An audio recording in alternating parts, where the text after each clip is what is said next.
that move, but him and Rodarte need to connect. I think it's 4-on-3 Distortion's advantage right now.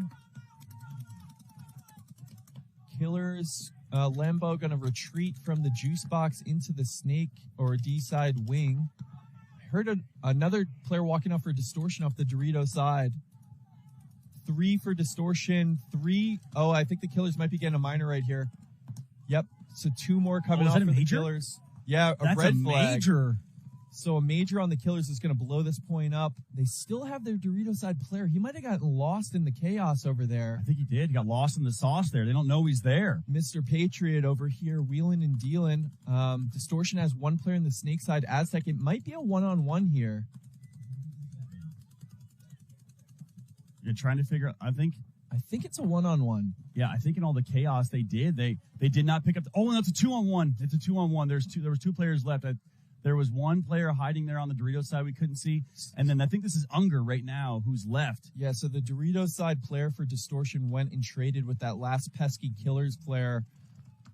Real back and forth point, each team losing bodies in gun battles, but then that major for the Killers really sinking their chances when it looked like they might take over this point. Yeah, and that's the one thing you can't do. You can't hurt your team like that. That is an unfortunate part. Getting that major, kind of just unnecessary in that sense, but you gotta go out. Was that going on?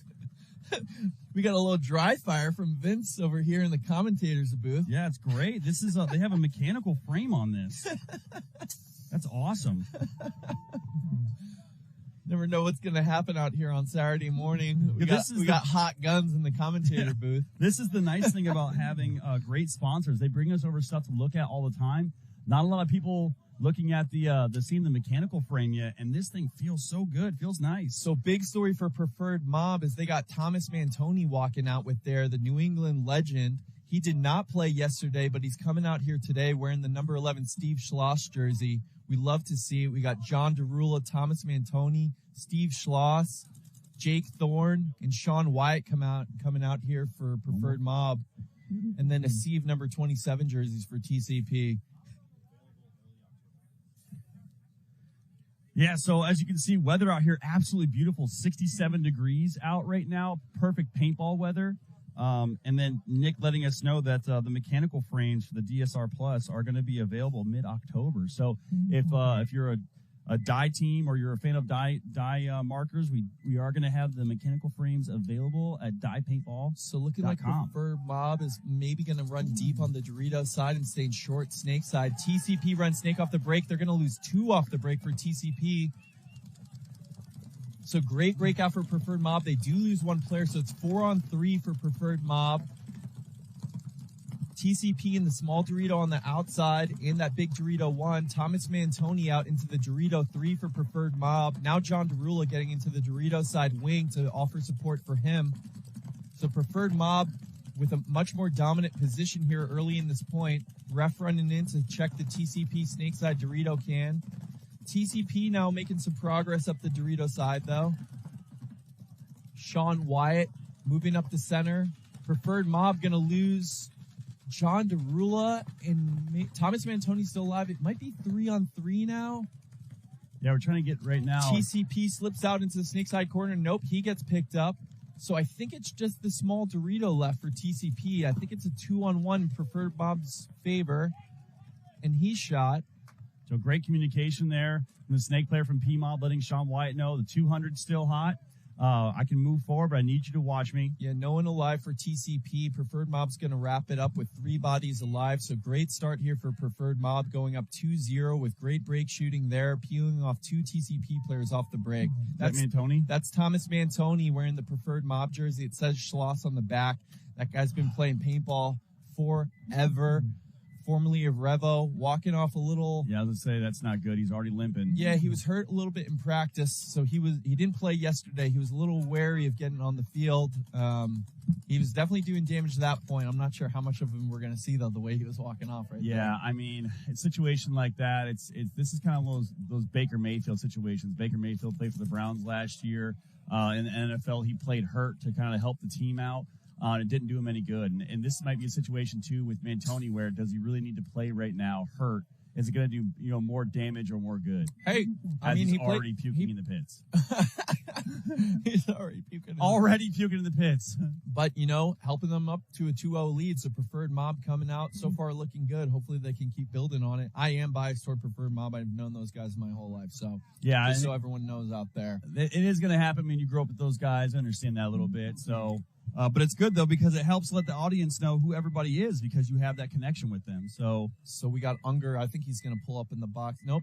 It looks like he's going to do that 3-point stance. He's running out to the snake side tower with his gun up. Rodarte staying at the 3, shooting snake side. They're going to kill one off the Killers. The Killers had someone run deep, though, on the Dorito side. Now Rodarte filling up into the Dorito side wedge. Or Dorito side brick. Rodarte loves that spot. Killers have Hosky in that snake side Aztec. He's going to look to make a move forward, but that's going to be tough to do with Rodarte in that Dorito side brick. Killers also on the outside Dorito and the Dorito side wing shooting snake side. Distortion not very interested in getting out wide on the snake side so far. They are in the Dorito 3. Now Hosky getting into the 50 snake. He was able to do that when Rodarte switched off the snake side. Distortion trying to hammer a bounce shot into him in that 50 snake. That wing player was roasting that snake side brick, trying to get a ball to bounce off the brick into the 50 snake. Yeah, if you see a ton of paint there in a specific spot on a bunker, more than likely there's a bounce shot there. Player's going to try to bounce paintballs off that bunker and into another bunker. But 2 more players walking off for the Killers. Distortion has opened up the game on the Dorito side, so Hosky's really in trouble here now in the 50 snake as Distortion comes on to the Killer side of the Doritos. Yeah, they don't. And now Rodarte coming through. He's all the way at the back center of the Killers. Oh, yeah, they're about to get Hosky. He's got, I was going to say, they got that drop shot on him, so Distortion's going to handle business right here in fairly dominant fashion. Yeah, going up by 2. Going up by 2-0 over the Killers and really forcing the issue on the Dorito side. Rodarte getting into that Dorito side brick quickly.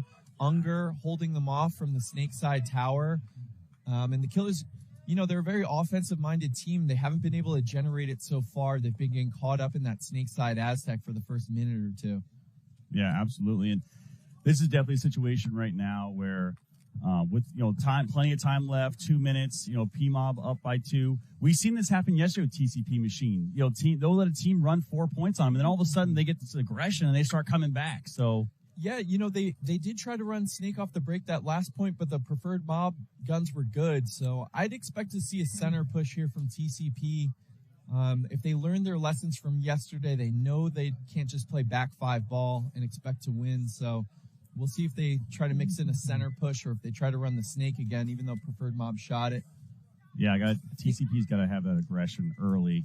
That center push worked out really good for them. So on the wide shot here, breakout, both teams. Similar breakout, sending somebody up the Doritos, but Preferred Mob making the quick bumps. And TCP losing one off the break. Preferred Mob in the Dorito 3, and also the Dorito side tower shooting inside. They get Isaac Luke into the snake side Aztec. That's Thomas Mantoni getting called out of the juice box, and he's walking off. Yeah, he tripped into that bunker. So, I mean, if I was them right now, I would sit him. There's no point in him being hurt right now playing, especially if he's going to do more damage to himself. I just don't agree with that, All right. TCP now filling into the snake side wedge, playing heads up. It's 4-on-4 here. Neither team with much progression on the snake side. Preferred Mob is out in the snake side Aztec. Yeah, we actually found out the news on what 27 means for TCP, so we'll get to that when we go to, after this point's over, we'll talk about that a little bit. The snake side wing for TCP is just trying to hammer down the Dorito side, make sure that Preferred Mob can't advance down there. Preferred Mob has Steven Schloss and that small Dorito all the way on the outside. Isaac Luke in the snake side Aztec trying to work his way in there. John Derula. Oh, that's Steven Schloss making the move into the juice box for Preferred Mob. Able to slip under the TCP gun. Maybe the ref coming in to check him. Oh, he's hit. Wow. So great shot there by the TCP Machine player to shoot the cross shot in that little juice box of Dorito side. So it's 4-on-3 for TCP right now. And now TCP getting into the snake. Yeah, Isaac Luke immediately bumps out to the snake side corner to get some wire presence on that snake player. But Isaac Luke also getting peeled off, so things looking bleak here for Preferred Mob. And Dirty Joe Klockner making the move from the tower on the Dorito side into the wedge, getting checked by the ref. He is clean, so that's good news for them. So I think it's Sean White. I'm not sure if John DeRule is still alive. He is. He slides out into the juice box on the Dorito side. Sean White able to fill the snake side corner. TCP still in that snake one, shooting inside. I believe that's Ganawicha there in the snake side wedge as well. So TCP has Adema, Joe Klockner, and Ganawicha. So both wedges for TCP and the snake two. Preferred Mob loses their snake corner, so it's just John DeRule in the juice box. It's a 1-on-3, maybe a 1-on-4. I think TCP might have wire presence over there. It's a really tough situation for John DeRule as TCP comes storming down. Yeah, Dirty Joe's going to go trade. Dirty Joe, do not hang that. Do not hang that. I'm pretty sure Joe is hit. Hang it, Joe. Ooh. I seen paint spray off of Joe when he went to make that run. Oh, they got call him clean, though. Yeah, and that's the other thing, too, for all of you out there. So we're ground level looking at this field. So when we see paint spray off, a lot of times we can see the hit. And players are very good at sometimes hiding hits. So they might get hit in the pod pack and hide it a little bit or hit in the elbow. The refs are doing a phenomenal job out here, but they can't catch everything. Me and Mike, it's our job to try to watch as much as possible. So we're going to see little things. So if you hear us call a potential hit, the ref calls him clean. Now, unfortunately for the ref, he just didn't catch the hit. Fortunately for us, we got eyes to catch it. Yeah.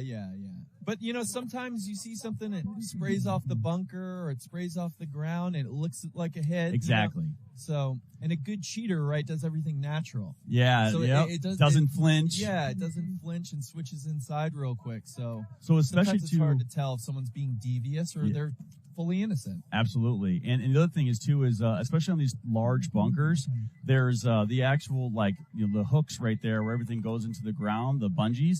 So those are hard plastics. When they get hit, that paintball is going to explode as well. So let's see what the Killers got here. If they can generate some offense down two, they run Sebastian Lopez to the snake side, Aztec off the break, and stay short otherwise. Distortion able to get the snake off the break. That's Haber. He's been playing this side with more aggression than anyone out here. And you can see by his body language, he's trying to be quick on the wrap. And I expect him to be in the killer side of the field, except Sebastian Lopez fills in there, trying to be sneaky. No. Now we got a little poison situation. Does he know he's right there? He doesn't. Right in front of each other. They don't know. Whoever shoots their gun first is going to have a disadvantage here. Look for Haber to go inside. Oh, no. They know he's there now. You got to hear the gun. Seabass going to pick him up. You got to hear the gun, Seabass. It's right there. Oh, my goodness. What a fun. Haber. Seabass unable to hear. He's going to wrap. Haber's gun. He wraps on the three. He misses his shot, though. If he wraps one more time, so they know he's there now. Yeah, the tower, but he doesn't know the tower's there. Yeah, and so now the tower's going to run through. Great. I don't necessarily agree with that. All he had to do is switch hands, but I think he lived. So he didn't. He definitely got shot. He's sitting on the hit. Yeah, so the Killers player trades with the Snake player. Haber calling for a penalty. He's not going to get it. The Killers fill out and immediately get shot. And Distortion doing a great job of filling up off of the chaos and kills that Haber created there. They got Unger in the Snake now. They got the Snake side wing. The Snake side wing player for Distortion doesn't know that they killed this side. I think it's just the juice box on the Dorito side and the Dorito 1 for the Killers. Now moving into the Dorito 3. I think that's Smitty over there on the Dorito side for the Killers.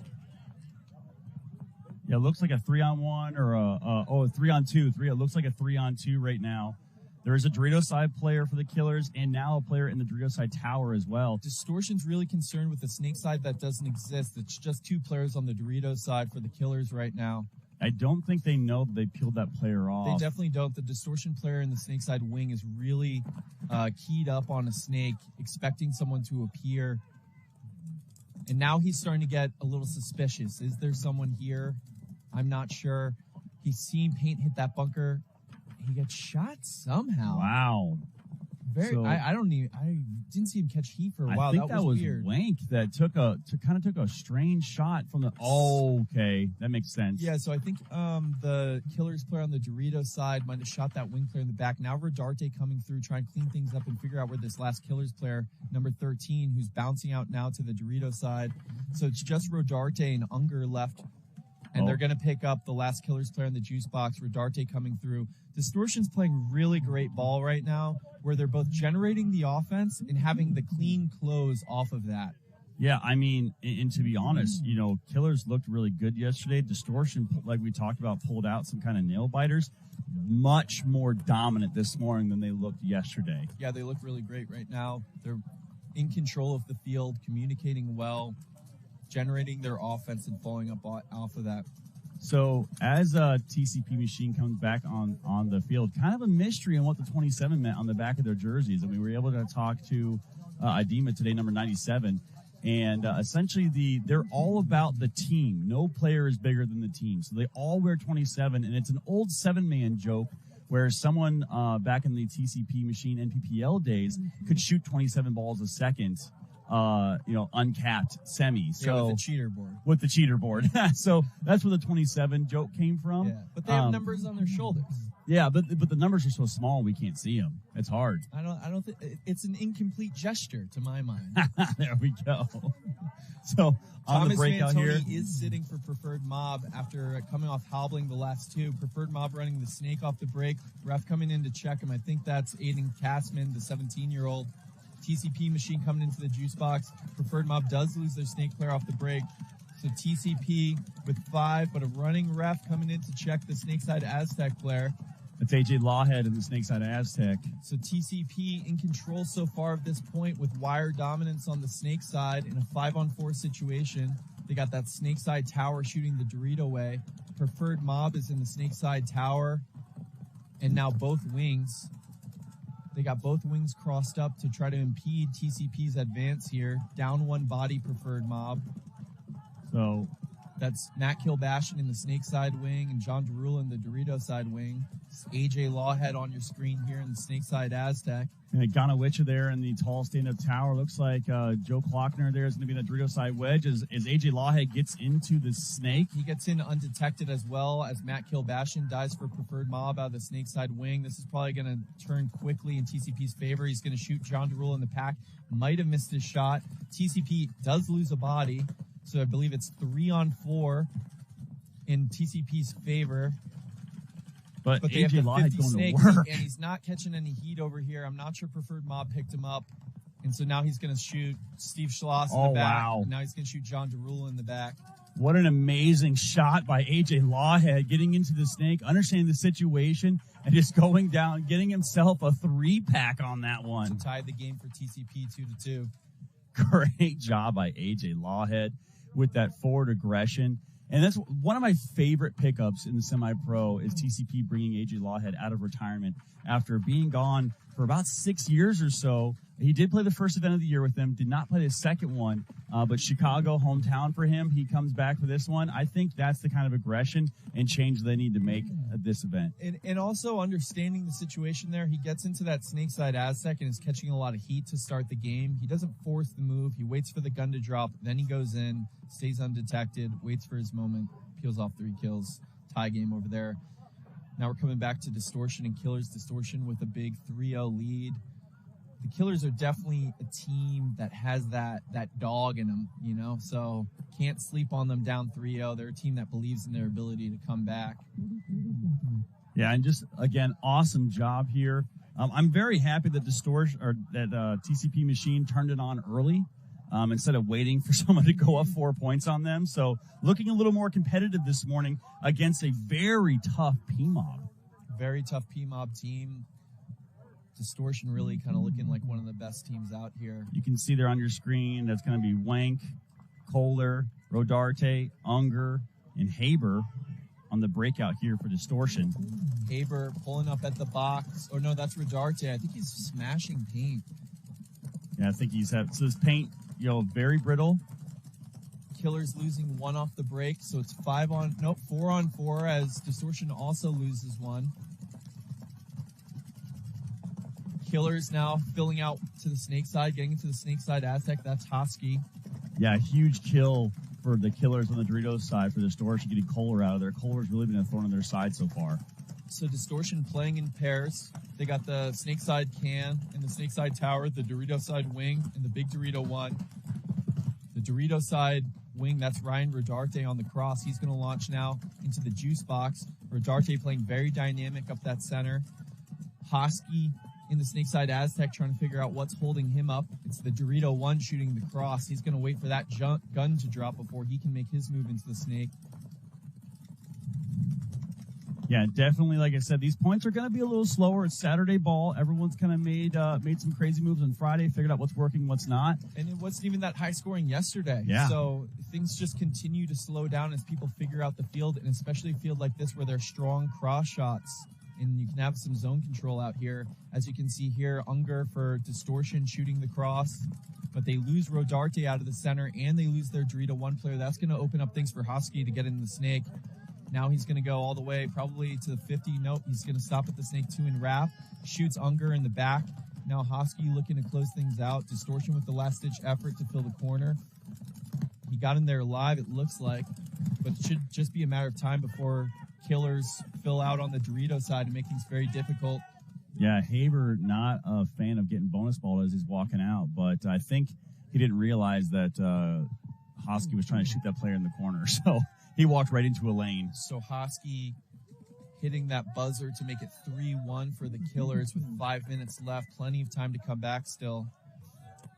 Yeah, absolutely. Quick shout out to Emmett Conway, who asked me to say an RIP for the Queen on the air. Big fan of the live cast. Yeah, I appreciate that. And all of our international fans and friends out there as well. Thank you so much for tuning in globally, no matter where you are. So good morning, good afternoon, good night to everybody that's out there. So that being said, if you are watching live, want to leave some comments, let us know in the comments down below on Facebook who your favorite player is, what team you're rooting for. Let us know, who you want to give a shout out to. So you got Carter saying, go P-Mob. So thank Carter, shouting out P-Mob for you. A couple people out here shouting out the Killers, big Killers fan. Jake says, come on, Killers. I bet that was Carter Peckinpah who shouted out P-Mob. No, Carter Bartley. Yeah, Peckinpah is his real last name. He's trying to be incognito out there. So shout out Carter for shouting out P-Mob.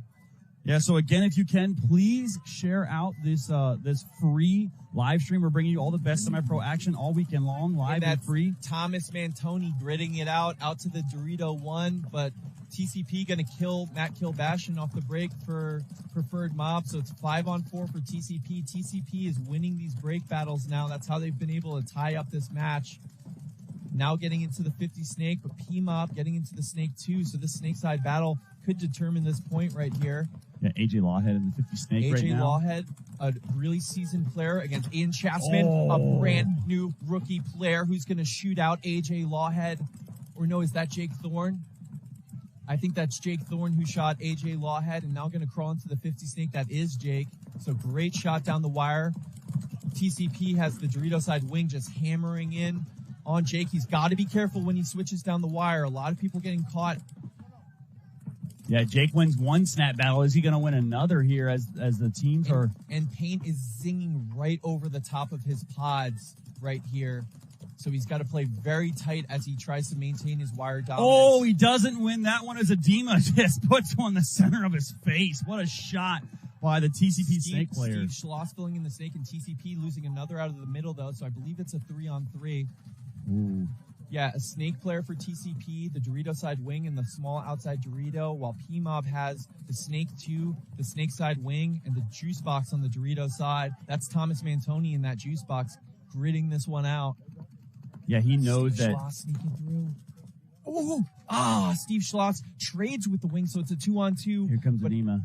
But Adema's in the 50 snake now, and I don't think Sean White knows he's there. Idema.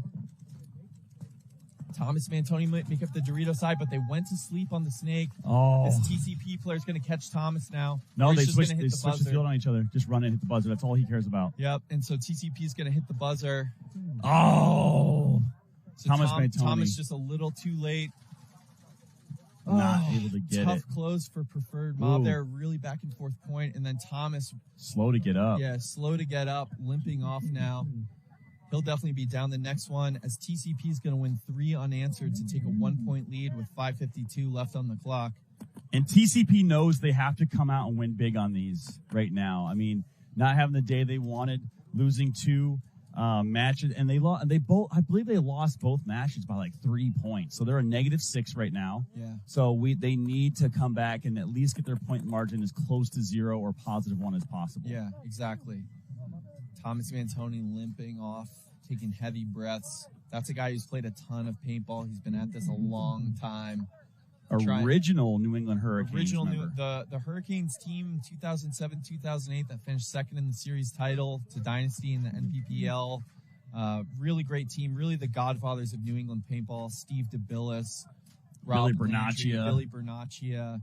Kind of all the talent in New England that's come up since, like your Matt Derulas, your Harrison Fries. Everyone grew up looking up to those guys.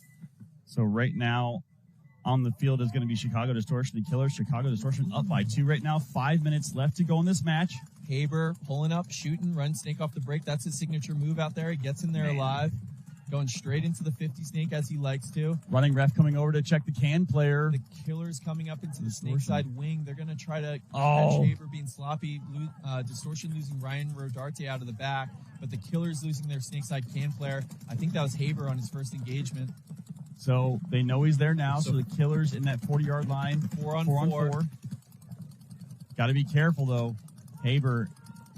I think he thinks there's someone wide. Normally he likes to go right into the other team's snake side, too, but he's pulling up here.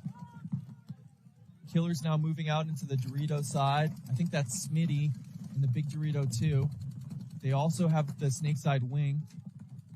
Now into the juice box, but Haber now crawling onto the Killer side of the snake. Yeah, trying their best right now. Believe that is. Yes, that's Matt Smitty over there on the Doritos. Haber getting a little, trying to wheel and deal here. He was trying to back up off that snake, too, and catch this wing player. He knows he's there. He points for his back player. He doesn't want to speak and give away his position. It looks like he's waiting for him to go into the wing. He knows this guy's going to try to come through and bunker him. So he's waiting for him to go forward. But I think he can get on the wrap here. I think he can, too. I think if he wraps, he'll have a better shot on that back center. And now Killer Smitty into the 50 wall on the Dorito side. Yeah, Haber has to make something happen right now. He's trying to work a bounce shot off the pin. I don't think that's going to happen for him. Smitty, so the Killers have the dominance on the Dorito side, but Distortion with the dominance on the Snake side. It'll be interesting to see which team is able to capitalize on their advantage. Distortion losing 1 out of the backfield, so just 3 left alive for Distortion, but launching up to the Dorito side. Now Killer's coming into the juice box, and Haber trying to work a bounce shot off the pin. The ref coming in and tapping him. Haber hit somewhere. I don't see where he's hit. I didn't see him catch any heat, but the ref calls him out. So now Killer's in the driver's seat here. Just 2 left alive for Distortion. Launching through the center. Going to bunker out that tower and hit the buzzer. Killer's storming back. Yeah, making it another 1 point game with 2:43 on the clock. So Distortion with 3 quick points, but now the Killer's figuring it out a little bit. Yeah, trying to figure out where that player was hit at. We didn't see anything bounce off of him, but again, it may be a situation where, something came through on a blind shot and hit him. Who knows? He hadn't caught any heat for a long time. I don't think the Killers knew he was there, so it might have been much earlier. Yeah, he may have gotten hit going in. So we're trying to.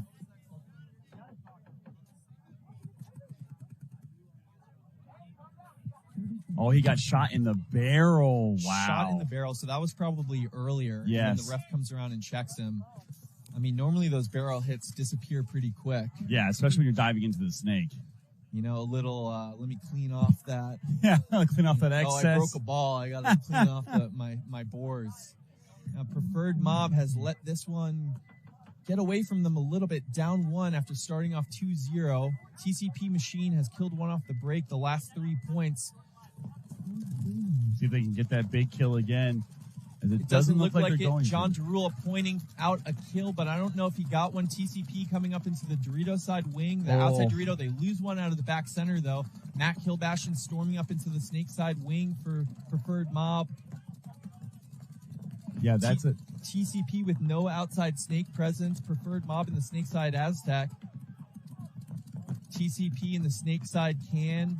The Dorito side wing trying to hold up action on that snake side and twoing the Doritos. John Derulla getting caught coming up the middle. He wanted to go into that brick, but he gets eaten up by that Dorito side wing looking inside. Yeah, runs to his death a little bit there. Yeah, really not a necessary move, or, definitely didn't know that wing was there, but you got to be wary of those cross shots for sure. So 4-on-4 situation here. TCP rolling their guns, getting outside. Mac Hillbashing comes through the center.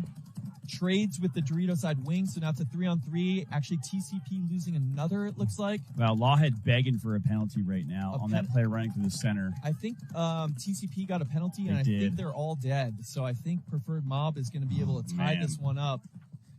That's a tough one there for TCP, as they were in the driver's seat on that one, and had the bodies. They shot somebody early. But Preferred Mob getting a penalty. Oh wow. Is it a no point? Or no, I'm not sure. Uh-oh.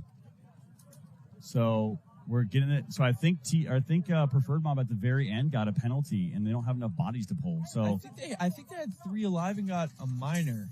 So the ref signaling for he needs 1. So we'll see what's happening here. We'll get the final call from the refs here. Great tight shot of the Killers walking out determined, down 1 after scoring 2 straight. So looking to tie this one up. 2:43 left on the clock. This game's about to get really interesting. This is a huge point right here for both teams. Trying to figure out right now. So Killers coming back. 1 point deficit. 2 minutes, 43 seconds left.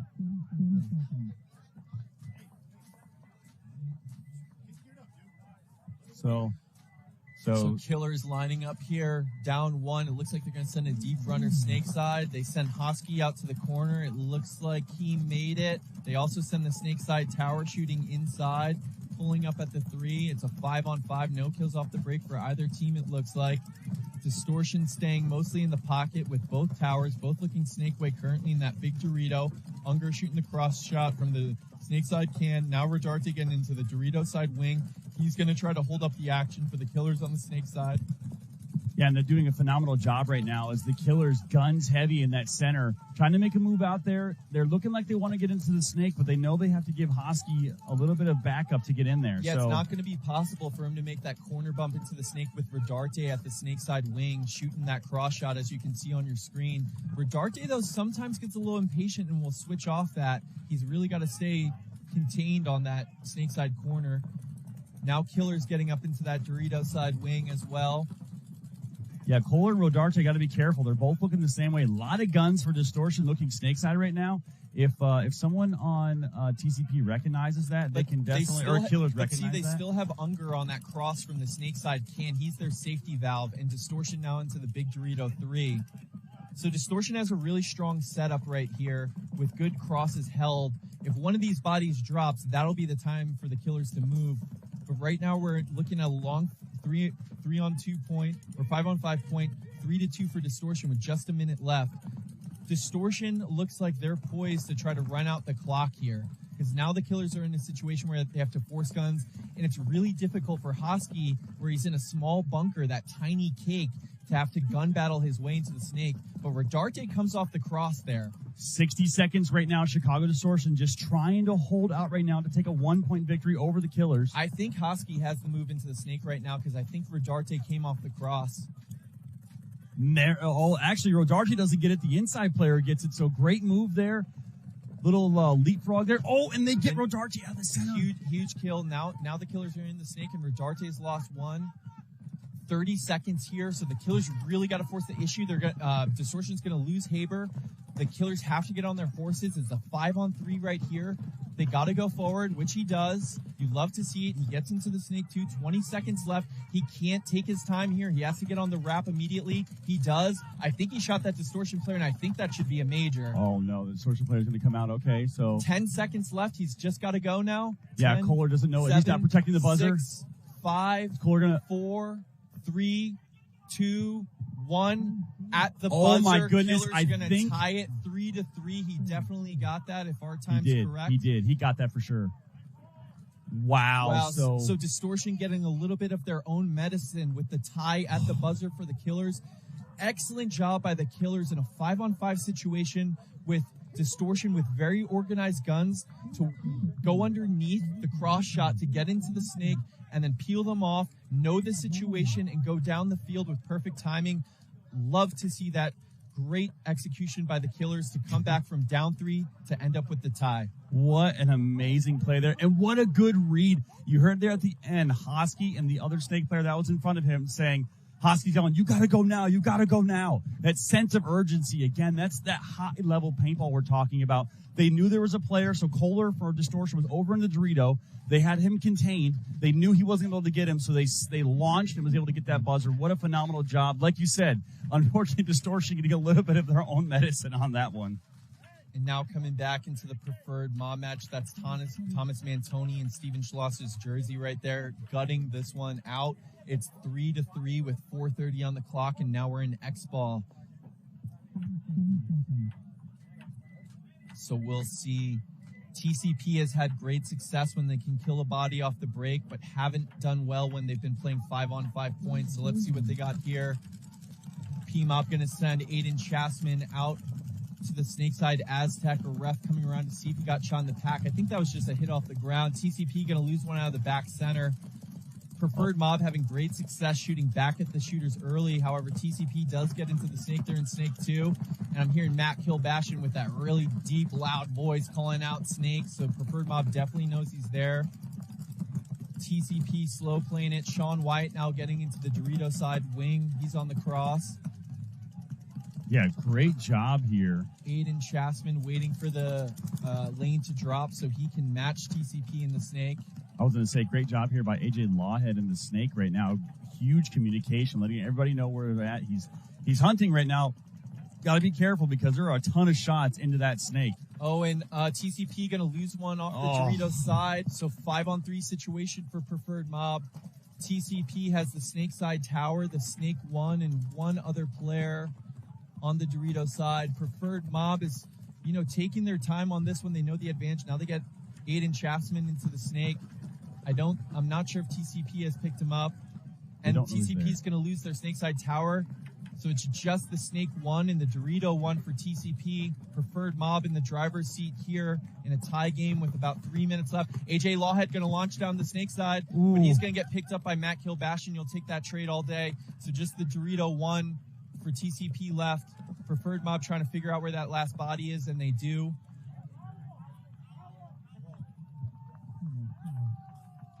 Thomas Mantoni out there. You can hear him from a mile away. he's going, hang it, go hang it. I think he's saying don't hang it. Don't hang it. I thought he said go hang it. Oh, I can tell. He's got it. He does have a big voice, but that Boston accent. Well, and also we got these great Audio Technica noise canceling headphones out here. Yeah, we do get quite hooked up here. So thank you again. Thank you again to all of you out there watching this, and all of our sponsors as well.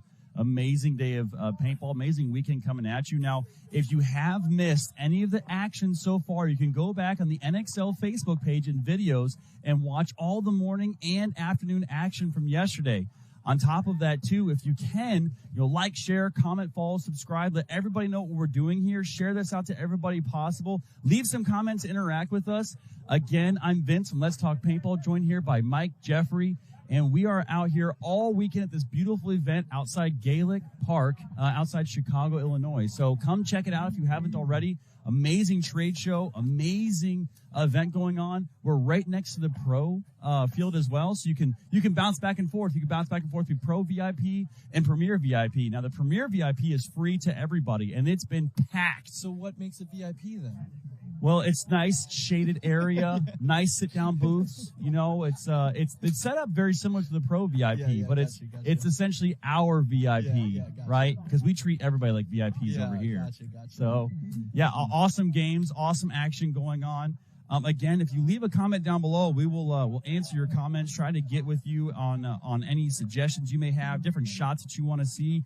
And we get better and better every single event on this. So. Last thing I want to say real quick is we do have the BKI Most Valuable Player Award, sponsored obviously by BKI, and that's going to go to the most outstanding player for the premier fields. It's a fully functioning powerhouse reg. So as we get into the breakout right now, TCP and PMob. Running AJ Lawhead off the break to the snake. The ref running in to check him. Looks like he's clean, and Preferred Mob is going to lose Thomas Mantoni off the Dorito 1 off the break. So TCP with a 5-on-4 advantage with 2 minutes and 43 seconds left. Matt Kilbashian filling into the snake side tower. Preferred Mob is in the snake corner, so AJ Lawhead doesn't have a free reign down the wire over here. It's 5-on-4 for TCP. Looking at AJ Lawhead on your screen, and now Jake Thorne trying to keep him in check for Preferred Mob. Yeah, Lawhead's got to get on his stomach and go right now. Like, he's got to get on his belly, get up there to the 50. TCP also in the Dorito too. Yeah. So now TCP sending a player out to the snake side corner to help AJ Lawhead get down the field. And that's Idema getting out to the corner there for TCP. Dirty Joe Klockner over the top protecting AJ Lawhead, though. Matt Kilbashian with a somewhat sketchy fill out to the snake side Aztec, but he makes it. TCP really pushing the issue on the snake side with the snake side tower, the snake corner, and the snake 2 with a one-body advantage. 1 minute and 44 seconds. Now getting into the juice box on the Dorito side. They catch Jake Thorne getting into the snake. It's number 33 there on the Dorito side looking down. Or actually, that's Aiden Schatzman who got into the snake. Matt Kilbashian doing a tactical retreat into the snake side can. Yeah, trying their best right now to even John things up. John Derulo also walking off, so it's a 5-on-3 for TCP with a minute 20 left, down 1.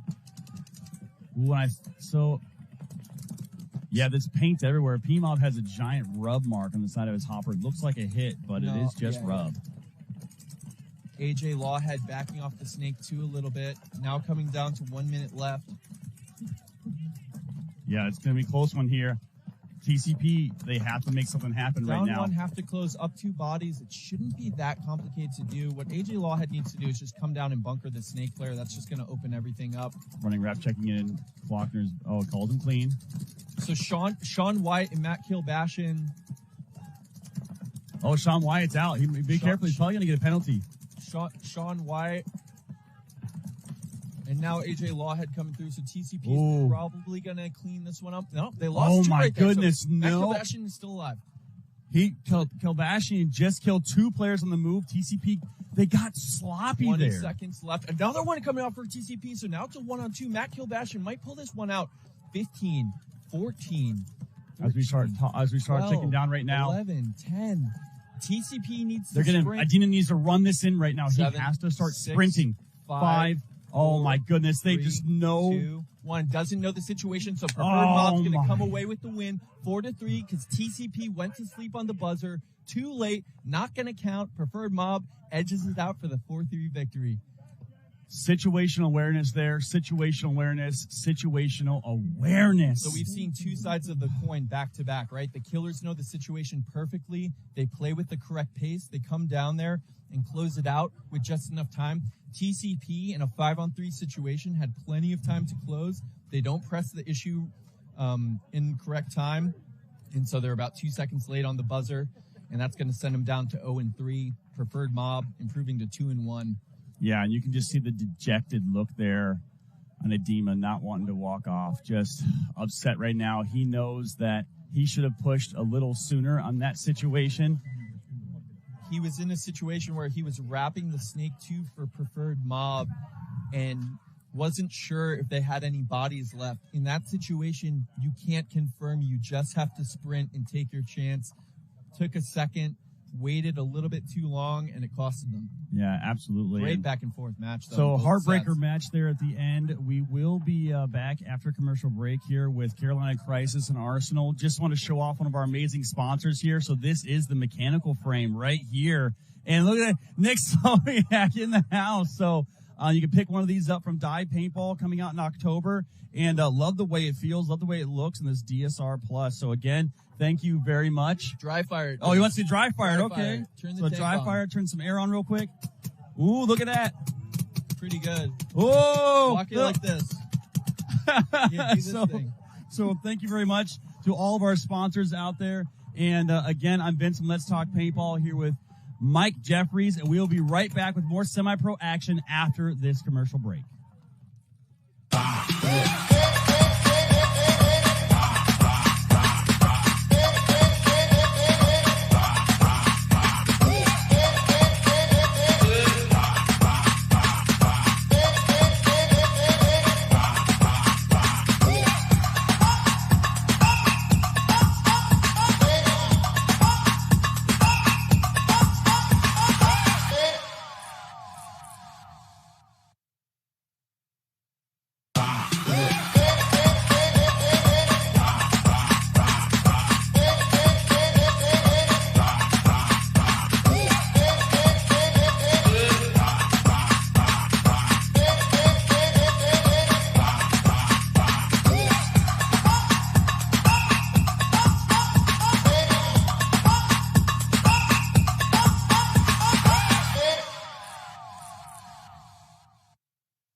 Definitely my favorite feature of the Spire is it's just plain reliability. You don't have to think about it. You don't have to think about it jamming. You don't have to think about it dying on batteries. It just works. It's like something you don't have to think about. You can think about the game. You can think about the point. The loader holds up to the beating I give it, and when I get down to their end, it's prepared to shoot people in the back. It's always there working 100%. It's the workhorse of all loaders. The 2 years that I've been using it, I've not had it jam one time, so that's honestly to me the most important, especially as a front guy, because you can get to those spots, and if your loader goes down and you can't make the shots that your team needs you to make, obviously it can be frustrating. It has an anti-jam feature in it, but you never notice it because the reality is that it never jams. It's reliable, it's lightweight, and it always works. And the reality is you want a loader where you never really notice it. The only time you notice a loader is when it doesn't work. Sometimes you got to dive over paint, over streams. It doesn't matter how you land. All your paint's going to stay in your loader. You don't even have one ball fly out. It's like having a lid, but that you can fill into. If you want to kill people, just use Spire because it's really the best of the best. I can dive, flop, twist as much as I want and actually don't lose paint. I need those 1 or 2 balls at the very end when things are really important because that's my time to shine, man. The 260 is one of those things that I think most mid guys and back guys should be using. It just gives you an extra couple balls to throw back at your opponent. As a front guy, I love the 260. I really do because it's a bigger loader, so that means I have more paint than the guy across the field from me. He's going to run out of paint first. He's going to load first. So I already have the edge, and if we're battling and he has to load, then I'm gone. I'm in the snake or whatever it may be. And it doesn't even feel bigger to me. The 260 is practically the same size. I tend to flail around a lot, so with the narrow shape of the Virtue loader and how light it is, I can easily kind of whip it around with one hand and still see where I'm shooting. It's light as a feather, man. You don't even notice really the weight of it at all, and it's just a really sleek design. I actually like the way that it Welcome back, everybody, to the Windy City Major here at Gaelic Park outside Chicago, Illinois. I am Vince from Let's Talk Paintball, joined here by Mike Jeffrey. We are out here on this beautiful ProShar NXL Premier Field. I have a whole day of action ahead of you. We've had some great sets so far. What do you think about the morning so far, Mike? Been highly contested, really great close back and forth matches. This field's playing highly technical, low scoring games. This is the type of paintball that I prefer to that fast paced, bloody knuckle stuff. Absolutely. So big match coming up here in this set as we have PB Fit versus Preferred Mob. Preferred Mob already played this morning, right? Looking really good, but PB Fit always a dominant team. Yeah, PB Fit going to look to play their game of shooting someone off the break and playing tight zone control. Let's see if P-Mob has the discipline to break through those crosses.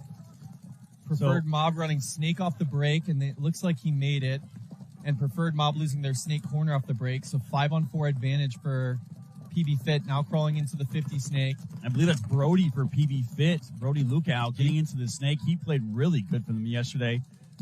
Yeah, he represented their primary snake attack yesterday. Looking to come out here and be a little aggressive against Preferred Mob, take the action to them. Preferred Mob trying to hammer the bounce shot off of that 50 snake side brick into the 50 snake. John Derula in the snake side can, trying to keep that 50 snake. Brody Lukau in check.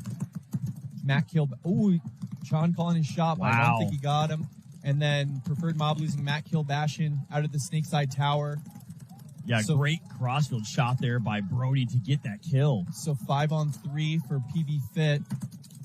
In full control of this point so far. John Derula is able to sneak out to the snakeside corner.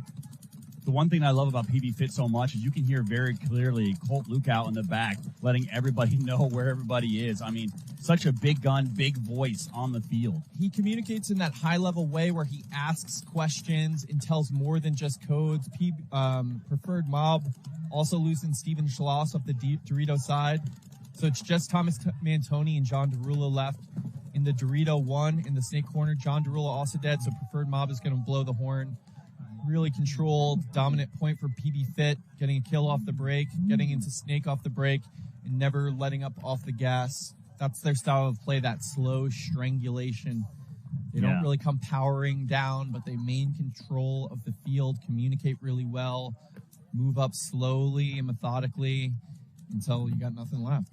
Yeah, great job there by PB Fit, forcing the concession by P-Mob. Now, PB Fit did go 2-0 yesterday. P-Mob squeezed out a tight one this morning against TCP Machine, as TCP Machine was on the power play there, but unfortunately for TCP Machine, P-Mob was able to pull it together. Now, again, that puts them at 2-1, so a victory here by P-Mob puts them 3-1. It could put them in, it will put them in this Sunday But PB Fit looking to be dominant through this bracket as usual. So on the screen now we have the Chicago Distortion taking on Ruthless Factory. Now, Ruthless Factory having a rough day, going 0-2, getting mercied in both games. Distortion, on the other hand, is 2-0-1 after a tie this morning against the Killers. So Distortion breaking out here to the Snakeside Tower. But Ruthless able to get Trevor Regan into the Snake 2 off the break. He played really well yesterday. Oh, but he missed the shot on Unger moving up the center.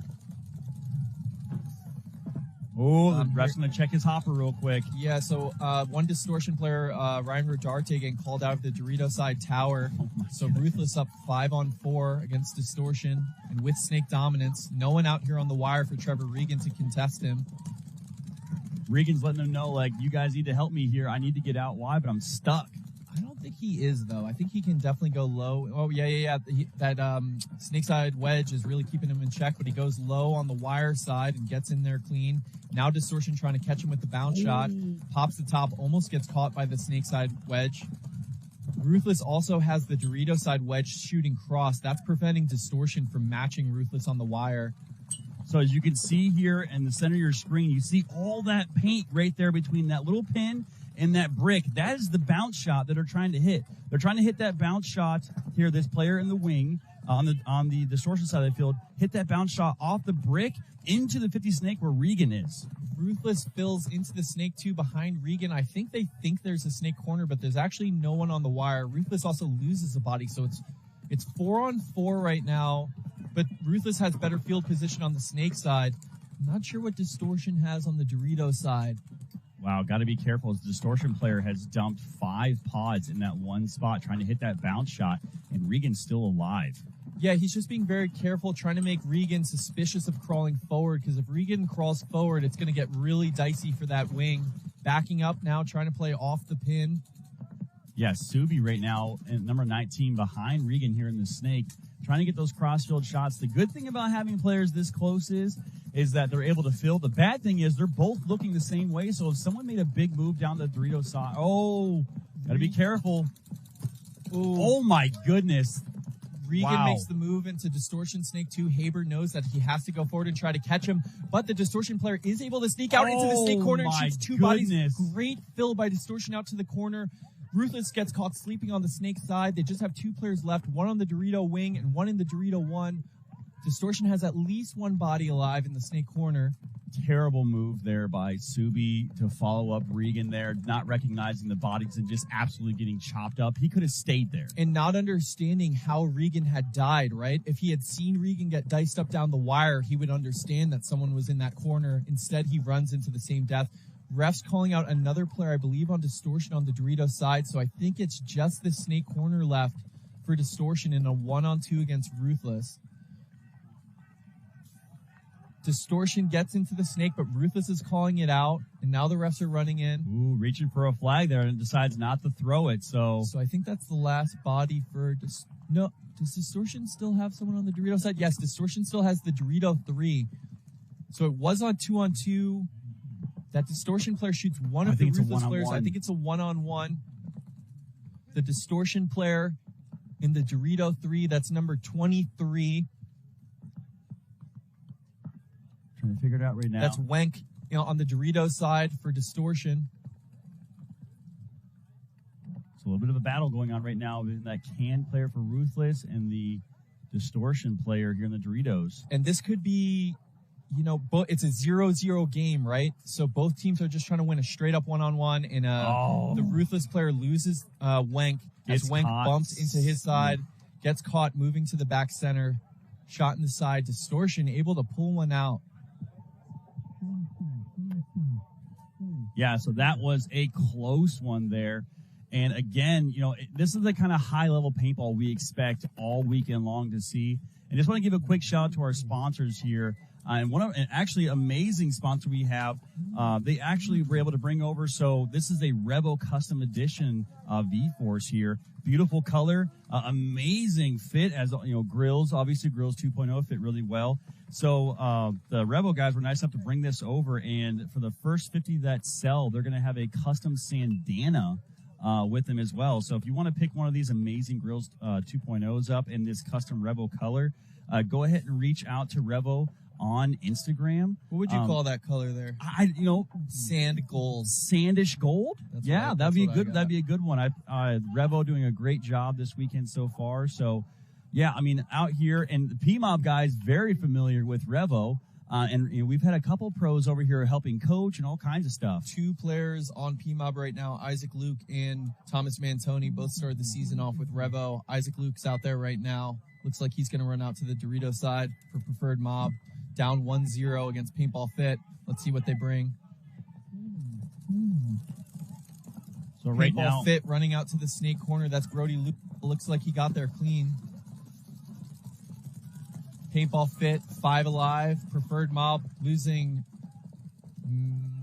Matt Kilbashian out of the back center. So 5 on 4 for Preferred Mob. And now getting into the snake. They have both towers on the cross. Getting into the 50 snake, I think undetected, which is going to be trouble for Preferred Mob. If you're just now tuning in, PB Fit in the black, gray, and red jerseys. Preferred Mob is going to be in the bluish, black, dark colored jerseys. No names, no numbers on them, as Brody from PB Fit goes all the way onto PMOB side of the field right now. He's going to start wrapping. He gets one. He's going to get another one slipping. He gets another one. Oh, he gets a 3-pack so far, so that's 3. Is he going to get the field player across field? They haven't picked him up yet. They have no idea he's in the snake. He's going to get another, so that's a 4-pack for Brody. Absolutely amazing. Wow, amazing job. Brody Lukow, number 22, coming down, wrapping the snake and getting a 4-pack on that one. Yeah. Great job by Brody Lukow. Very poor job by Preferred Mob. They lost their back center player and went to sleep on the snake corner. Brody slides into the snake undetected, goes into the 50 wraps, sees that no one's picked him up, goes to Preferred Mob side, and then just gets on his wrap shots, converts to really close out that one in easy fashion. Paintball Fit, playing how they play. Yeah, getting a kill off the break, moving up in pairs, field control, and then closing it clean. Absolutely. And as you can see the schedule right now, so PB Fit versus Prefer Mob, Chicago Distortion versus Ruthless. And we have some great semi-pro action coming up also. If you're just now tuning in, I'm Vince from Let's Talk Paintball, joined here by Mike Jeffrey, Paintball Mastermind, and semi-pro coach of an amazing semi-pro team, New England Hurricanes. No longer a team anymore, but a lot of those players went pro. A lot of those players are on PMOB now. I was very fortunate to have you come in the booth with me. So it's a pleasure to be here. We are going to be the tag team duo all weekend long here at the Windy City Major, the 5th NXL stop. Off the breakout here, nice center push here up by Chicago Distortion.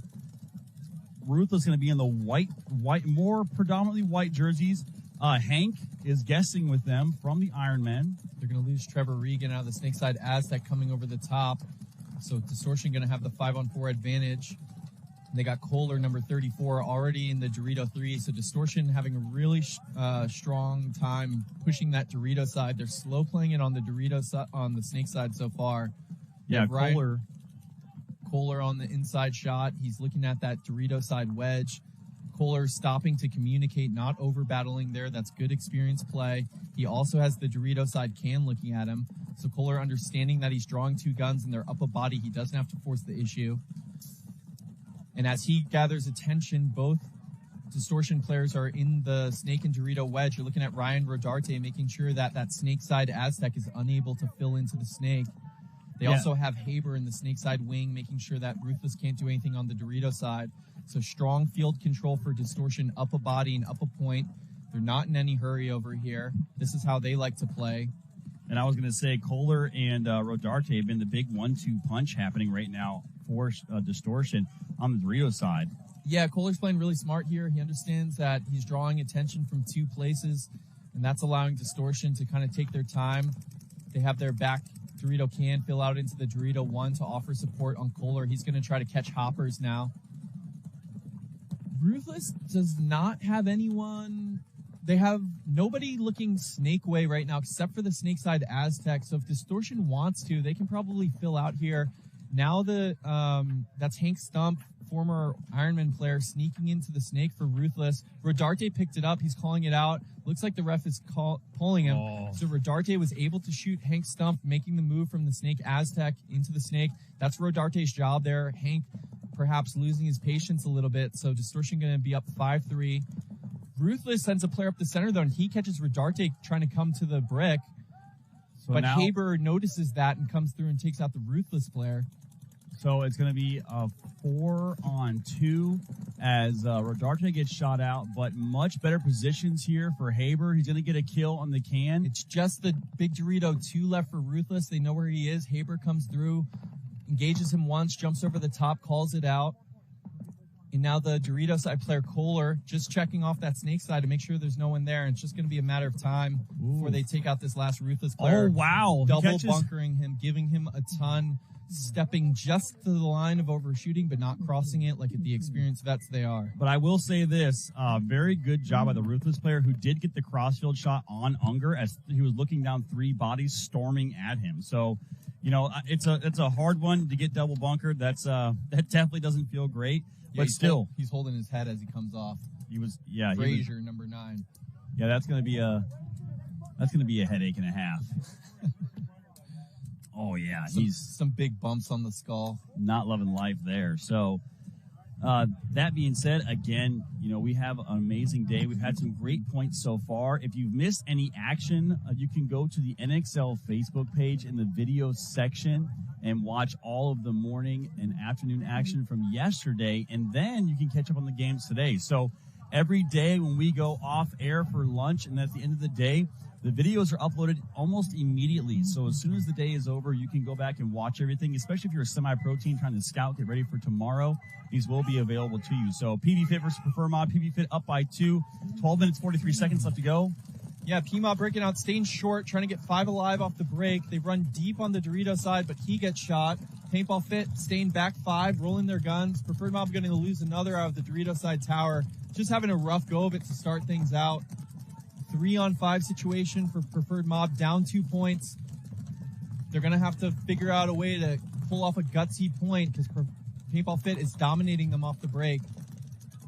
Yeah, great job here by PB Fit, rolling, keeping their guns rolling, communicating across. I think Preferred Mob is falling into a trap here where because they're a little nervous of Paintball Fit's guns, they got shot running to the corner off the break. They're trying to stay short, but that's playing into PB Fit's strengths.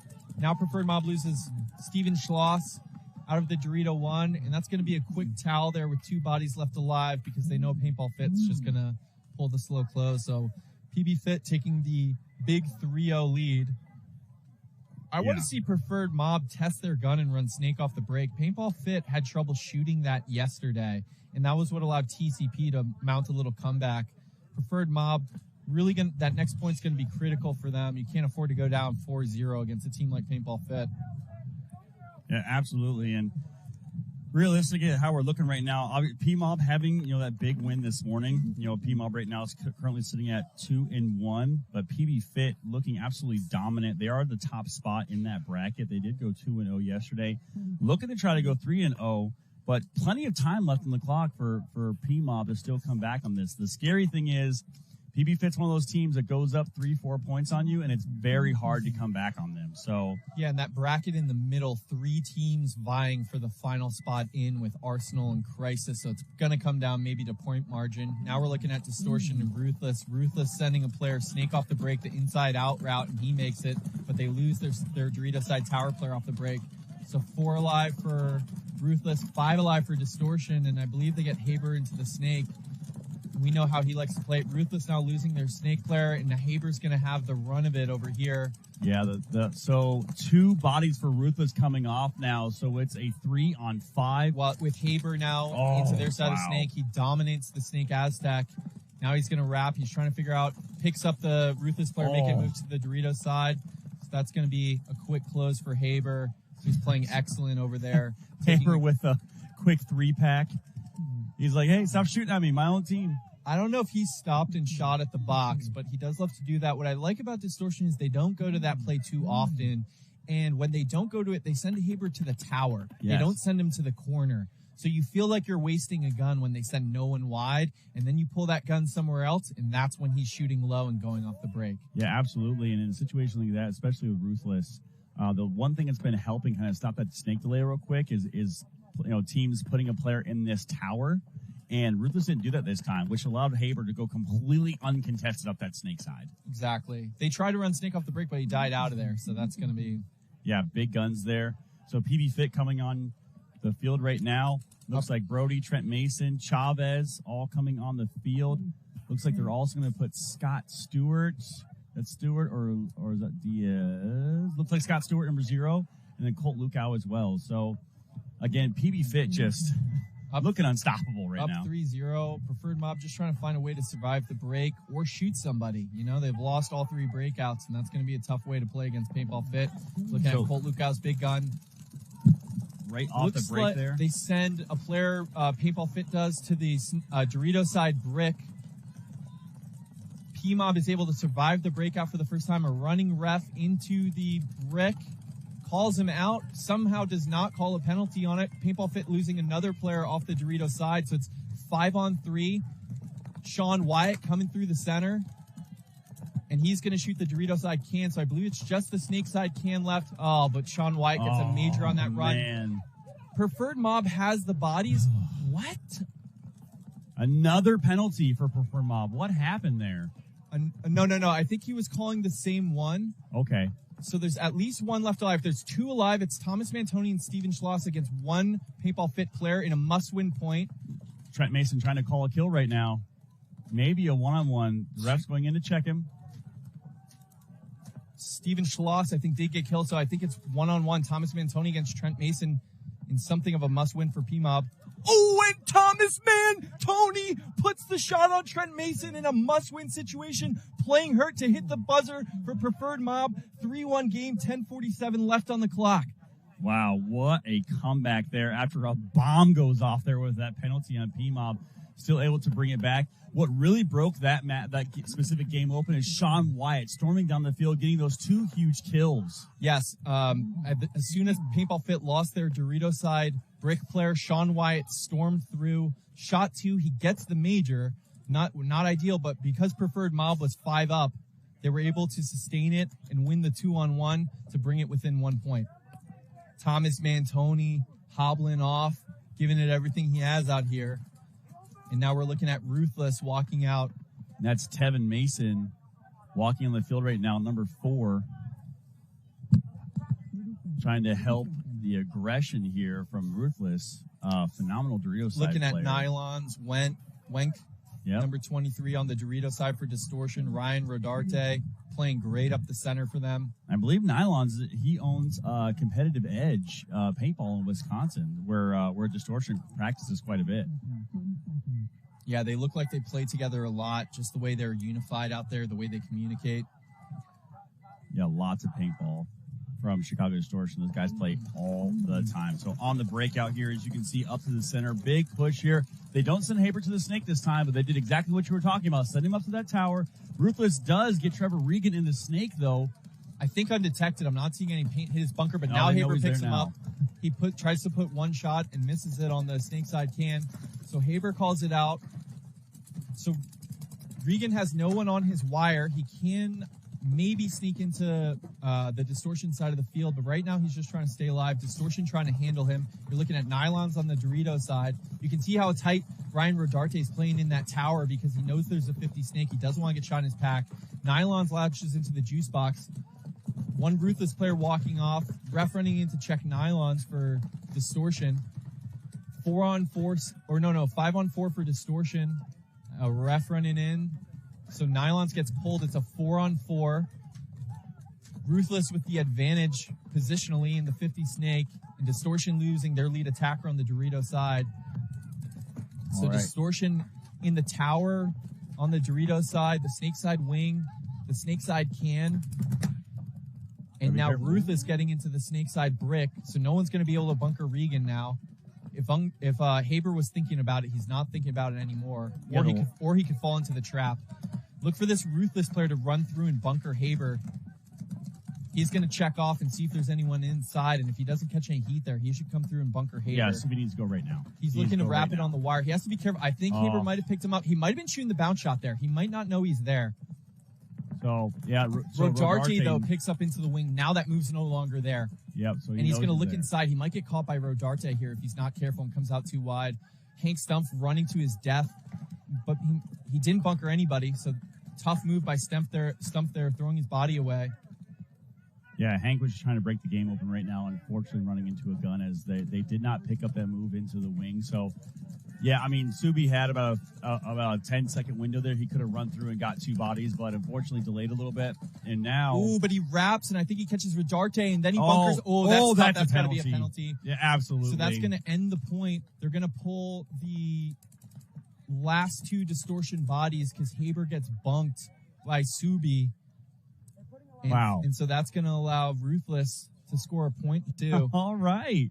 So that was really nice by Subi there, where Rodarte makes the move and takes away the inside route, but he comes around and has a strong wrap, puts the shot on him, understands that now he can run through and get Haber, gets Haber. Haber tries to spin on him, pulling up for a little quick hip shot. That pulls the last 2 Distortion players, giving Ruthless cutting the lead to 2 points. Yeah, I mean, the thing, though, I don't like about that, Haber knows better, right? He's a seasoned vet. Like, he knows better in that situation. I mean, I get catches him off guard a little bit, but that was just such a clear spin in that situation. It always looks bad when your gun is down, right? Because it looks like if you pull it up like that, all the refs see is you pulling up your barrel in response to someone who's already shooting you. Yeah. So clean things up a little bit. I mean, there's for the most part, there's really no easy matches out here. Any team can win at any given time. Ruthless, I think, just proved that by going up 1 on a very dominant Chicago Distortion. But again, kind of no need to, if you're up that many points, to take those chances and get those penalties. Yeah, and it's not going to break their back. They're probably going to lose that point anyway, the way the situation was, but still want to definitely clean up those mistakes for Distortion, who's looking like they're going to play on Sunday. Now we're looking at Preferred Mob. You're looking at Steven Schloss, Thomas Mantoni. That's Aiden Cashman, the 17-year-old here. So pretty standard starting 5 here for Preferred Mob. You see Sean Wyatt wheeling and dealing in the back there, trying to get that shot in the snake. They don't get it. Aiden Chasman gets shot off the break, going to the snake side Aztec. Does not catch a penalty. 5 alive for Paintball Fit, and they're in the 50 snake already with Brody Lukow. I thought he caught one on the inside, but does not. Yeah. Running ref coming in to check the Dorito side tower. Yeah, Brody already on. Paintball Fit catching a minor, so it's going to be a 3-on-3 situation, but Brody is on to Paintball, Preferred Mob side of the field. Sean White has no idea and gets blasted by him. Yeah, great job by Brody already on their side of the field, calling up the kill, but he's got to be careful as Thomas. Thomas tries to make a big run, but Paintball Fit knows that someone's coming. Thomas is hitting the ground over here, hurt his back trying to make that run.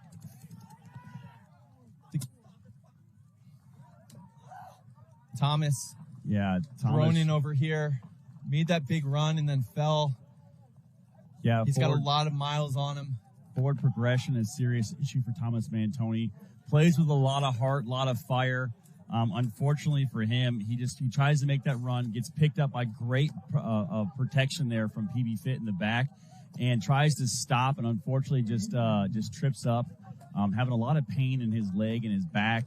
Yeah. So again, this is a situation, I've said this time and time again, I understand the love, the heart, everything else, but Thomas Mantoni, I mean, at this point, you got to sit him. Like, he's too hurt.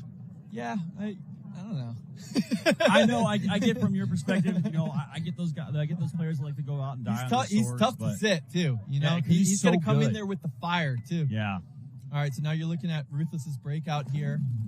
They're going to dedicate their back center gun D-way and then shoot back at the shooters. Haber going snake off the break, matched by Regan, who also went snake off the break. But Haber coming into the 50 snake. And Regan making it look easy to get into the snake. Got to be careful though. Hank Stumpf makes a great move to get in there. Regan comes over the top on Haber, but misses a shot. And it sounded like it's getting dry fired there for a second. Now it looks like he wants to come inside, but Hank Stumpf coming inside. Oh my goodness. How was that? He blows up Haber. They shoot him a lot. Haber's calling for the check on Stumpf's leg. And the ref's going to give him a talking penalty. Hank Stumpf is hit. Yeah. He is hiding it very well. Yeah, so Stumpf is hit. Haber wanted it called, but he gets the minor for talking, so that's going to pull off another for Distortion. 5-on-3 advantage for Ruthless here. But they lose Stumpf out of the center. That might have been his old hit they were calling him on. No, he overgun battled, unfortunately. Caught another one. Hank Stumpf really kind of overextending himself, and they lose another on the Dorito side, so it's a 3-on-3 situation, I believe. Distortion in the Dorito one in both cans. The cans are crossed up. Meanwhile, Ruthless has a big advantage with their Snake 2 player in Trevor Regan, the Dorito side wing, and the Dorito 1. I'm not sure if they know they lost a body at the back or that the bodies are even. They were really in control of this game, but then threw 2 bodies away. And Distortion up 2 points with just 3 minutes and 30 seconds another left. penalty. Another penalty on Distortion's can player on the Dorito side, Rodarte, as he pulls out Kohler with him. Now, desperation move out here to the corner, but he's going to get picked off. Yeah.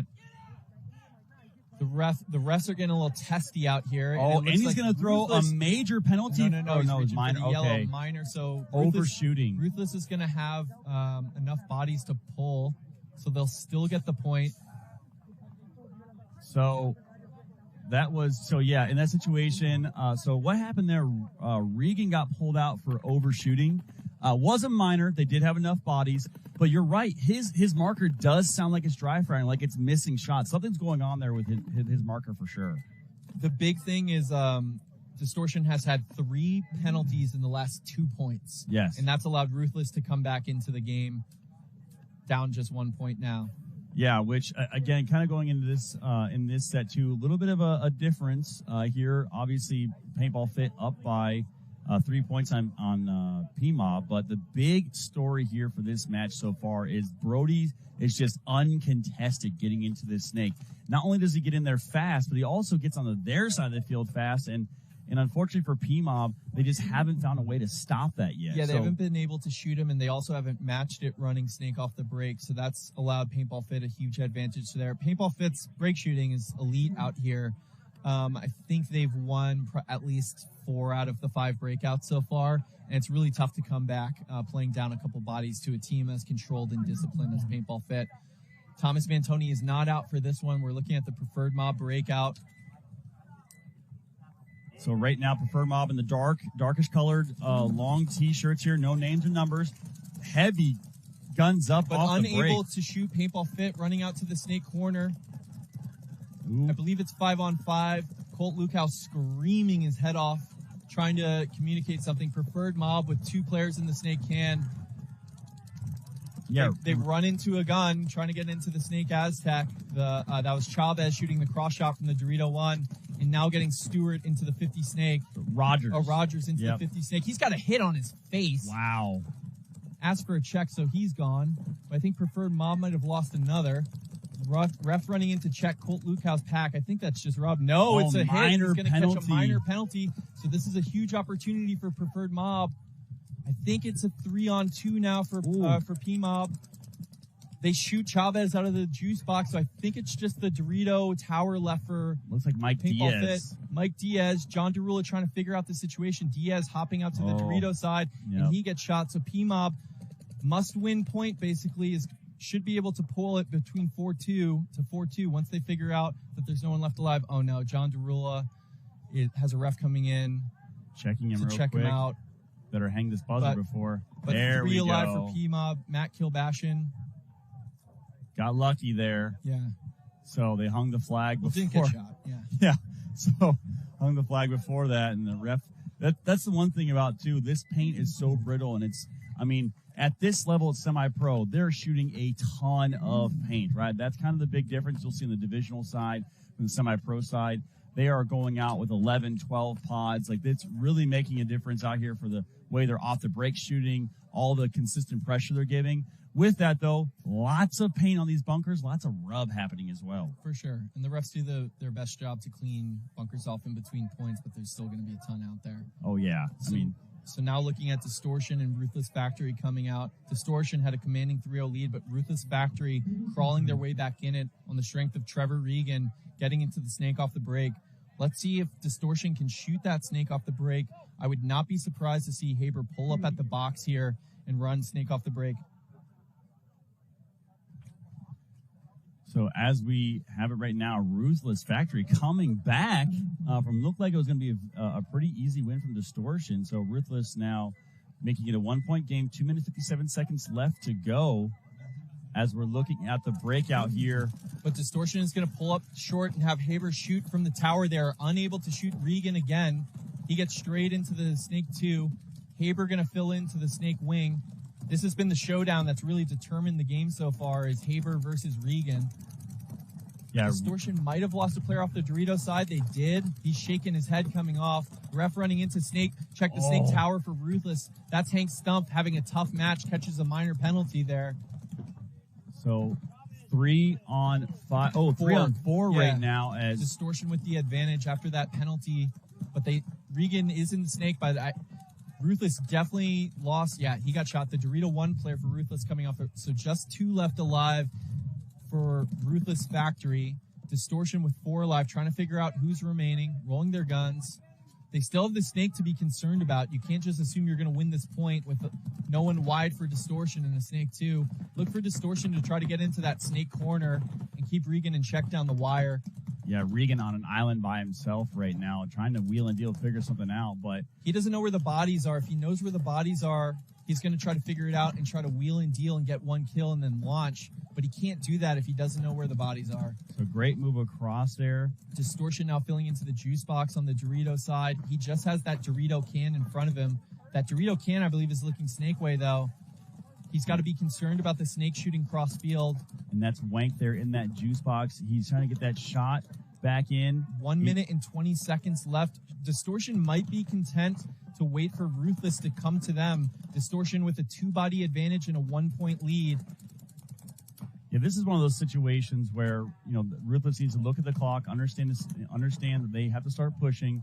60 seconds, getting ready to tick off the clock as we go a minute 3. And Ruthless players need to be aware right now when the box says 60 seconds and all the refs punch their open palms. They do it all around the field. That means 60 seconds. And Regan gets on his horse right there. He starts standing up. Now he understands. And now look for him to try to launch here. Yeah, he's definitely having Ruthless some needs issues. this point. They can't afford to blow the horn and go down 2 anymore. So they have to pull out a low body situation against the clock. Distortion looking to punch their ticket to Sunday just by holding this down. They know Regan's in the 50 Snake. Haber's not going to do anything there. He's going to wait for Regan to stand up and try to get him. Yeah, Wank now on the 50-yard line, trying to get the crossfield shot. Really right tough now. situation. The Ruthless player in the Dorito can, I think he's doing gun surgery, but he's blowing it, and now that's going to be the match. Yeah, So Distortion going to run in and, get one for their margin, try to get that 1 seed so they get the bye, and they're going to take a victory 4-2 over Ruthless. Distortion plagued by penalties in the middle of that match, but able to grit it out and play their zone control game and understand situational paintball, right? We're up 1 point. We're up 2 bodies with 2 minutes left. Story time. Let's just hang out. Let's wait for them to make the mistake. Now, 12 seconds left. Little mental error there for Distortion. I would have probably hung it less than 10 because they usually don't play that. Yeah, that's a good point. Yeah. So 12 seconds, that's enough time, for unfortunately to break out, get a major penalty, swing point, right? And it kind of puts the... Well, and then you just got to play that stupid 12-second point. Yeah. Because nothing's really going to change, right? Except for point margin, maybe. But you got to go out there still. But it's not a stupid point for Ruthless. It's a stupid point for Distortion to have to play. Well, Ruthless is going to go down to 0-3, though, right? Yeah, that's true. Out. So they're probably out after this. But hey, like Matty Marshall always says, it's been a very long time since we've seen a team go in at 1-3. You never know how things could shake out for the rest of the day. Yeah, so you're right. Can't count anybody out. Mr. Optimism over here. You sound like me now. All right, so now we're back into Paintball Fit and Preferred Mob.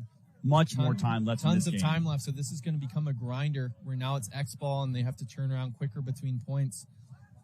Paintball Fit has been dominant off the break. Preferred Mob, both points they won, they had 5 alive. Yeah, that's what we need to see right now. So get 5 bodies out alive. You're looking at, looks like Mike Diaz there. This is P-Mob, though. No names, no numbers. That's Matt Kilbashin shooting from the back center for P-Mob. You can see Diaz and Chavez there over on the Dorito Mob side. Using their Dorito side can off the break. Matt Kilbashin with a good fill into the Dorito side wing early. That's going to make it difficult for Paintball Fit to get into the Snake. They have Chavez just sitting off that Dorito one shooting the cross. Now he's looking to go heads up and make some moves over there. He's looking at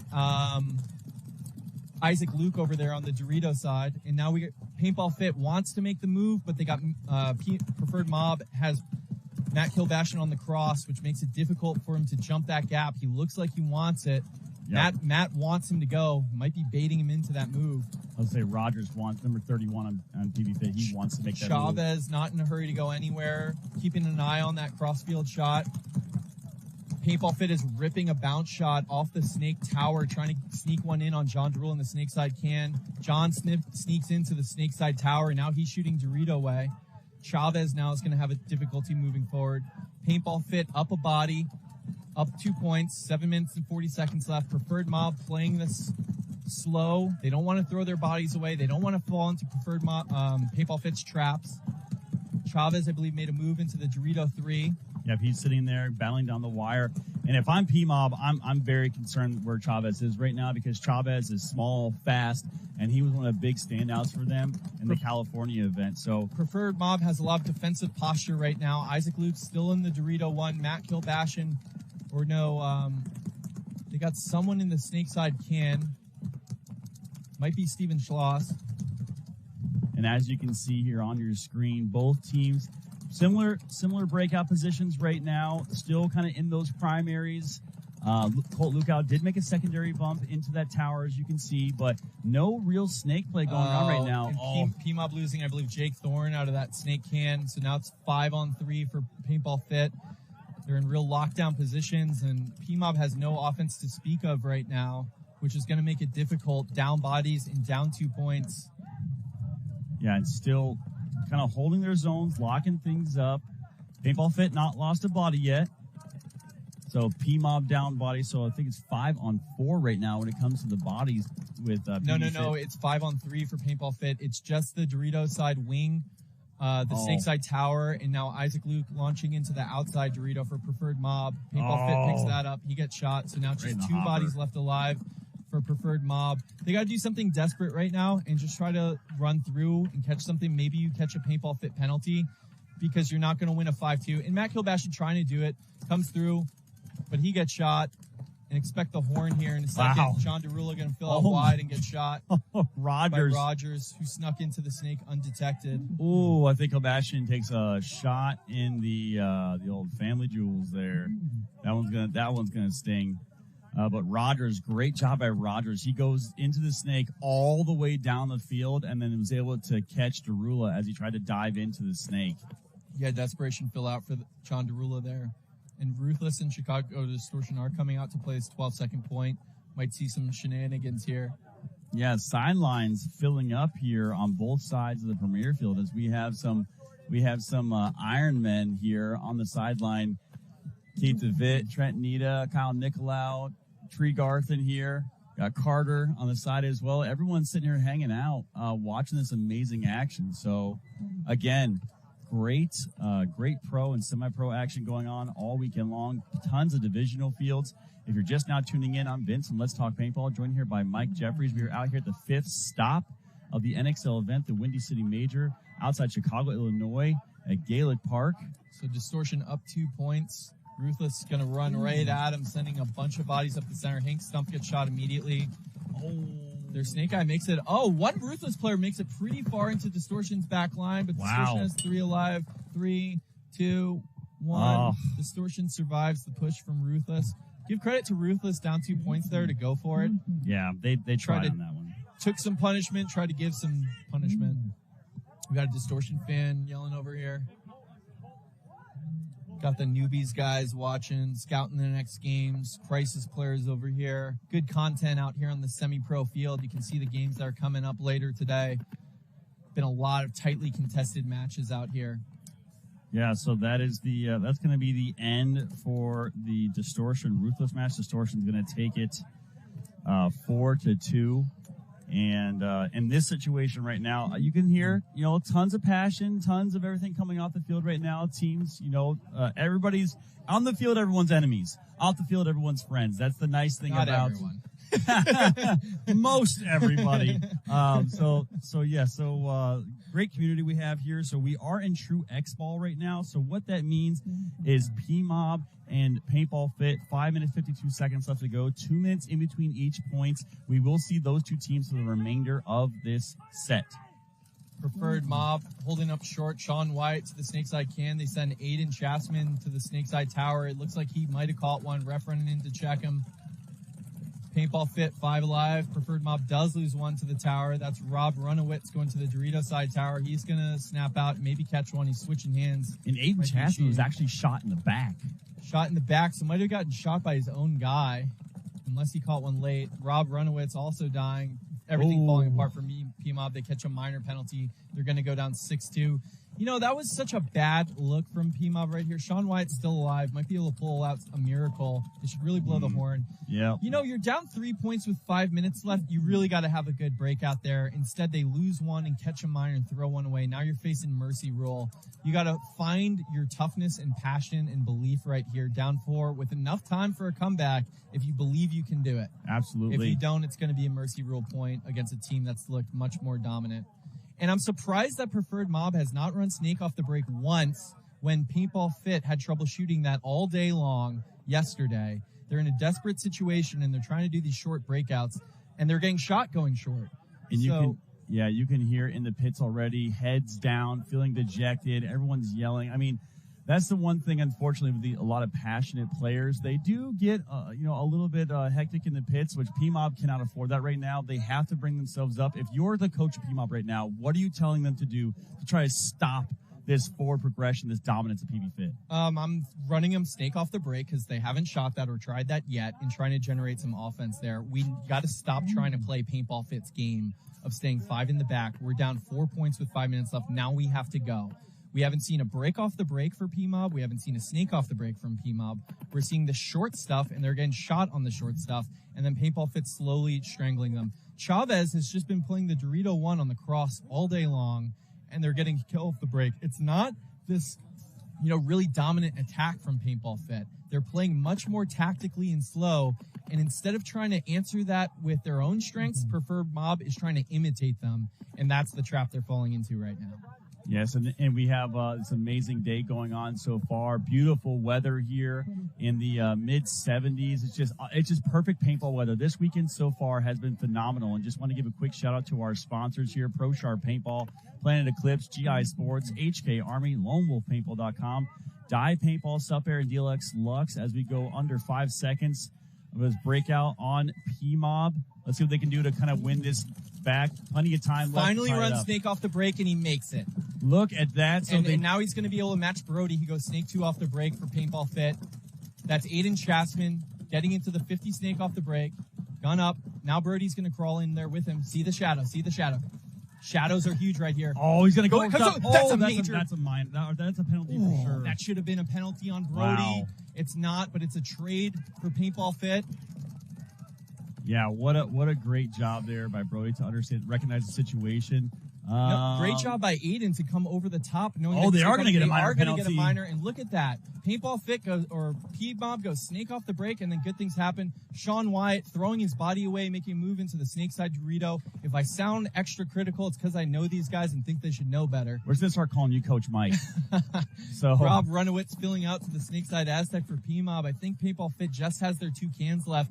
One of those guns is Colt Lukow, who's a master of these situations. Rob Runowitz also throws his body away. It's Trent Mason and Colt Lukow in the back there for PB Fit. Here comes Steve Schloss filling out to the Snake side. I don't think anyone saw him there. No. Steve Schloss going to try. Oh, now the Snake side can picks him up, and he gets shot over the top. Oh, my goodness. Tough death. Preferred Mob going to throw this one away. Trent Mason with the best snapshot. He just clinked that guy right off the hopper first ball. So and Colt Lukow's going to give the P-Mob player a little extra love, too. Yeah, so Paintball Fit is going to win a mercy rule victory right here to wrap up this set. Absolutely looking.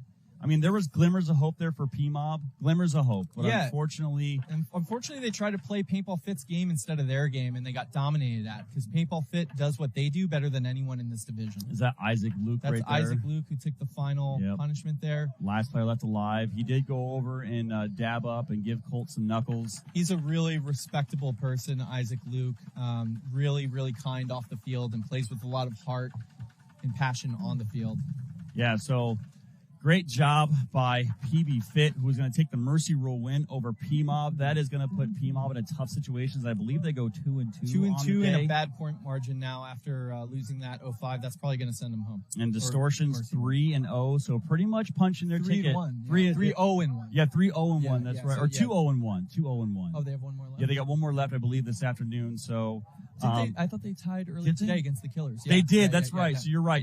Yeah. 3-0-1. So I love PB Fit so much. I just want to see them play more paintball. Oh, so yeah. so they punched their ticket into Sunday. So they're going to have a good night tonight, getting ready and preparing for that Sunday ball. On the flip side of this set, Distortion beats Ruthless Factory 4-2, probably sending Ruthless Factory home on this one. A tough loss there. So, again, I'm Vince from Let's Talk Paintball, joined here by Mike Jeffries. We have some great action all weekend long. Stay tuned as we have a couple sets left in the day. So, coming up, we have, looks like we're pulling it up right now. So we have Arsenal, TCP Machine, Killers, Noobies, PB Fit, Carolina Crisis, New Jersey Jesters, Ruthless Factory. So with that, thank you so much for love and support. Stick around, and we'll be right back after this commercial break.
Honestly, it was an amazing experience overall. Every single team fought very hard. It was definitely a battle for each one, and then it was a war in the finish, and our team stayed very strong throughout. None of us doubted each other. None of us questioned each other. We stayed strong throughout. If one of us even hesitated, we built each other back up. If one of us was falling, we picked them back up, and we kept going. We just kept moving along. We just kept our head in the game, kept our head in each other, and put it in. Whatever we put in practice is what we put on the field. You know, we leave it all on the field, and that's how we do it every single point. Mentality going into this last game was starting over. Start fresh, forget about the rest, forget about all the other wins, forget about all the other points. It was start fresh every single point, and that's what kept us strong. If any one of us had any doubts, we fixed it immediately. Any mistake, we corrected. Every single play, we executed it. We had a job, and we did it. We worked with each other, we remained strong, and we communicated. That was the biggest deal for all of us. We stayed in communication.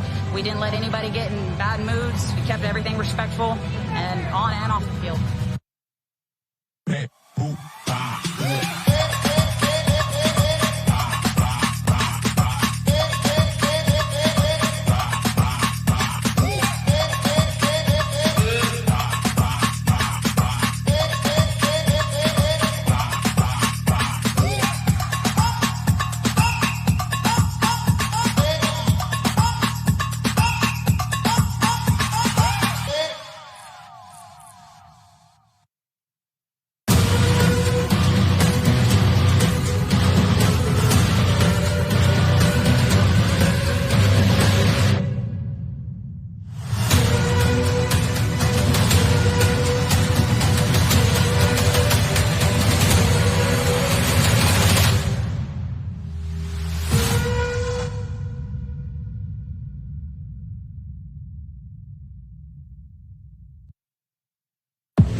Definitely my favorite feature of the Spire is it's just plain reliability. You don't have to think about it. You don't have to think about it jamming. You don't have to think about it dying on batteries. It just works. It's something you don't have to think about. You can think about the game. You can think about the point. The loader holds up to the beating I give it, and when I get down to their end, it's prepared to shoot people in the back. It's always there working 100%. It's the workhorse of all loaders. The 2 years that I've been using it, I've not had it jam one time. So that's honestly, to me, the most important, especially as a front guy, because you can get to those spots, and if your loader goes down and you can't make the shots that your team needs you to make, obviously it can be frustrating. It has an anti-jam feature in it, but you never notice it because the reality is that it never jams. It's reliable, it's lightweight, and it always works. And the reality is you want a loader where you never really notice it. The only time you notice a loader is when it doesn't work. Sometimes you got to dive over paint, over streams. It doesn't matter how you land. All your paint's going to stay in your loader. You don't even have one ball fly out. It's like having a lid, but that you can fill into. If you want to kill people, just use Spire because it's really the best of the best. I can dive, flop, twist as much as I want and actually don't lose paint. I need those 1 or 2 balls at the very end when things are really important because that's my time to shine, man.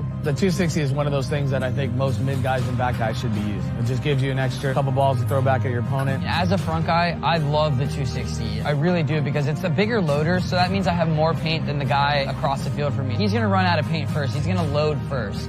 So I already have the edge, and if we're battling and he has to load, then I'm gone. I'm in the snake or wherever it may be. And it doesn't even feel bigger to me. The 260 is practically the same size. I tend to flail around a lot, so with the narrow shape of the Virtue Loader and how light it is, I can easily kind of whip it around with one hand and still see where I'm shooting. It's light as a feather, man. You don't even notice really the weight of it at all, and it's just a really sleek design. I actually like the way that it's shaped on the front, so if I do get shot on the front of the loader, which I try not to, but it happens, I know, rather than just a thump on a flat side, and I haven't gotten any penalties for getting shot on the loader in years. It is ridiculously light. It makes a difference on your snap shooting. It makes a difference on your running. It makes a difference in your crawling. Yeah, you know, you're only talking.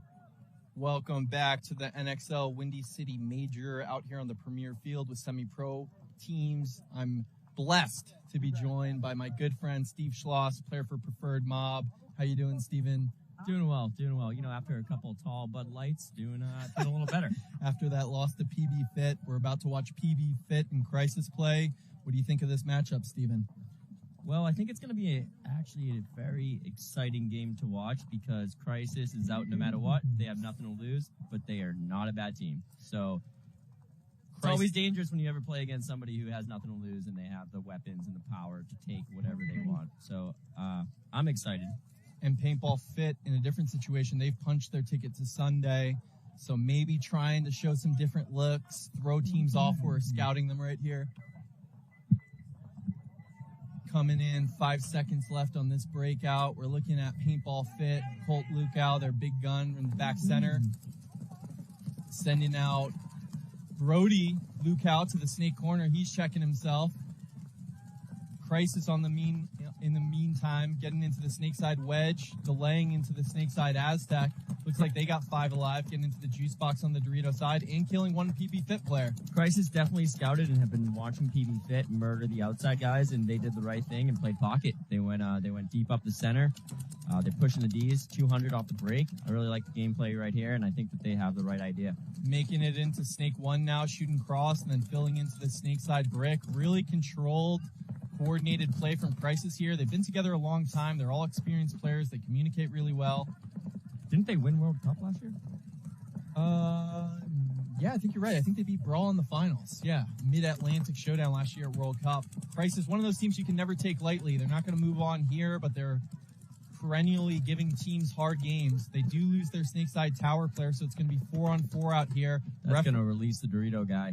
But ref running in to check PB Fit in the corner. He's still alive. Trying to wrap and catch something on Crisis. Now moving into the snake. That's Brody Lukow. We're going to look for Dorito push here. I don't think anyone saw him go, and now we're going to have poison in the 50 snake. Actually, the snake player gets hit, so Brody is going to take over the snake wire. The snake brick player doesn't know he's there. Crisis player's dying in bunches. You called it, Steven. Dorito side push released, and Chavez immediately goes to work, peeling off Crisis players. That's just good team paintball right there. Just read and react, playing off his guy, feeling the pressure release as soon as they got that call on the snake side tower.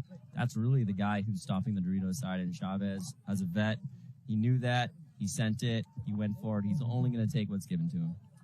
Yeah, and Lukow, understanding when the pressure released on him, gets into the snake. Crisis loses their snake player at the same time. So Paintball Fit, down a body early, able to dig one out. That's kind of their MO out here, just being tough to beat. Yeah, no, we got this team, Ruthless Factory. Honestly, never seen these guys before. Yeah, so it's their first event playing together. They do have Trevor Regan, a former Aftershock player, number 4. He's playing the 1 on the snake side for them. I think they're 0-3. They've had a tough event out here.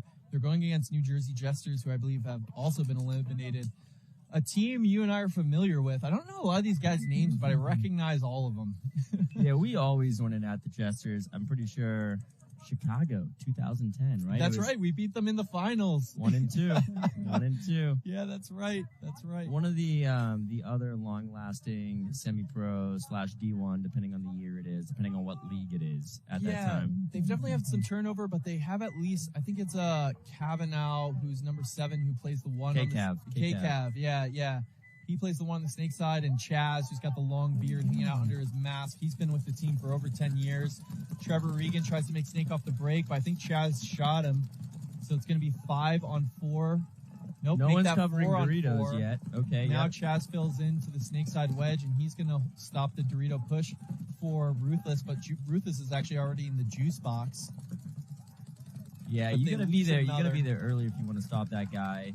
Right. But Ruthless loses another body out of the backfield, so it's 4-on-3 in Jester's favor. They got Chaz in the wedge, looking Dorito side. We're looking at the Ruthless cans crossed up in the backfield, trying to keep a Jester's attack from developing down a body. But Doesn't look like this Ruthless player on the snake side is really looking to get out. I think he's trying to play defense, which is not the play. Yeah, I think they just don't know where the Jesters are. You're not hearing a lot of communication from them, and they're also not rolling their guns particularly strong, which tells me that they're not sure what the situation is. And that situation is a 4-3. Oh, and just like that, it's the Jester's signature. A badly timed major penalty to blow up their attack.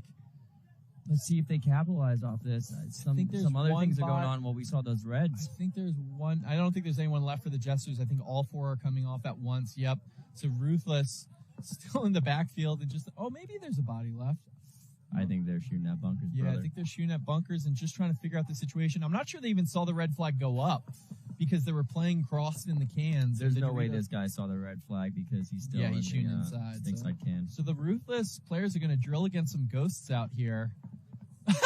Yes. Surprised that the Jesters don't want to blow this. Maybe I don't know. Okay, we got the hand wave. But he steps out of bounds. Weird. That was He kind of signaled that. I don't know. That was kind of a dead player signaling right there. That was if you ask me. 100% a signal. And shot by his own and this player. guy, they're communicating with each other.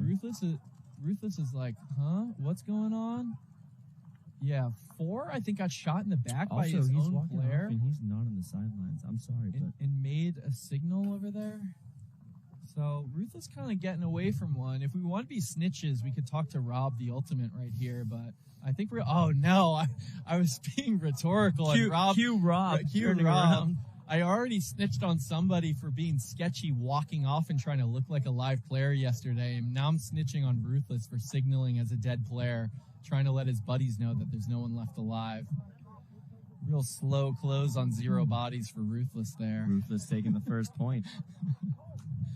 So, Steven, tell me what happened with P-Mob at this one. Not another disappointing showing for you guys in your second event as a team. Yeah, so P-Mob practice together. And when I say practice, I'm also counting the first event that we played together, Philly. 11 times total now. No penalty, though? Oh, okay. So Rob's explaining what happened to the Jesters player right there. He got shot in the pod and then dumped it, trying to act as though he was just ditching a pod, but he had a hit on it, which is a gross major. Is Cole playing soccer out there? I just saw him boot a pod. Wow, Colt. I didn't know he played other sports. I didn't know he played other sports either. Those Texas guys probably played high school football or something. Honestly, good for them. Good for them. They play a ton of paintball out there at paintball. I'm going to take a guess that Paintball Fit practiced more than Preferred Mob before this event. We played together, like I said, 11 times. Yeah.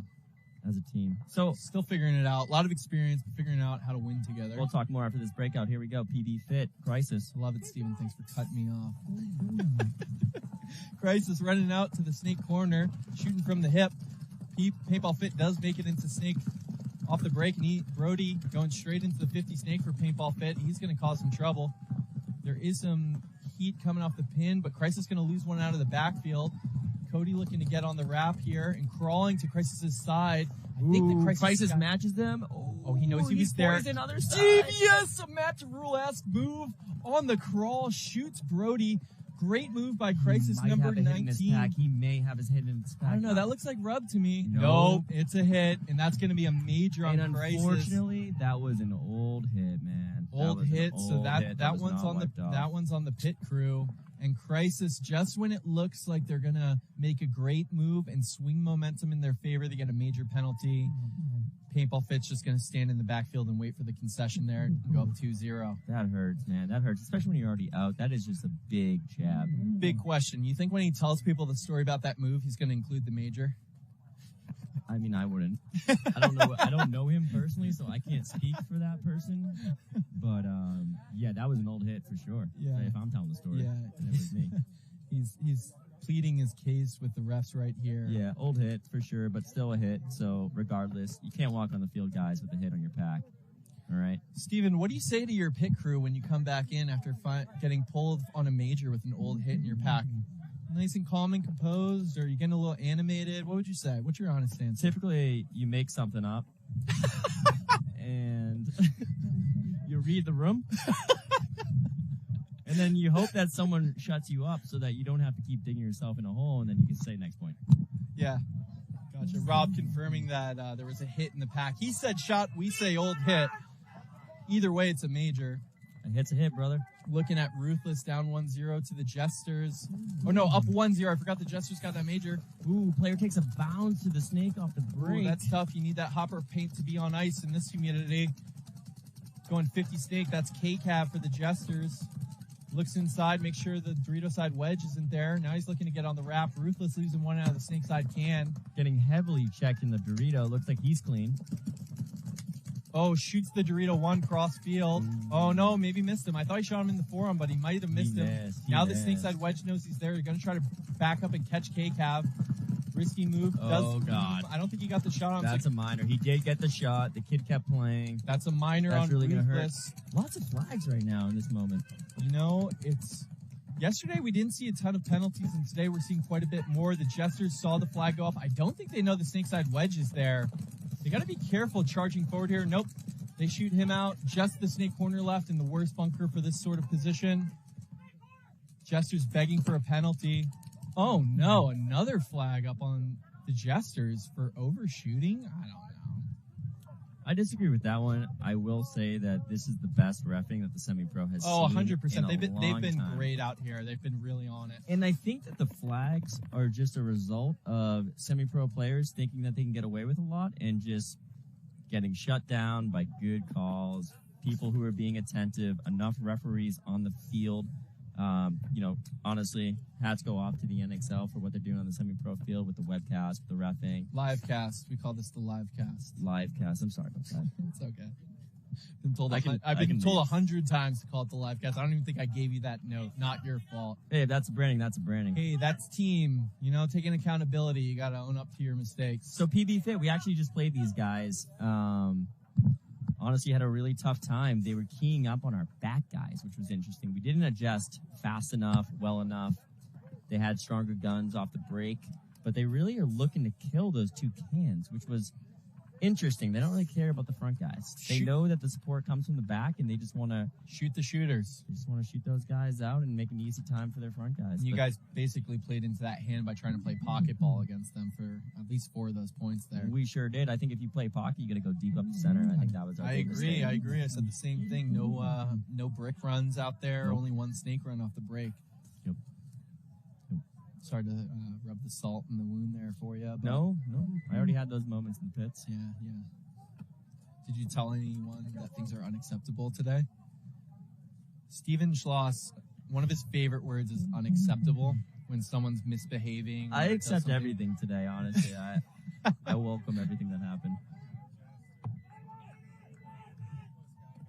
Getting a update from the ref playing on for the Ruthless player in the Dorito corner and a talking penalty for the Jesters.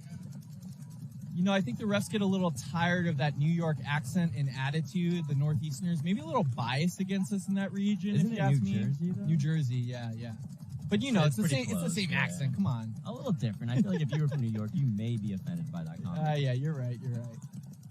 What do we care if we offend people, though? That's why we got you in here, Steven. I mean, I don't. I don't have a job. And we're looking at Paintball Fit and Crisis out here. I think they got a 5-on-5 point out here. I haven't seen. Oh, Chavez walking off on the Dorito side for Paintball Fit. That's an unusual death. So Crisis now. Colt understanding that and going up to this tower to do some damage control, stop the bleeding. Crisis 5 up. They get into the juice box on the Dorito side. No attack on the Snake Crisis side player yet. gets bounced at least, maybe Asking got for a hit. check in the tower. I think that he's evading the hit, was calling on his head, but I think it happened on his shoulder. I believe that's Caster out there, and Crisis all Nice filling fill out out to to the Snake corner. Great fill. Got detected, unfortunately, but that was a great fill. Interesting And then fill out to filling the to Bravo. the So they're Snake. going to look to push the Snake here, guys. Yeah, They recognize that the Snake is clear, and they know that if the Snake is clear and you're in there and they're not. And Colt is in the Dorito tower, but he's looking Dorito way, so I think it's just the Snake side can that's He just holding up his switched as attack. you said Now he that. switched. He's kind of doing it both. Colt is trying to play both sides right now, going lefty-righty, switching quickly, reading the paint. Crisis also has the Dorito side wedge, who's holding up the Snake attack for Paintball Fit. Paintball Fit has the Snake side Aztec, the Snake side can, the Snake side tower, and the Dorito side tower. Do they for sure have the Dorito side wedge? Because he's not. No, Crisis has the Dorito side okay. wedge.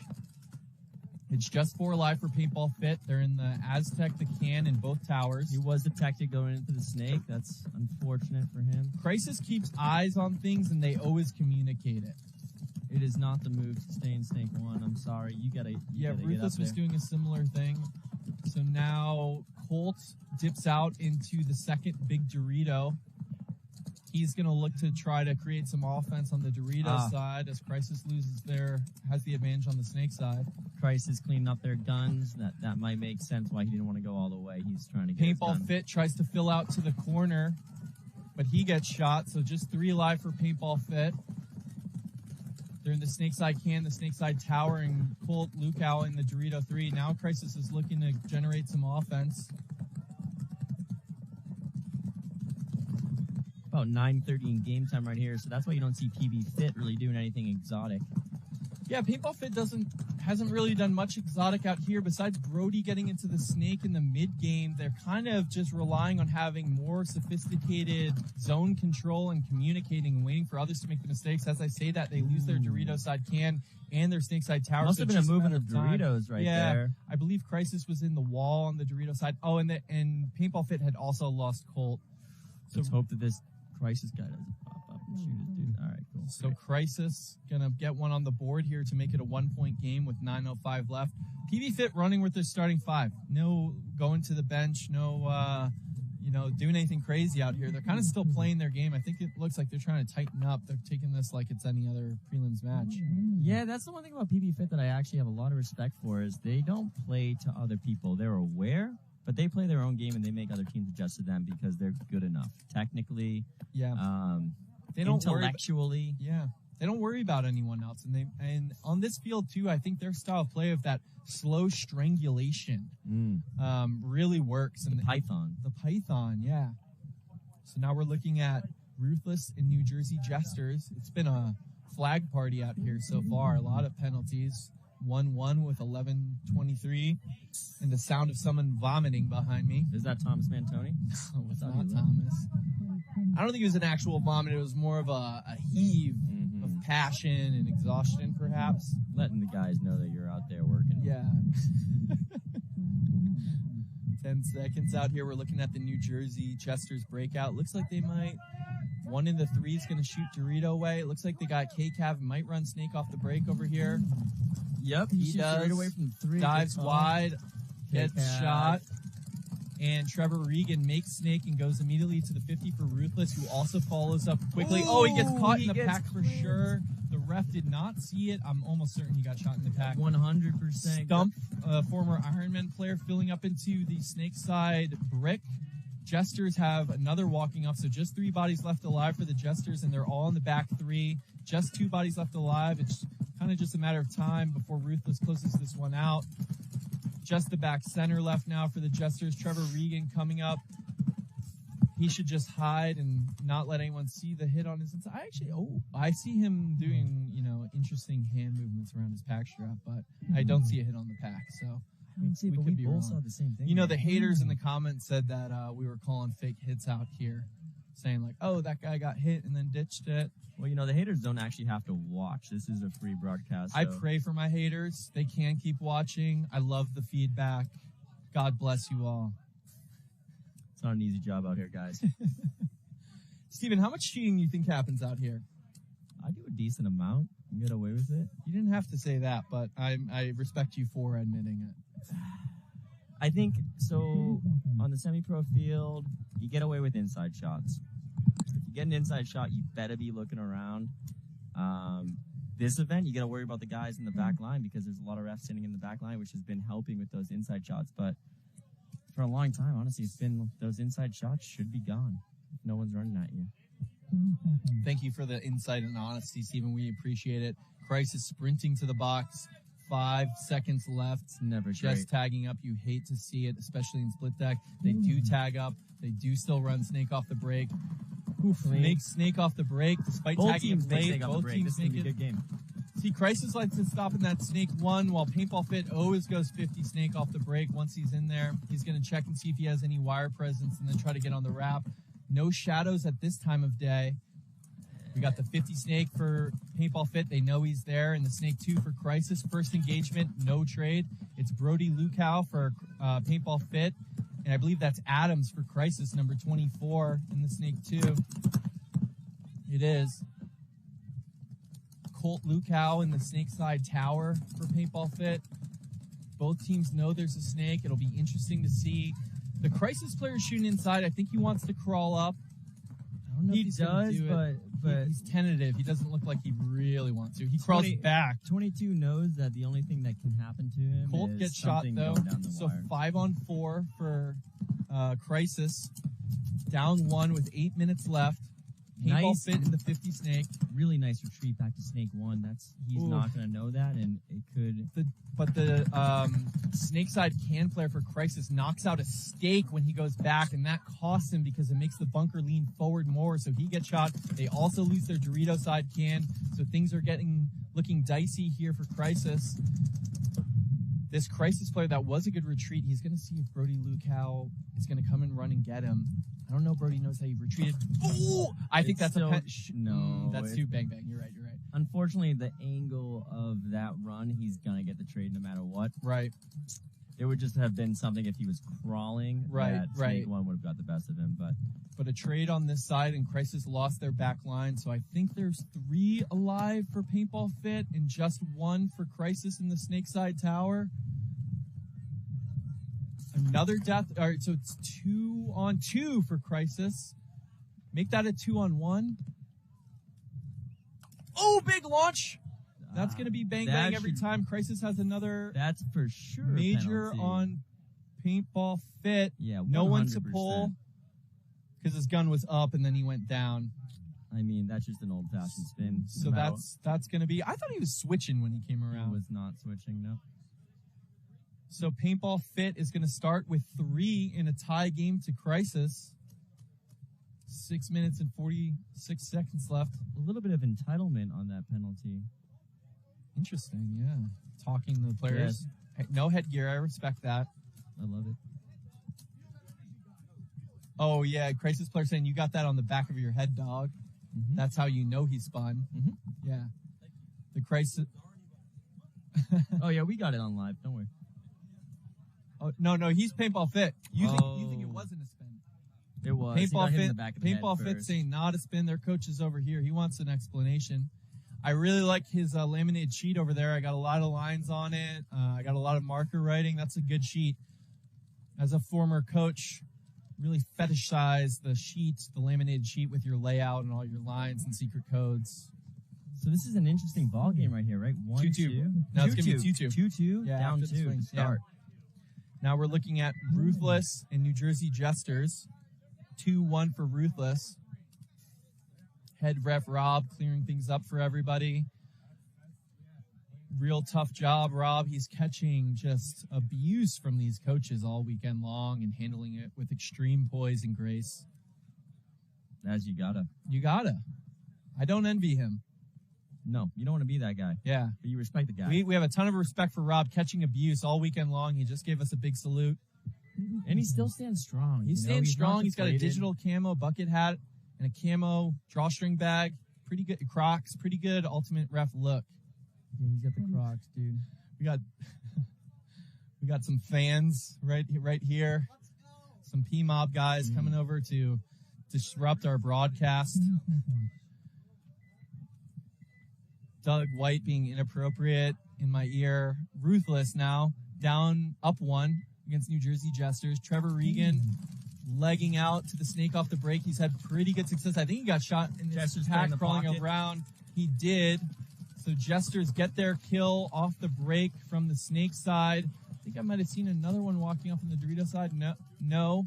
So it's a 5-on-4 in the Jesters' advantage. They're rolling their guns and talking it up. Hanks gets into the snake undetected, which is huge. That should be no wire presence over here. He's going to stop and look inside at the snake too. He wants to load his gun. Now he's going to go 50 snake. Check, make sure he doesn't have a corner. Oh yeah, you're right. That's number 11 for the New Jersey Jesters. Going to get on the wrap here. Doesn't know where Ruthless is at. Now he's going to look and try to shoot the Dorito 1. He does. In the face. Shoots him in the face.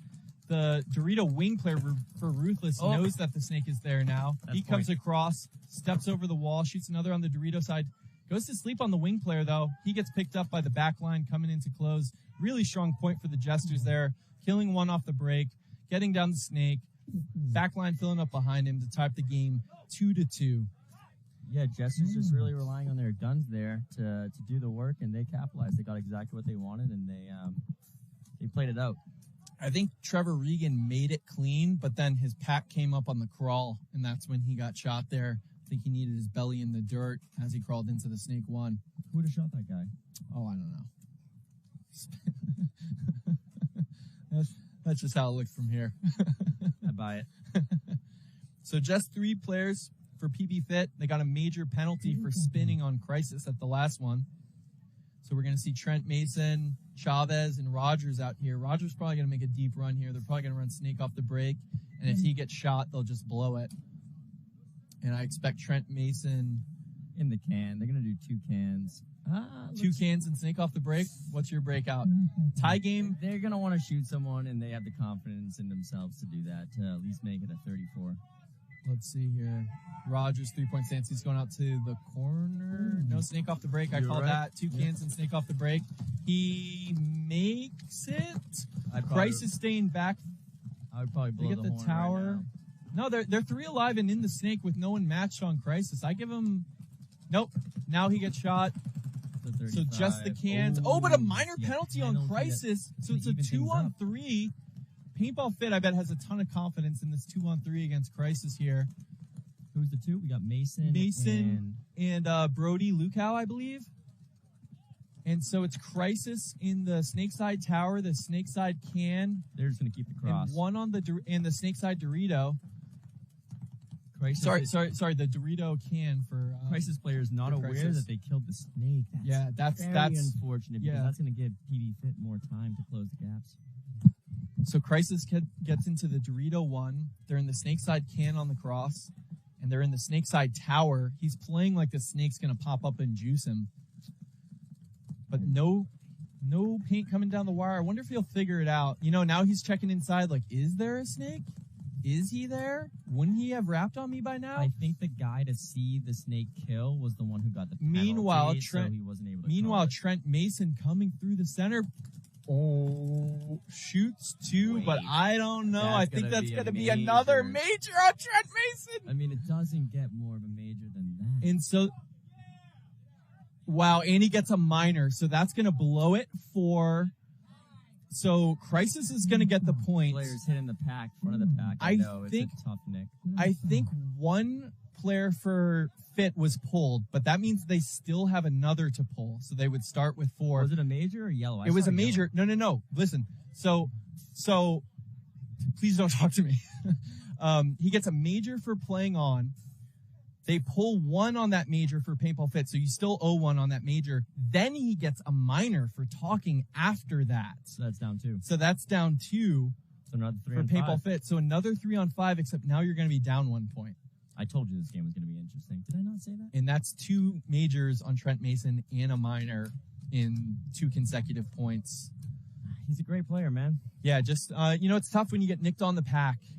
I respect riding the line too. It's just tough if you got that red beacon on you from the last point. You gotta ride the line a little bit, varying to the other way. Talking to Rob here to get the update. So it was a major. Did he also get a minor for talking after? And so how many players will Paintball Fit start with? So Paintball Fit confirmed will start with 3 again after the major minor double serve on Trent Mason. 2 straight points. I don't know if we'll see him again this match.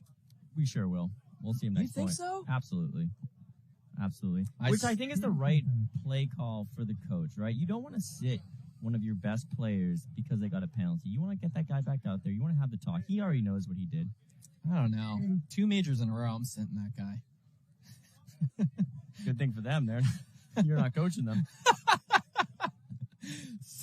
I think you got to get that guy back out there for rebuttals. Yeah, Steven Schloss telling it how he sees it out here. We expect no less from him. Looking at the New Jersey Jesters breakout in a 2-2 game against Ruthless Factory. Stopping at the box to shoot snake side, and they do shoot the snake off the break. Jesters playing the pocket again. They really are relying on their off the break shooting. And it's working for them. They're shooting the snake off the break consistently. Ruthless keeps trying it. Ruthless also loses their Dorito side tower off the break, so it's 5-on-3 for the Jesters. Storming back, I believe they were down 2-0 to start this match. Something's Ref coming in to check here. a guy moving up. They're going to get a penalty. Nope, no penalty. So it's 4-on-3 and the Jesters' advantage now. Chop, that's I'm not sure who that is in the Dorito 1 for Ruthless. They have the Dorito 1 and the Dorito can. Hank Stumpf trying to fill out to the snake corner. He gets chopped up, so just 2 bodies make that 1 body left alive for Ruthless. Jesters trying to figure out the situation. They're in the snake now. Just 77 for Ruthless in the Dorito 1. There's something going on inside now. Getting into snake 2 now, getting on the wrap. The Jesters don't know how many bodies they peeled off in quick succession. It's just the Dorito 1. They're figuring it out slowly. It's a 2-2 point, so you don't want to rush it. It's fine to have a slow close in this situation. Hats off to Ruthless also. They're fighting adversity here. They're losing guys. They're staying in this. They're fighting hard. Ooh, catching 1 off the top of the break. We call that the commentator's curse, Steven. Sorry, brother. A pure commentator's curse is when you say someone's name and then they immediately get shot. Well, we didn't know his name, so so it was just hats off to the organization and then they get shot. Boom, in the face. Yeah. So Jesters hanging out, talking. Ruthless blows the horn, and now we're going to see Paintball Fit, another 3-on-5. Now, so this is the first time all tournament that PB Fit has been down. So That's I'm very correct. interested to see how they run this point. Are they going to go pocket? Are they going to run a snake? I think they got to run at least a snake corner, right? You called it. Trent Mason coming back out there. Of course. You got to play that, man. Shit happens. I mean, it does make sense. So I see your point, too, especially in this situation where you're already in. Let this guy work through it, Yeah, you sit him, you lose one of your best. And, I truly do think that he is essential to their back line. I mean, their big 3 back there is Colt, Trent. It's a huge reason for their success. Yeah. I mean, their front guys do work also. Yeah, course. Chavez plays so methodical over there on the Dorito side. He shoots people on his bumps a lot, which is really impressive to me at this level. They ran snake off the break last time when they were in a 3-on-5. Let's see what Paintball Fit goes with here. Down 1, 5-11 left. Brody looking like he's going to leg out to the corner this time. That's called. There it is. Catching a bounce in his pack. Is he trying? He's asking for a check. Crisis with 5 alive. Players hit. I'd be blowing the horn right here. So they lose Brody Lukow running out to the corner, so it's a 2-on-5. 5 minutes of game time, right? You got to be aware of the clock on these. Yeah, this shows. It's interesting. You're wondering if There you go. Yeah, there it is. Good There's the concession. towel. Yeah. A little late. That's 5 seconds. Sometimes that costs you the match. Yeah. I wondered how long they were going to let that go, if it was maybe just I don't even know. You're down. You just got to blow the horn. You lose a body. That's it. Be quick on the horn. Down 2, though, with around 5 minutes left. Still plenty of time for PB Fit to come back. And it's easy to say, okay, we got 2 majors. We played 2 3-on-5. Now we got to come clawing back. I expect them to be confident coming out 5-on-5 now. The PB Fit guys are just also great sports. Yeah. Honestly. You want to hate them, but you can't. They're just good people. I love that. So now we're looking at Jesters and Ruthless Factory coming back out. 8 minutes left in this game. Still plenty of time for both teams. Yeah, we got a good set here. Good paintball. Yeah.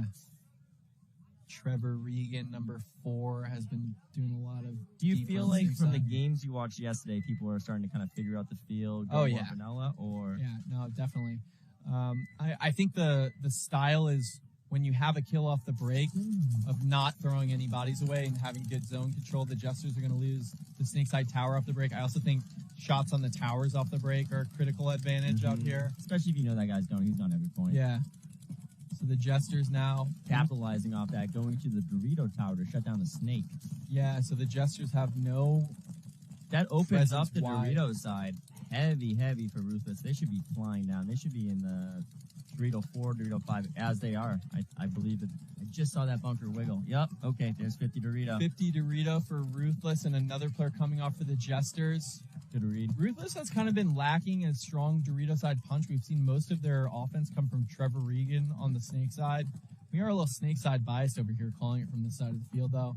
Now Ruthless getting in. That's Hank Stump. He was on the Ironman recently. Saw him at practice at Camp Pendleton last weekend. But Jester's on this outside Dorito, making sure that he doesn't come into their side. Smart move. It's basically the Dorito corner. Ruthless down 1, needs a point. 7 minutes left. I think it's just the small Dorito and the Dorito can for the Jesters. Jesters player going to move into the big Dorito. Uncontested down the Snake side. Comes Stump. He's going to get on the wrap. Oh, they have the Snake can as well, I believe, the Jesters, but based on how that bunker's leaning. I think Stump just shot him in his back. Should be. Blows him up.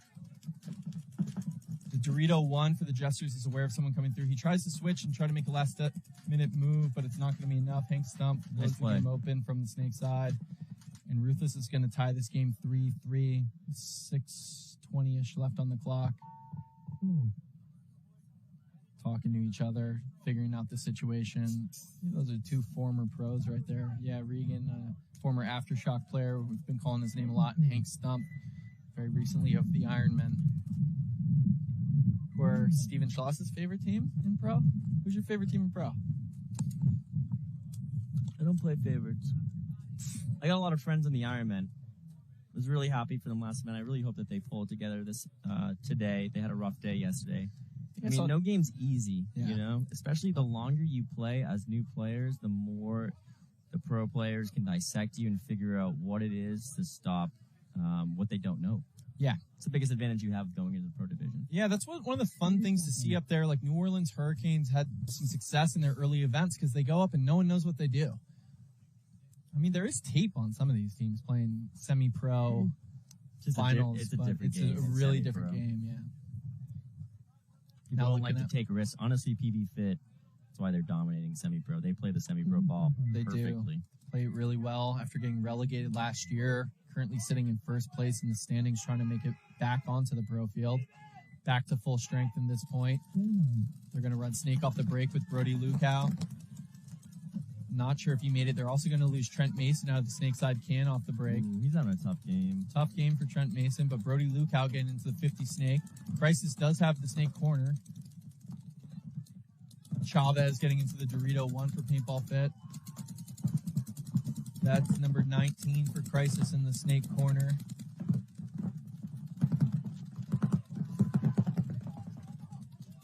Brody in the 50 Snake looking inside. He's drawing a lot of guns in that spot. Trying to free up the Dorito side attack for Paintball Fit. Looking at Crisis's Dorito side. They got the Dorito Tower and the Dorito 1. It's Murray, number 19 in the Snake corner for Crisis. Paintball Fit is also in the Dorito brick, looking inside, so that's going to prevent movement forward for Crisis on the snake side. I don't think he's shooting the his center. gun. He's looking for it. He's making sure that he keeps the center up there. So Paintball Fit, which is really interesting because there's really nobody stopping PB Fit's Dorito side right now. They don't have the tower. They just moved into the juice box over there on the Dorito side. No, the Dorito 4. We have the snake side can, but that guy's got a far shot. Yeah, the snake side can shooting inside, but now Paintball Fit starting to develop a Dorito side attack. They're at that big 40 Dorito, the Dorito 3, looking to get into the wall in the 50. Crisis's guns are tightly crossed, but Paintball Fit has the spots. Getting into Crisis's side of the field on the snake is Brody Lukow. I think Crisis knows he went there. He's going to wrap the inside. He might try to come into snake 1 and shoot this Dorito side tower. Oh, the Dorito side tower. Yep. Oh, wow. Kept playing, man. You guys can't cheat like that on this field. A minor. I think, the point, I think, is what he got it for. Standing up and pointing. And now Crisis coming into the snake and also moving off the Dorito side, capitalizing on the penalty. I don't know if there's anyone left for Paintball Fit. Crisis about to take a 3-point lead. Love to see it. We got Honestly, PB Fit beating ref themselves a little bit this match. You really don't see that often. 3 penalties in a row. A couple points where they had to start down a body. We got a Crisis player puking on the field right there. That's number 19, Murray. See it. Yakking just pure liquid out there. A lot of passion and exertion happening out here. He's stumbling into the pit, taking off his pack. 37 seconds till the point here, and Jesters and Ruthless Factory in a really good back and forth tie game. We got a head ref who's slow to get up over here. He got shot in the face. I'm not sure what else happened. Not easy to be a ref. Looks like a little groin injury or something. Again, big ups to our refs out here. It's a very difficult job. It's starting to get hot. Actually, it's perfect paintball temperature out here. Coming into this one, Jesters, Ruthless Factory. Looking at the Ruthless breakout. Trevor Regan goes up into that snake side tower, looking cross to the Dorito side. We send Hank Stump to the snake side can, shooting heads up, running ref at the Jesters. No penalty, but they lose their Dorito 1 player off the break. Jesters with both cans now moving out into the snake side Aztec.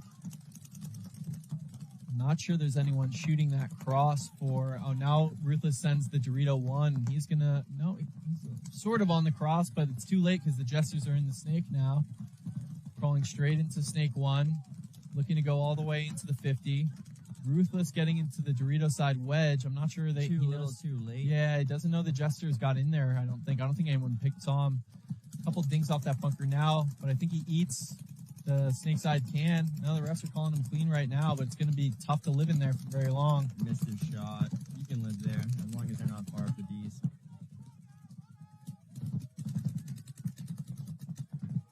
Now coming into the Ruthless side of the field. Up here, as long as he takes the inside shot as he should.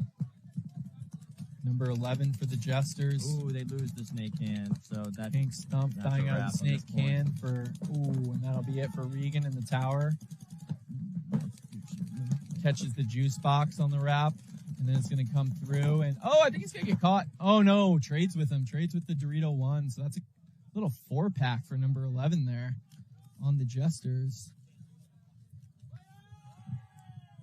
Another Jesters player getting called out,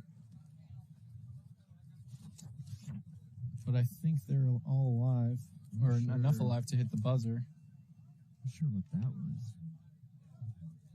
Number 11, that was Brett Erlinger in the snake right there. Pretty inexperienced player. Playing ball, honestly being very patient with it. Sorry, he's usually coming from the back line into the snake. He's not a snake off the break guy. Talking penalty on the Jesters there. That makes sense. That's why we didn't see it. Yeah, we're on top of everything over here. We don't miss much. Looking through my sheets over here, getting all dirty, trying to keep track of these names. The handwritten notes. Got the legal pad all splattered with paint with lots of rosters and names and nicknames on it. That only you can read because that's chicken scratch. Yeah, that's right. It's coded. Don't need spies catching what I'm putting down over here. It's valuable stuff. They got cameras around here. Dude, got cameras around here. All my secrets are out. Just yapping my mouth all weekend over here. So, Steven, what's the outlook for PMOB going forward? Double down on practice time? Are you making roster adjustments? Or No, we're going to keep the same roster. I think that the big thing for us is we've only played together 11 days as this team. You know, a lot of us have played with each other. You know, I played on a team with Matt. I played on a team with John. A lot of ex-Hurricane guys, mixed with some Wreckage guys. So it's really just a matter of finding the gel. And we still haven't found it because we don't practice enough yet. And I think that we're all on board that in order to do this, you know, initially it was kind of this recreational team that we all wanted to go out there. We all wanted to play paintball still, but we didn't want to travel. We didn't want to put in every single weekend. But the goal was always to be competitive at Cup. We've never expected to win any of these events. That's not to say that we don't go out here and ball. Right. But that is the goal. So, you know, we're keeping that in the forefront of our vision and just taking the lumps as they come. Tough to put a team together in the middle of the season, but it's good to see you guys growing one step at a time, hopefully with a strong showing at Cup. Now we're coming into this Paintball Fit, Carolina Crisis, Paintball Fit down 3. Interesting to see how they play with a big deficit. They leg out to the snake corner. They go to the snake side tower. That's Stewart shooting inside. They're mirrored up on the snake corner by Crisis. No one in the snake for either team. Paintball Fit and the snake side wedge. Crisis calling snake. They got the call wrong. That might hurt them a little bit. And now so now Paintball Fit in both wedges. They're getting into crawling it. That's Rogers, number 31, and Snake 2 for Paintball Fit. They also come into the snake side brick. I believe that's Stewart. Crisis coming into the Dorito side wedge. He's going to try to key up on a 50 snake. He switches Dorito way right as Rogers is crawling into the 50 snake. Rogers first checking off that wedge. Shoots it. He sees that bunker moving. He wants to catch him in the pack. Nothing showing yet. He's got his brick player there so he can feel comfortable that no one's going to bunker him. Snakeside brick player Stewart calling a kill. Someone coming off for Crisis. Move is up the center. Crisis has the snake corner in the Dorito 1. Center player has the ball here. Not sure what else they have. The wedge. Oh, Stewart comes in to Crisis's wedge. I'm not sure he shot the Dorito wedge, but the Dorito 1 dies. They missed the corner, Phil. No, the corner's been there. The corner's been there the whole game. Well, that guy had no idea. Yeah. Oh, there's another player on the Dorito side. I think there's a trade on the Dorito side. I think it's a 2-on-1 in Paintball Fit's favor. They have Chavez on the Dorito side and Rogers over here. Just 1 minute of game time, down 3. Crisis gonna launch. Does not catch him sleeping. Chavez puts a couple extra. And then he's gonna walk in with only 4:30. It's probably gonna be 37 seconds left on game time. They'll be down 5-3. I just don't agree on that move. I think that you gotta suck into that corner and you gotta take your lumps in that situation. You gotta burn up as much time as possible. You don't want to give them that. You can cut, especially in a bunker like that, where you can come inside and try to catch that guy. And when you get scared and your spidey sense tingles for the guy on the wire, come over the top. Over top. He's gonna come to you. Yeah. They made that a little too easy for, is it Rogers in the snake? Yeah, Rogers, number 31 in the snake for Paintball Fit. So Crisis is probably going to take that one up too with 37 seconds left. And we'll see if Paintball Fit tries to pull some Russian Legion magic out here. Yeah, I'm really interested. I've never seen them play fast points. I know that they can, but I've never seen what that looks like. Right. It was a little confusing. They went snake corner. You know, I was expecting at least a snake off the break to just make that happen a little bit sooner. So if you're Paintball Fit, do you try out your 30-second play? You know, try to see what it's like when you have 37 seconds left and you need a point. I think you have to. I think so too. I think though, what's going to be interesting is they are going to rely on their guns, and then you're going to see a quick release. So now we're looking at Ruthless and New Jersey Jesters. Ruthless down 1. This has been a real back-and-forth match. 3:42 left on the clock, so plenty of time in this back-and-forth battle. It looks like Regan's going to try to run Snake off the break. He's taking a couple spins down, probably to get his legs. Nope, he goes into the tower again, shooting cross on the Dorito side. Ruthless is going to lose their Dorito 1 player off the break. So 5-on-4 advantage for the Jesters. Their guns off the break have been good. Wow, 11, totally uncontested. Realizes that no one's slowing him down. Well, did they shoot the Dorito 1 guy? They shot the Dorito 1 guy, and the Dorito can wasn't on the cross. Yeah, Dorito 1 was going to be on that zone. And exactly. They didn't read that. Oh, but I think the Jesters lose their Snake's Eye can. However, Ruthless is going to lose another body trying to fill out Dorito away. Trevor Regan with the desperation attempt at a retreat. Just Hank stumped now on the Snake's Eye can for Ruthless.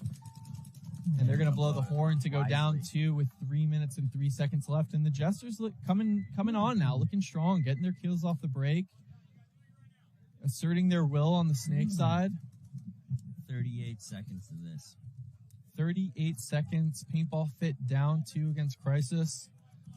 Win probability, they do that on ESPN. It's probably looking like I think we're going to see a Texas, which we call the Dorito side brick. I think we're going to see that. We know that that's in their playbook. We know that it works out for them.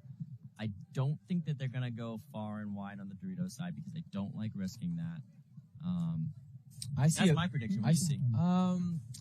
Yeah, I like a sneak off the break. I see a bench player in there, number 25 for Paintball Fit, who we never see or haven't seen yet. I don't want to be disrespectful.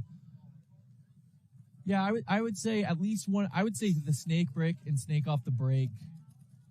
Brody going to that snake, and then just trying to turn the field immediately, coming on to the Crisis side of the field, snake 2 on the wrap. Try to get a shot on the snake side corner because that's been Crisis's safety valve lately. Okay, let's see what we got. Snake off the break, but he gets shot in the Texas. You call? Oh, actually, no, he goes into the juice box. Interesting, center juice box. But we're going. And Chavez going for it. They are going for it here. Oh, number 20, whatever, coming through and getting shot.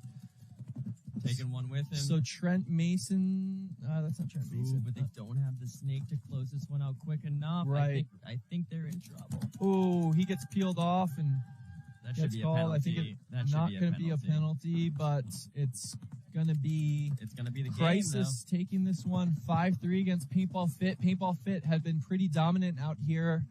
Coming into this one 3-0 with a couple mercy wins, but Crisis is going to get the better of them here for Pride. Man, I just don't. Paintball Fit complacent with losing the game from the back line. Yeah. So a lot of respect for those guys, but you got to go forward in that. You got to die on your swords. It's an interesting thing though because they are going to move into Sunday, and if you're the coach, now you have a lot to talk about, right? We get to talk about the mistakes of that match and what we need to improve on. If you go 4-0, maybe you get a false sense of confidence and people aren't holding themselves accountable or aren't being sufficiently critical of themselves, feeling like it's going to be an easy road deep into Sunday. Yeah, I think if you look at the score, down by 2, started 2 games with 3. I think that penalty is costing that match. Yeah, I think that's pretty safe to say. Now we're in another 2-point lead situation, but with much more time on the clock. Ruthless Factory, New Jersey Jesters. Jesters' guns off the break have really come alive here. And then they've been capitalizing off those kills off the break and getting deep into the snake. K-Cav back out there after taking the last couple down. Would love to see Ruthless up the center here. I think that's the play. Yeah, I'd also love to see Trevor Regan run snake off the break. We haven't seen him do that in a little while. And as I say, there he goes, and he makes it. There's the center, too. That's Hank Stump, but he gets caught. K-Cav going to match the snake. Running ref in on the Dorito Tower player for Ruthless. Ruthless getting into the juice box on the Dorito side. So they have an attack from both sides. Then they lose that Dorito Tower, so just 3 left alive for Ruthless. Trevor Regan coming into the 50 snake. Can hear the gun in front of him. He has the snake corner behind him, pops the top, doesn't get a shot on him. And Jesters pounding the bounce shot. I'm not sure if he got shot down the wire or if that was the bounce shot. K-Cav now taking over the 50 snake. Unchallenged real estate for him now. Gonna try to battle. No, not looking to battle down the wire with a 2-point lead. 2 minutes left, and Ruthless down to their last body. Probably got to blow the horn here and go down 3 points with about 2 minutes left. That'd be the smart. Jester's really taking control of this match. Still no horn. Yeah, I don't know if the Ruthless coach is It's a player. Yeah, no, but there is a coach down there. I see him in a tank top. And the player comes over, Malson, number 75, doing his coach's bidding, blowing the horn. Yeah, that's always a tough line to ride. Yeah, tough line to ride. Sometimes it goes the wrong way. We both had our idea of what Ruthless needed to do there. They got their kill off the break. They had the spots, but then a lot of deaths behind them. Their issue was they could have had the Dorito side brick if they had the can on the snake side shooting inside for that guy. He had no help. Right. So it was just an uncontested zone that he had to run through. And we're talking about a team that has not played together much at all, if at all. This is their first event together. So trying to win it individually rather than cohesive game plans from the full team.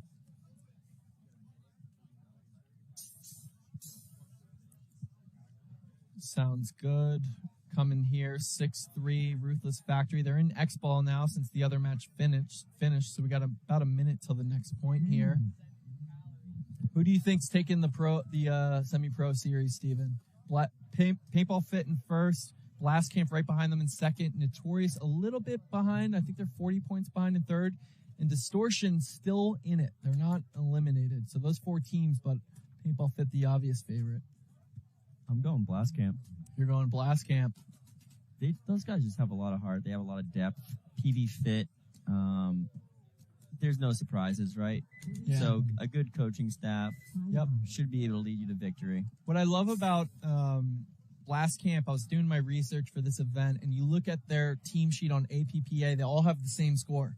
They've all been playing together, There's no pro with that 6,000 APPA score coming down. You look at those APPAs, it's all one team all the way up, and there's a purity to that, which is kind of rare to see in this division, or at least seeing it on a successful team. Yeah, I really love to see that. I think that it's rare nowadays where you see teams coming up, right? There's a lot of older people playing, teams above 30 with maybe a 26-year-old on it. Yeah. And you're just not seeing an X factor come up, with their young guys, 19, 22-year-olds. So I love to see Blastcamp. They're growing something from the bottom. PB Fit as well. Hats off to those guys. They put in a ton of work. I just think that Blastcamp maybe is a little bit more dynamic. I think what was great about PB Fit, too, is, they get knocked down from pro. I'm sure some of those guys had offers to stay pro. Instead, they keep their core together, battle through semi-pro together, and so far taking care of business in the division, sitting in first place. Absolutely. So about 15 seconds left coming into this one. Ruthless down 3 with 1:49. Still possible. You just got to start running. Jesters' guns have been good off the break. I want to say the last 4 points in a row they've gotten a kill off the break. Let's see what Ruthless comes with here. They go snake off the break, and they get a kill off the wide side on snake side. So they got what they wanted. Trevor Regan going to be uncontested down the wire here. Another Jesters player coming up. So 5-on-3 for Ruthless. 3 players coming off for the Jesters. Exactly what Ruthless needed right here. Coming onto the Jesters side of the field with the snake.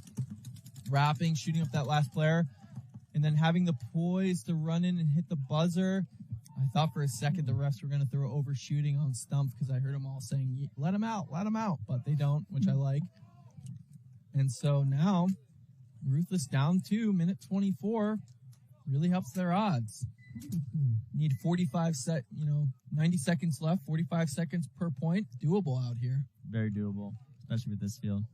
Same recipe, right? You need to kill off the break, and you need deep penetration on one of those sides. Yeah, you need to get outside, and you need to be deep up the center. Yeah.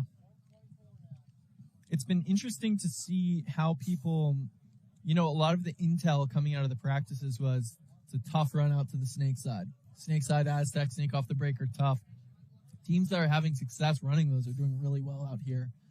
Distortion in particular, I like what they're doing where Haber will stop at the box, shoot, and then do this delay run into the snake. Mm-hmm. But they don't do it too often, and they try to place it in moments when you're not expecting the snake off the break. When they don't go snake off the break, they go tower.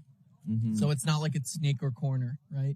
So they lull those guns inside or other places, and then they do that delay run. And now, is that the same player? Is that the same snake same one player? That's Same smart. player. That's very smart coaching. And he's a really good gun battler and disciplined, so he can play that tower spot well. Mm-hmm. Hard to read. Hard to read what they're doing. That's the key here. Yeah.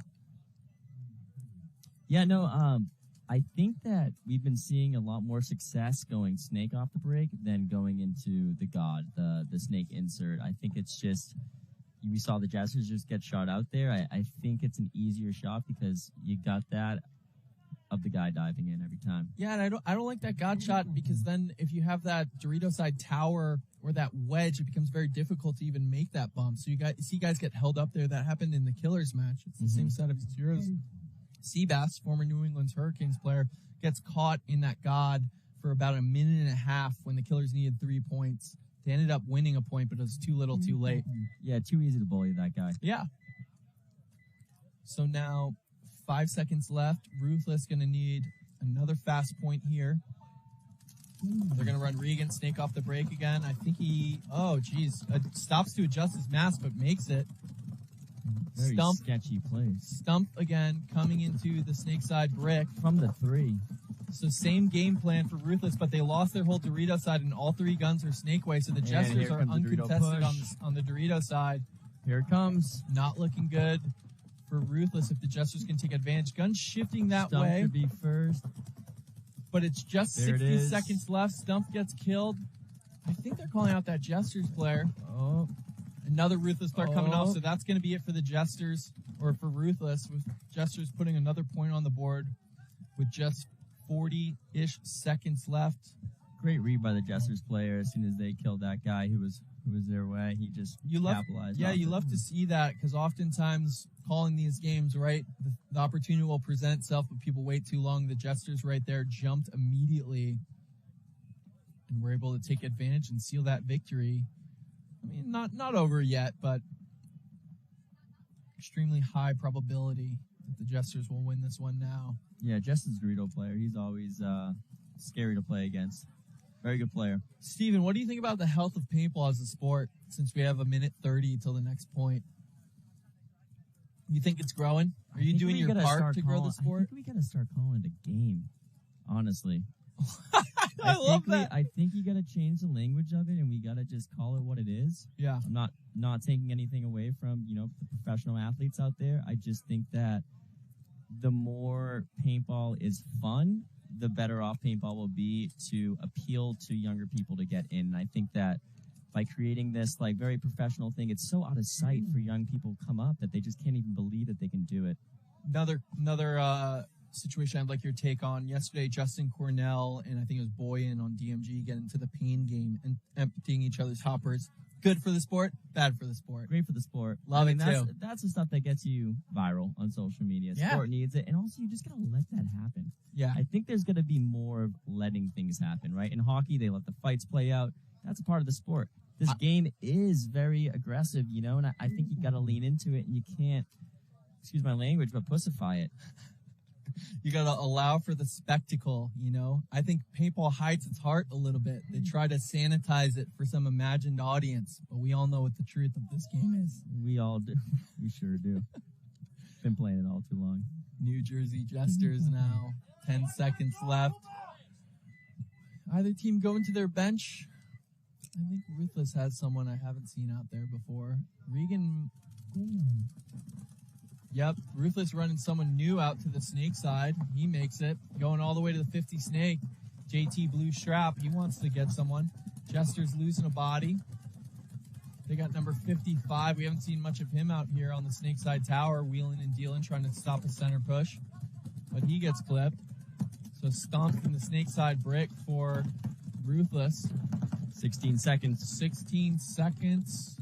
Need to beg for a penalty here on the Jesters. Yeah, you want to just shoot him once and call major Jesters in the snake corner, and the snake side can. Stump getting peeled off. 5 seconds left. Party's over. Party is over. New Jersey Jesters are going to take it 7-4 over Ruthless Factory. I don't believe they'll be moving on. Ruthless Factory certainly eliminated. Good effort from both these teams. Great fight Stump, from Ruthless. Dapping people up. Love to see the handshakes out here, the good feeling between competitors. Lots of hugs. We're all having fun out here. That is one thing about paintball that I think has gotten better is there's a lot less hardo behavior. Yeah, I think everybody's kind of gotten to the place where this is this small niche game that we all play together, and there's so many similarities in between players, but there's also so many differences. But it's this that brings us together, and you have to respect that. Yeah, because it's not common. We all share this weird passion, so we all understand something about each other that we don't get out in the wild, in the real world, you know? Mm-hmm. You know, some people wear it on their sleeves. They got the big social media presence. This is not the real world. yeah. This is bizarro paintball world. I'm not normally, pretending to be a sports broadcaster in my day-to-day. He's a writer. I'm a filmmaker. Yeah. I think that's what's cool about paintball, though, in general, is everybody's got something going on outside of paintball. And I've been connected with so many people who I would have never met if it wasn't through this game. And that's really what keeps me here. It's not what happens on the field. It's just the camaraderie and the community that's built around paintball. All the most interesting people I've met in my life have been through paintball. And I'm very grateful for that across class lines, across race lines. All different sorts are brought together by this weird sport that we're all addicted to. The feeling of it that you can get nowhere else, that feeling of absolute presence. They're asking us in the production if we want to throw it to break, but I kind of just want to keep chopping it up here with Steven Schloss all day. Yeah. So now this is just the Steven Schloss, Mike Jeffrey podcast. No, I'm kidding. We're going to throw it to break, throw some commercials. We got a lot of great games coming up this afternoon on the premier field out here at the NXL Windy City Open. Thank you so much, Steve Schloss from Preferred Mob, for joining me. That was a lot of fun. Thanks for having me, Mike. Great job out here.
Honestly, it was an amazing experience overall. Every single team fought very hard.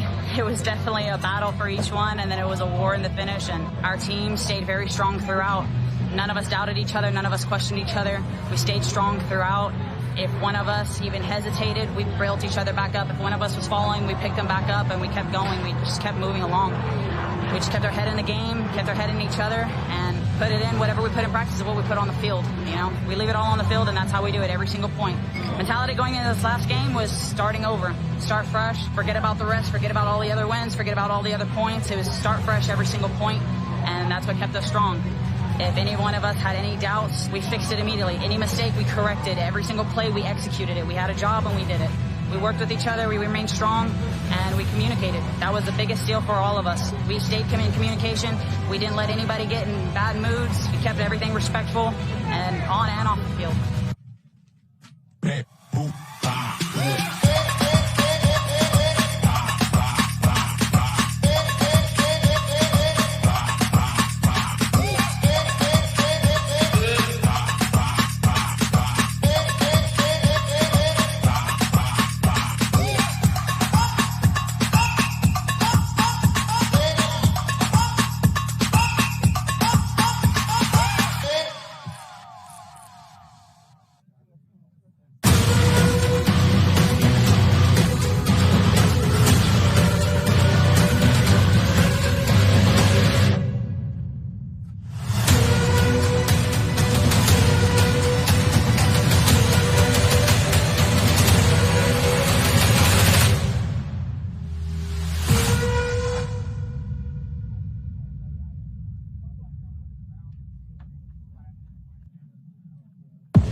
Definitely my favorite feature of the Spire is it's just plain reliability. You don't have to think about it. You don't have to think about it jamming. You don't have to think about it dying on batteries. It just works. It's not something you don't have to think about. You can think about the game. You can think about the point. The loader holds up to the beating I give it, and when I get down to their end, it's prepared to shoot people in the back. It's always there working 100%. It's the workhorse of all loaders. The 2 years that I've been using it, I've not had it jam one time, so that's honestly to me the most important, especially as a front guy, because you can get to those spots, and if your loader goes down and you can't make the shots that your team needs you to make, obviously it can be frustrating. It has an anti-jam feature in it, but you never notice it because the reality is that it never jams. It's reliable, it's lightweight, and it always works. And the reality is you want a loader where you never really notice it. The only time you notice a loader is when it doesn't work. Sometimes you got to dive over paint, over streams. It doesn't matter how you land. All your paint's going to stay in your loader. You don't even have one ball fly out. It's like having a lid, but that you can fill into. If you want to kill people, just use Spire because it's really the best of the best. I can dive, flop, twist as much as I want and actually don't lose paint. I need those 1 or 2 balls at the very end when things are really important, because that's my time to shine, man.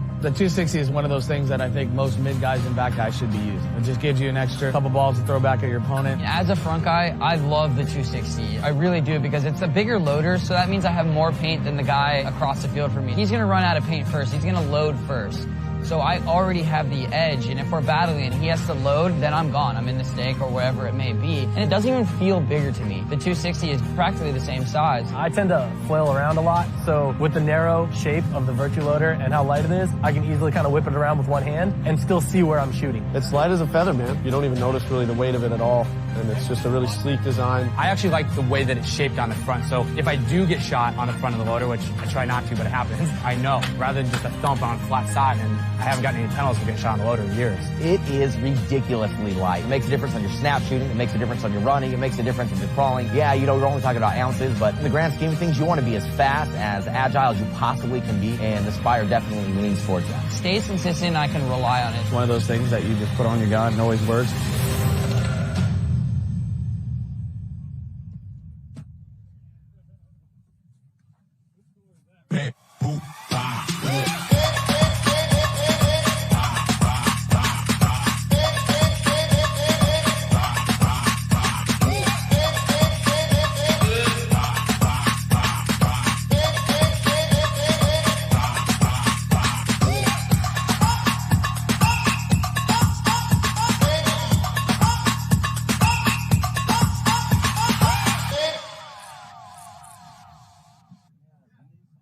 Hey guys, what's going on? Tony from Lomo Paintball. Check us out online or in store.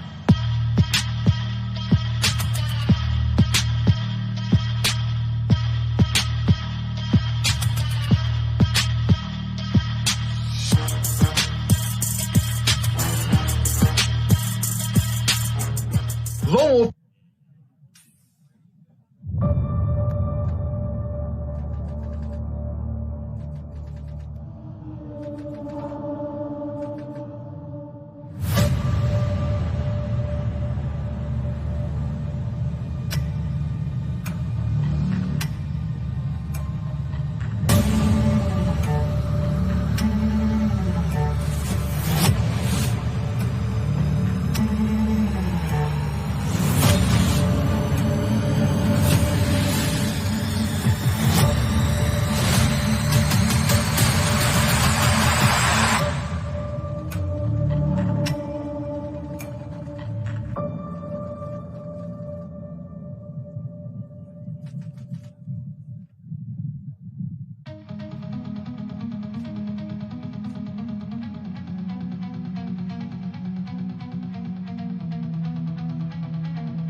I feel like there's always been a general culture of, oh, they're just women, you know. I don't think a lot of people take women seriously when they play against them. They certainly feel bothered when they get shot by women. We have the stage now to show that we can play, but not just that we can play, but that we can play well.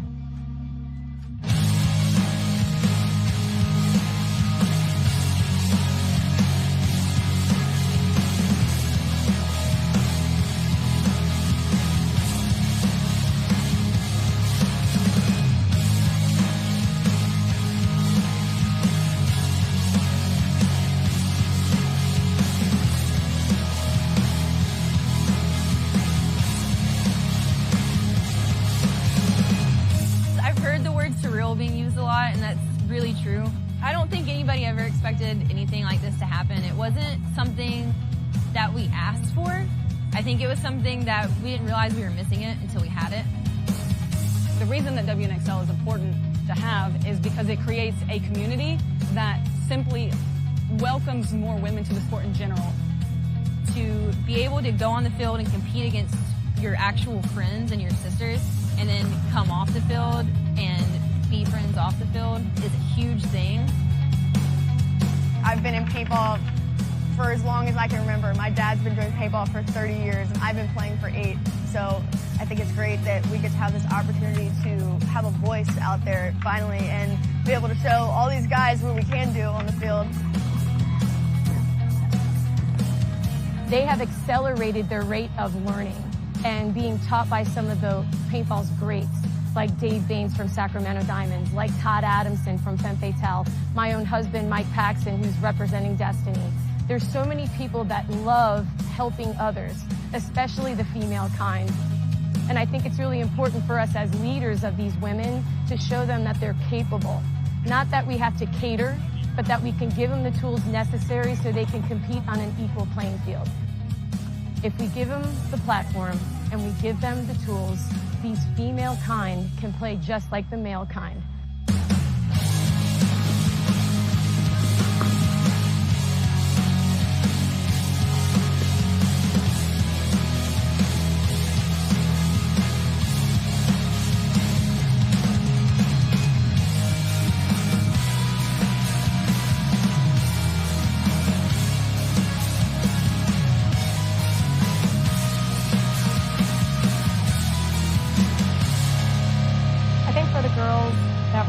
Taken more seriously in paintball, to really challenge yourself, to really go out on the local field and don't be afraid to ask questions, don't be afraid to just meet friends and get on the field and play as much as possible. I really want girls, not just paintballers, but girls around the world to know that this is a fun sport, this is something we do belong in. No sport is just a man's sport, you know, we can do anything that they do. We're not afraid to get dirty, and we're not afraid to get down and bunker some fools.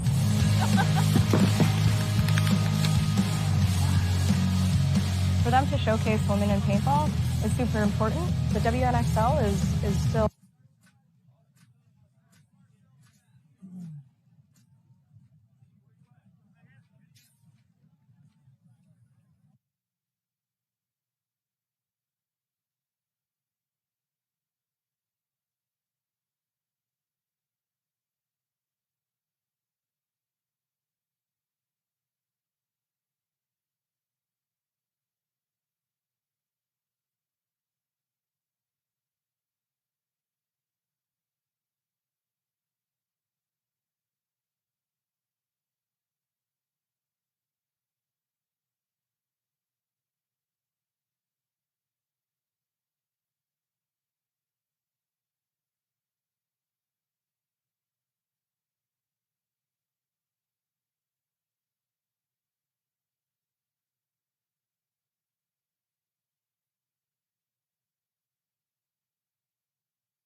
Welcome back, everybody. The NXL Windy City Major here at beautiful Gaelic Park outside Chicago, Illinois. I am Vince from Let's Talk Paintball, joined here by the man Jay Frey himself from Blastcamp. How you doing, bud? Doing great. We got great weather out here. Glad to be here. Thank you so much for having me. I love doing this, commentating, and yeah, we should have a great set coming up here. Yeah, man, dude, I love having you in here. It is going to be a great set. So our afternoon bracket here kicks off with CEP versus Colorado Blitz and Royal City Seadogs versus Veteran Militia. So Veteran Militia having a real rough day, right?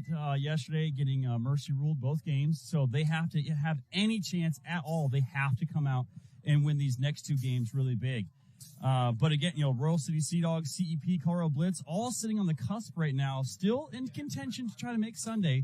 But again, these are our important games coming out right now. How's Blastcamp doing? We're doing pretty good so far. We're 2-0. Our first match today is going to be against Veteran Militia, so looking to do a little bit of scouting while I'm out here. But we got a big match coming up against A-Team last set of the day, so should be a good one. Hopefully we got with some sunlight left. But yeah, and we're feeling good. Good. That's great to hear. And I love the new jerseys, man. And you guys were nice enough to hook me up with a Blastcamp jersey. So what was the inspiration behind the new jerseys? Well, a couple years ago, we did some sort of creamsicle with like the white and the orange. I remember those. Thought it was a cool concept, so we thought we'd bring that back. We always do 2 designs throughout the season, so going into our hometown event, we wanted to do something good and something creative, and that's what we pulled out. So that's awesome. And speaking of jerseys, you can see behind us Team USA jerseys and swag shirts for sale. Go to teamusapaintball.com. You can also hit up BKI and Boston Paintball. They are very close to the USA Paintball situation. So yeah, you want to show support for USA Paintball, hit those up. That being said, CEP and Colorado Blitz taking the field. Colorado Blitz is going to be in the predominantly white jerseys with a little bit of blue on the shoulders, very hockey-esque inspired. CEP switching to their Saturday jerseys, which is a blue and gray CEP on the chest there. So Colorado Blitz is primarily wearing a bunch of JT Pro Flexes, and on the other hand, CEP is going to be wearing the Bunker King Command. So breakout right here, as you can see right now on the screen. Oh, almost a bad breakout for CEP, but he jumps and comes back, so great job there. Royal City Seadogs, or no, Colorado Blitz. My bad. Makes the snake here. He's taking his hopper off. We'll see what goes down here. He broke some paint in his loader. Yeah, last thing you want is first point of the day, have a little hopper surgery. Colorado Blitz does lose one off the break, though, so it is 5-on-4 right now in favor of CEP. Yeah, he's trying to get his loader up here. They filter up into that snake side tower. The Colorado Blitz now has the cross, as their snake player has their hopper on. He's going into the snake 2 here. CEP does have that Dorito side tower looking at him on the cross. Yeah, I think that's Carrera there in the snake.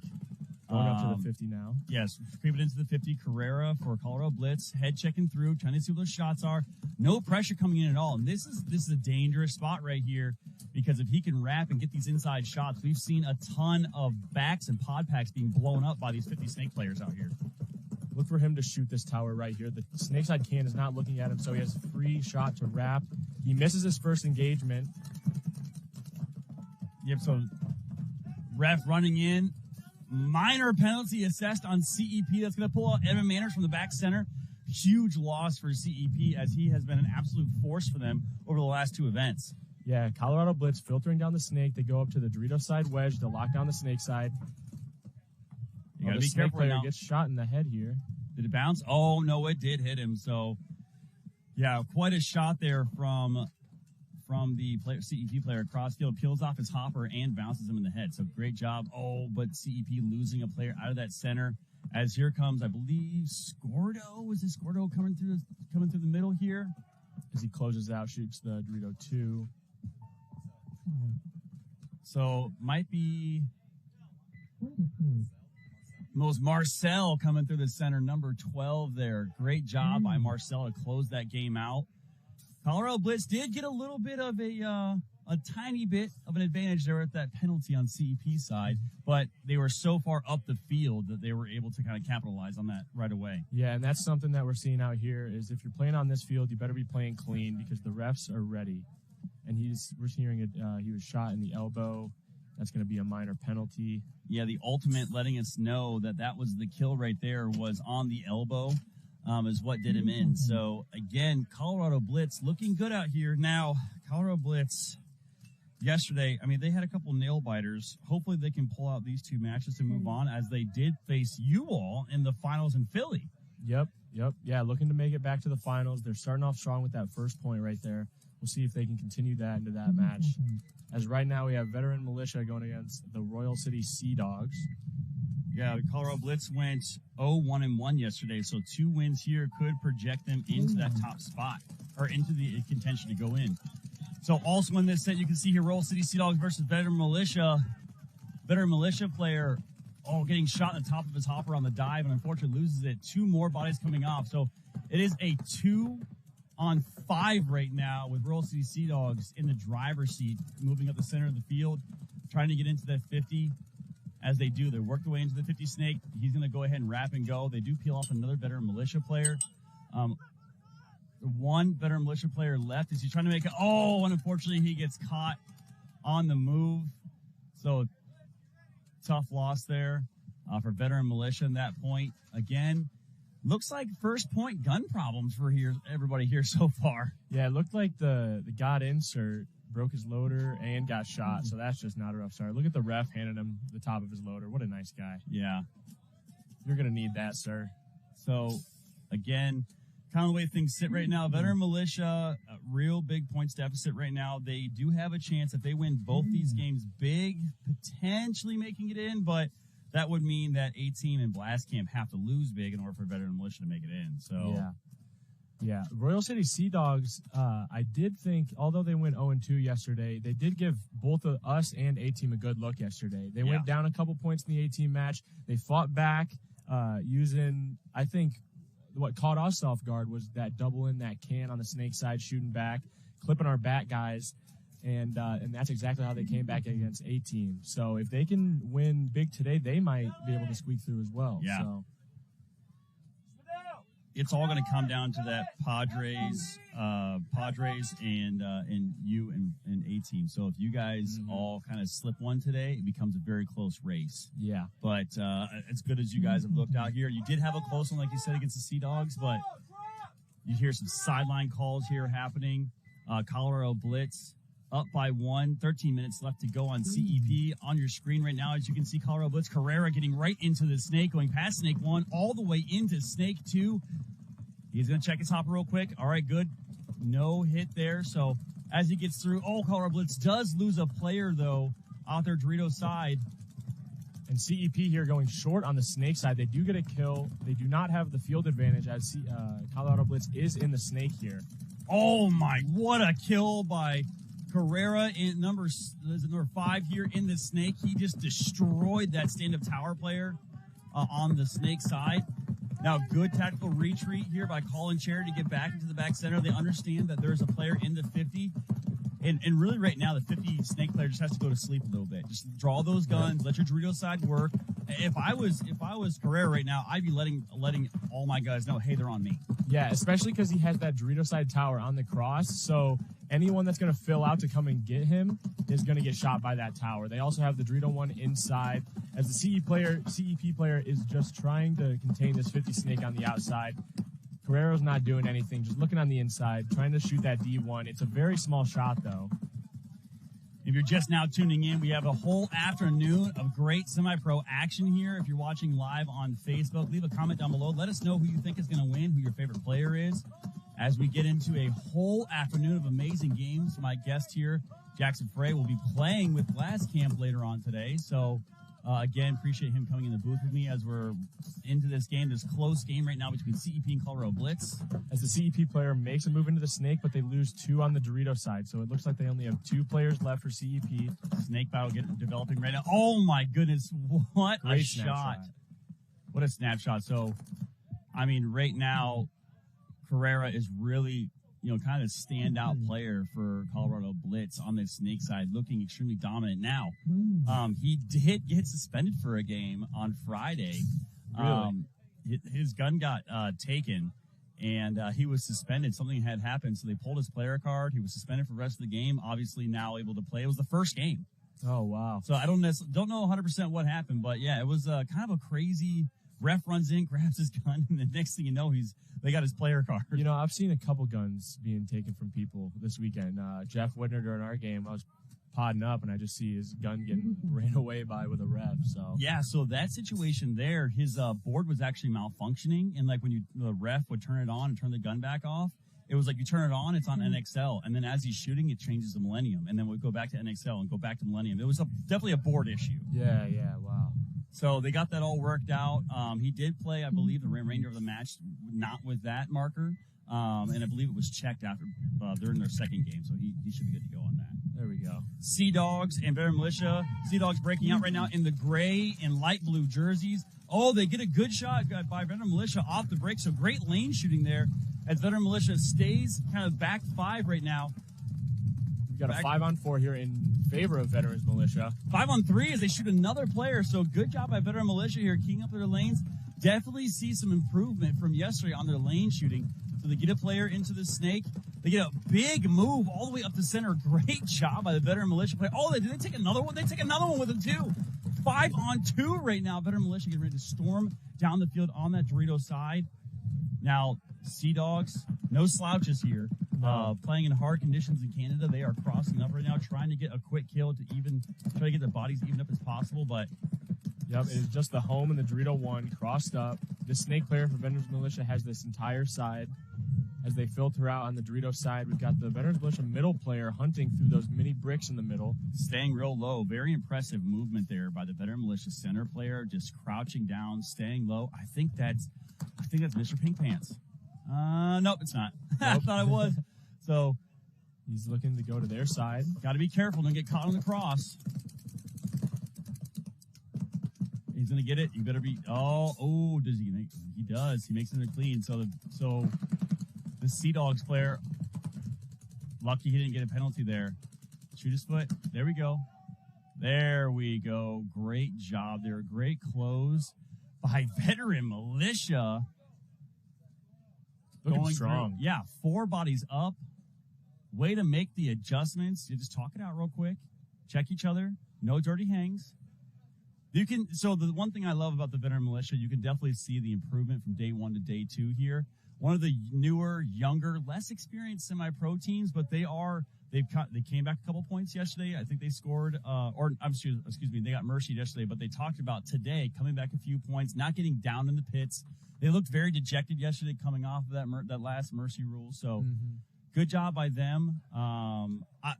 So how do you feel about this? So I've seen a couple teams do this so far where their players will start walking off the field before the buzzers hit.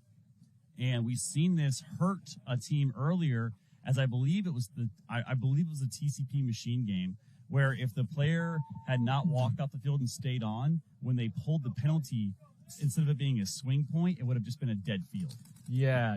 I don't fully understand it. I think you want as many live bodies alive as possible. I don't know. I could be off on that strategy, but yes, and you can see the refs as soon as they walk out of bounds, they call them out because you're out, As soon as you walk out of bounds, you're a dead player. So if that player is hit that hits the buzzer,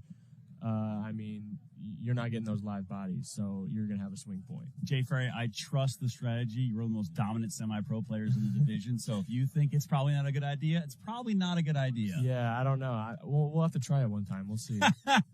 Yeah. Let's just say we did actually not do it. How about that? Yeah. That's awesome. So coming up right now, so Colorado Blitz looking very dominant over CEP right now.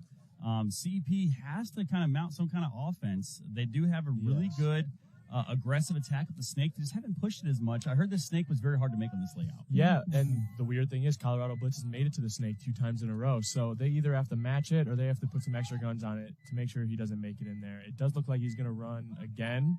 Oh, that Colorado Blitz he goes and he gets left shot. Early. So look at that. They shoot the snake player and they go and look at now they're in the 50 snake with an advantage on this side. Great job. Great lanes there.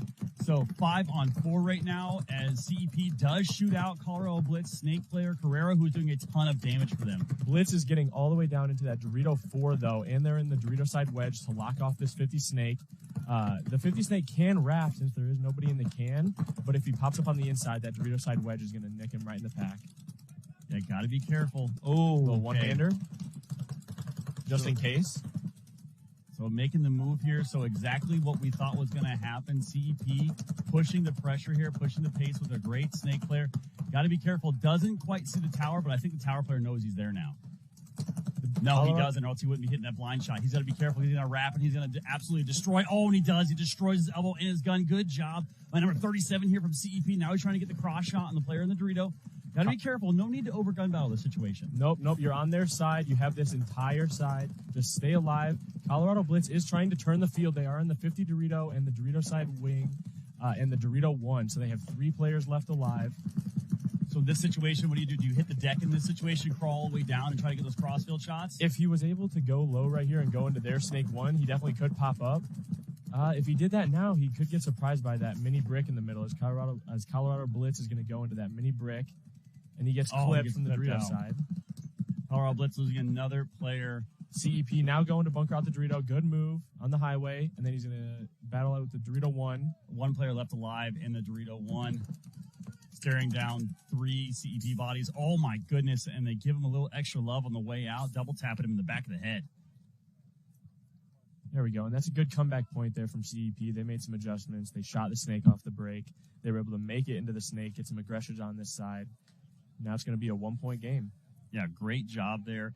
And we've seen a ton of this back and forth action all day long. And if you missed any of the action from yesterday or this morning, you can go back on the NXL's Facebook page, facebook.com/NXL. And in the video section, you can actually watch all of yesterday morning and yesterday afternoon action, plus this morning as well. So make sure you're liking, sharing, leaving a comment, follow, subscribe to all the NXL social media channels to help grow the sport as we are out here on the NXL Premier Field, live and free all weekend long on NXL Live. Again, I'm Vince Cunningham from Let's Talk Paintball, joined here by Jackson Frey.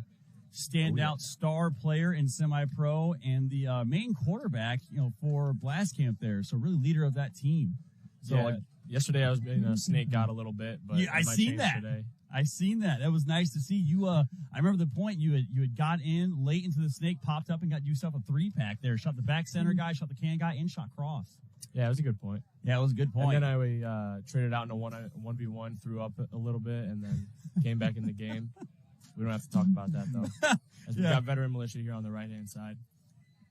Hey, even the best of us. Hey, Thomas Spantoni throws up the first point of every single game. So, oh, God. Thomas, legend in the sport also. So Veterans on the breakout militia, here.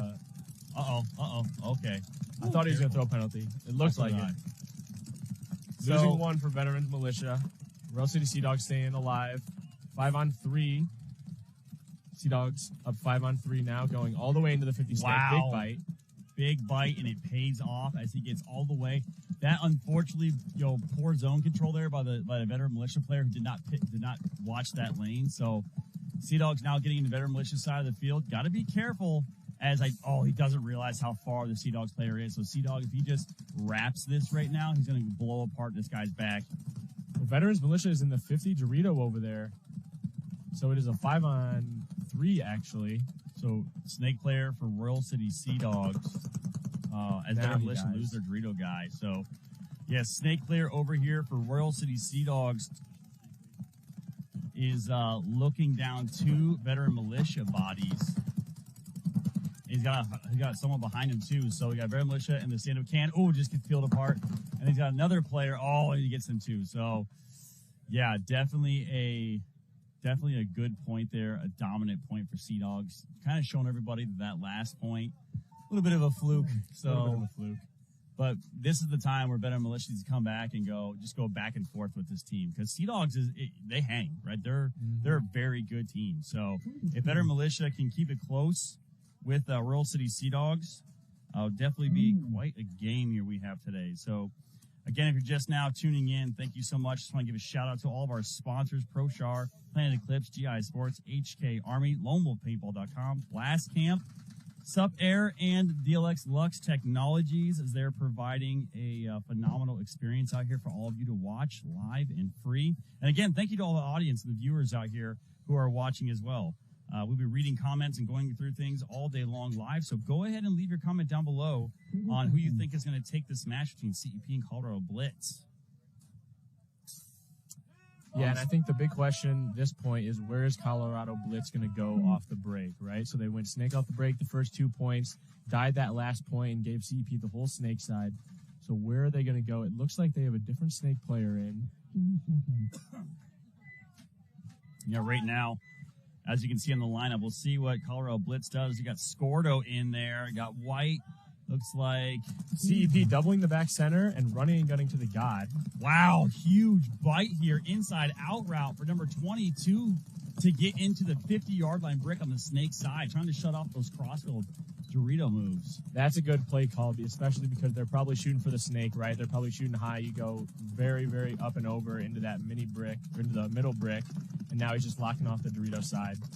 Yeah, Dorito 1, and for CEP is just looking inside.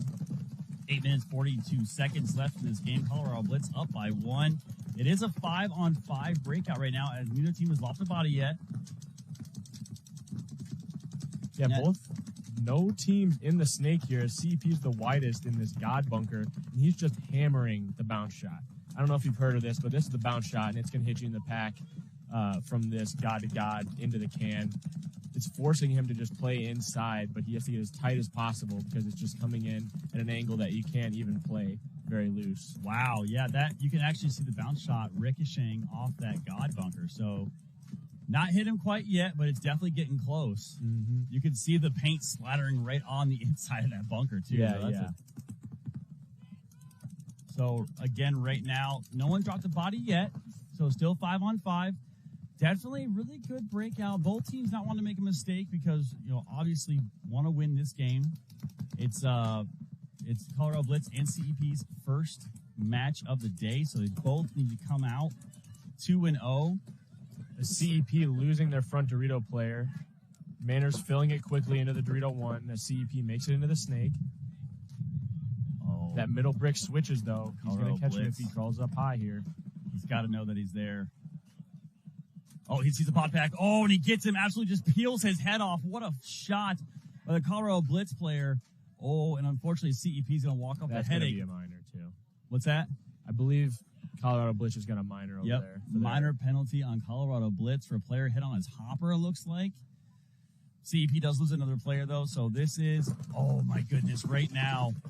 It's a bold strategy playing that pin. Yeah, I don't think he knew that player was there, so they do lose a body. He's going to turn around. He's going to peel another one off. Oh, great job. But Manor streaking down the Dorito side. Wow, so if he gets caught, though, by CJ Chamber. Colorado Blitz is going to take that point right there. CBA number 22 absolutely doing work right now in that 50-yard line as he shoots down, gets the snake player for CEP, plays the pin, almost gets caught. Almost gets caught in the tower there. And what ends up happening is he plays the real tight on that little pin, and from there gets the shot, snaps inside, gets the shot on the tower, and then blows apart this guy in the 50. So CBA, what a game right there. Yeah, that was a good move, a good game plan off the start, going to that brick and then switching at the perfect time when he knew that they were in the snake to get that kill. Yeah. And then finishing that out. What a move there so far. Now, you guys have had quite a few shakeups in positions.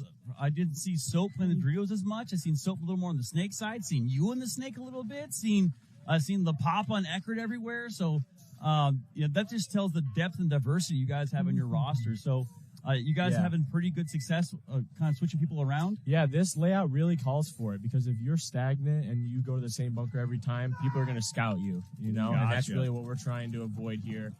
Going to different spots, using different people in different positions, and really just being able to play paintball at the end of the day. No matter what position you're in, you can get the job done. So Veterans Militia here making the snake. He's either reaching for a pot or he's erasing a hit. I don't know what's happening. Hey, good the ref will catch it, though.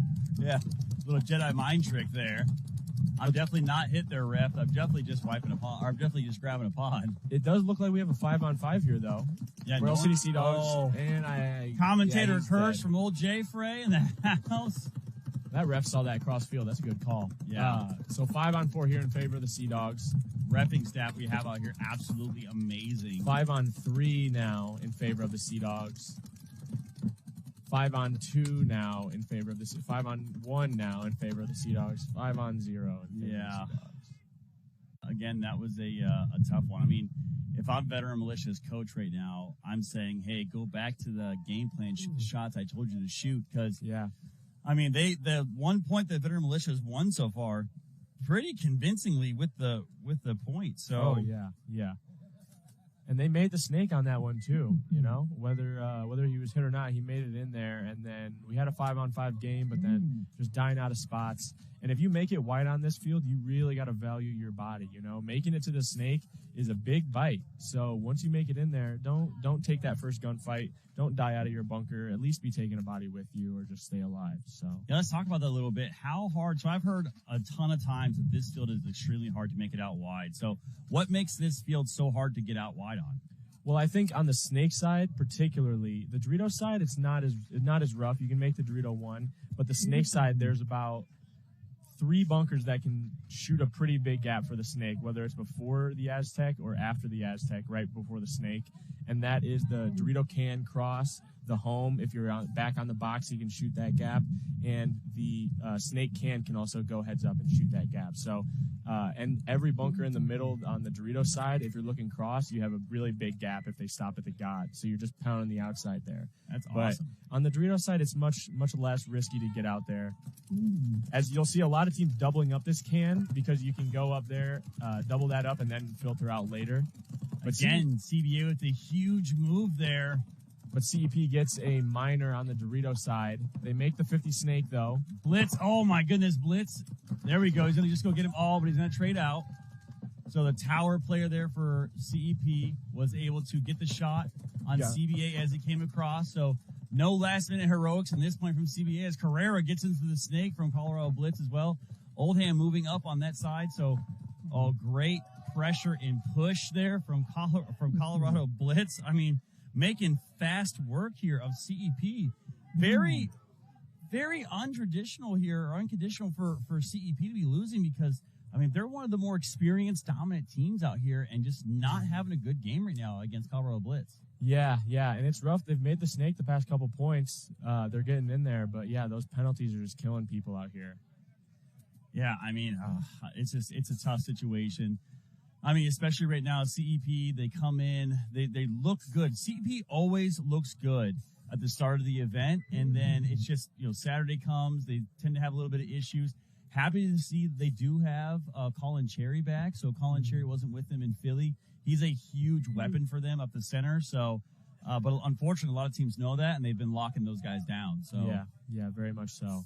So shots on the break right now. What are the shots kind of looking back towards the center right now? Are there any big shots center to center? If you shoot back from the home, right back at the home, you've got a pretty big alleyway that you can hit anyone running up the middle.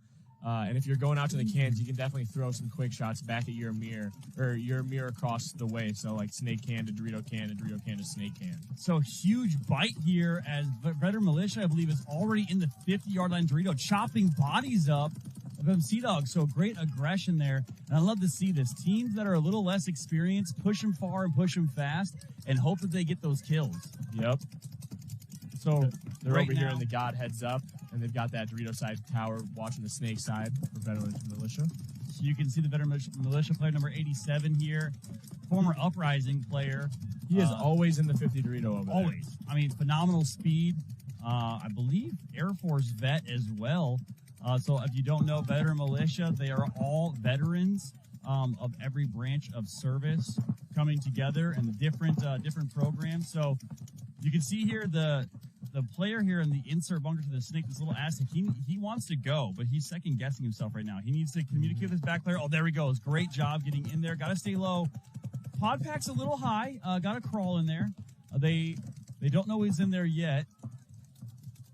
The snake can for the Seadogs does switch, so he's shooting right on the outside of the 50 snake here. Yes, they definitely know he's there now as they're trying to get a shot. Now, Veteran Militia player doing a phenomenal job not hitting. As I say that, he hits the bunker. So he did a great job getting in there, not hitting the bunker, but now they know he's there. Yep. So they're going to call him. Now, right here, if you're a Veteran Militia player in the snake, he looks like he's trying to get that cross shot. Is it worth staying here, or is it worth kind of getting down and trying to go into their snake? If he wants to battle that can, he can battle that can and then go into their snake. The problem here is there's not many inside shots, and then once you go into their snake, that mini W is right there, so there's even less inside shots.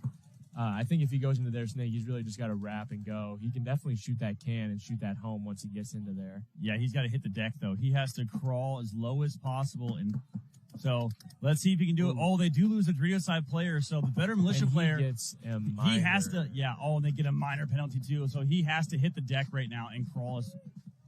So he sees a player coming on his side of the field. I think Seadogs has made it onto their side of the field. Yeah, the 50 Snakes getting wild over here, trying to pop the top, get some shots. Got to be careful. The Seadogs fill out here on the snake side. Good fills into the god, and then they fill that can. Oh, so Mr. Pink Pants taking a walk there from Veteran Militia. Great move out. He tried to make it, but unfortunately, they had that zone locked down. We've got a middle move coming here. Uh-oh, got to be careful. They don't. So if he wraps right now, he's gonna just. Oh wow, and just punishes. So unfortunate move there. If Veteran Militia player would have looked inside on that, they probably would have had a little bit of a trade there. But great move though, getting in there. Just they need to keep that up. They need to keep that aggression of getting the 50 snake, getting into the 50 Dorito. So yeah, great close out there for the Seadogs. Yeah, great job. Great job at Veteran Militia, though, sticking in there, and great adjustment by the Seadogs. So, with that being said, we are going to go back into this match right now between CEP and Colorado Blitz. 4-1. So, semi-pro 5-point mercy rule. So we're getting close to that. So CEP has to put something together. 6 minutes, 11 seconds. Plenty of time to come back right now. So no hope is lost right now. CEP is definitely a rugged team. They could get dirty and get this worked out. So let's see what they do here. If they can take some ground early and make it, that'll work out for them. Then it's just about staying alive. Exactly. So on your screen right now, you see both teams lining up, trying to figure out what they're going to do. Would love to see CEP push the pressure here, get Colin Cherry up the center, get Evan Manners deep on the Dorito side, get some of their other stars working, but we'll see what the breakout's going to look like here. Wide shot breakout onto the field. You see Carrera getting straight into the corner there, locking that down. And Colorado Blitz is in a situation right now they really don't need to push too much. They can sit if they want to. They can burn as much time off the clock as they possibly can. Yep. It looks like they bounced Colin Cherry in the middle, or he's coming to get a check. But the Dorito's dead as well. They make it into the snake. So player does walk out. I don't think that's Colin. That's number 5 from CEP. Colin, I think, is 76 or 86. I'm pretty sure. But CEP, number 37 here, getting into the snake. CEP is gonna try to get a shot cross field. He is tucked in quite a bit. He does not realize there's a player coming over at that snake side wing. Oh, but he does get caught on the move. Oh, so just throwing your body away there on that one, unfortunately. So, and it's just, we got a guy in the snake corner here, the very small cake for Colorado Blitz. I believe they have another on the Dorito side. So we definitely have 3 left for CEP. Yeah, Rebecca walking off right now. I think it's just the corner here. Yeah, Cheehan walking out. Oh, wow. Cyclops. So a tough one. So Cheehan walking off as well. Carrera kind of stuck there. He had to do something, right? Had to work his way out of it. So yeah, that's a rough position to be in. But great point for CEP clawing back here as it was 4-1. Now making it a 2-point match at 2-4 with 4 minutes. Roughly around 4 minutes left to go. Yep. 4 minutes, 50 seconds left to go. So, Veteran Militia, Roll City Seadogs. A little more time left in this match. 6 minutes, 22 seconds. Veteran Militia down by 3. They kind of in the same situation as the previous match with CEP and Blitz. They have to make something happen here. They have to either go up by 1 more point and or maybe maybe Roll City Seadogs starts putting the nail in the coffin on this one. Yeah, and we're looking at a mercy rule. So, yeah, we'll see what happens here. CEP on that one, they did go short, and they were able to make it out, get a couple kills, make it into the snake, and push it down their throats on this side. But we'll see what Veteran Militia is going to try and do. As they usually push the Dorito side, they're always in the 50 over there. Yeah, is there any sort of like common thread you've seen so far with all these semi-pro teams? Well, I think a lot of people are, definitely trying to hit these cross shots. A lot of people are playing it safe on the snake side. But the teams that are going to be able to make those risks and make those good play calls and strategically force the other team's guns into spots, those are going to be the teams that can really do whatever they want on this field. Oh, wow. Great guns from Royal City Seadogs off the break as they do shoot a veteran militia player going out. So it is a 5-on-4 in favor of Royal City Seadogs. Ref running in to check the 50-yard line, but he is clean. So look for this Royal City Seadogs. Looks like that's Welts. Looks like number 21 for Seadogs. Gotta try to make something happen. Yeah, and he gets that kill on the Snakeside can. Veterans Militia now losing 3 bodies. Well, big move on the Dorito side for the Seadogs. He's going to come down here and shoot the God player. And it looks like they are going to go up by 4. Yep, so nail 1 in.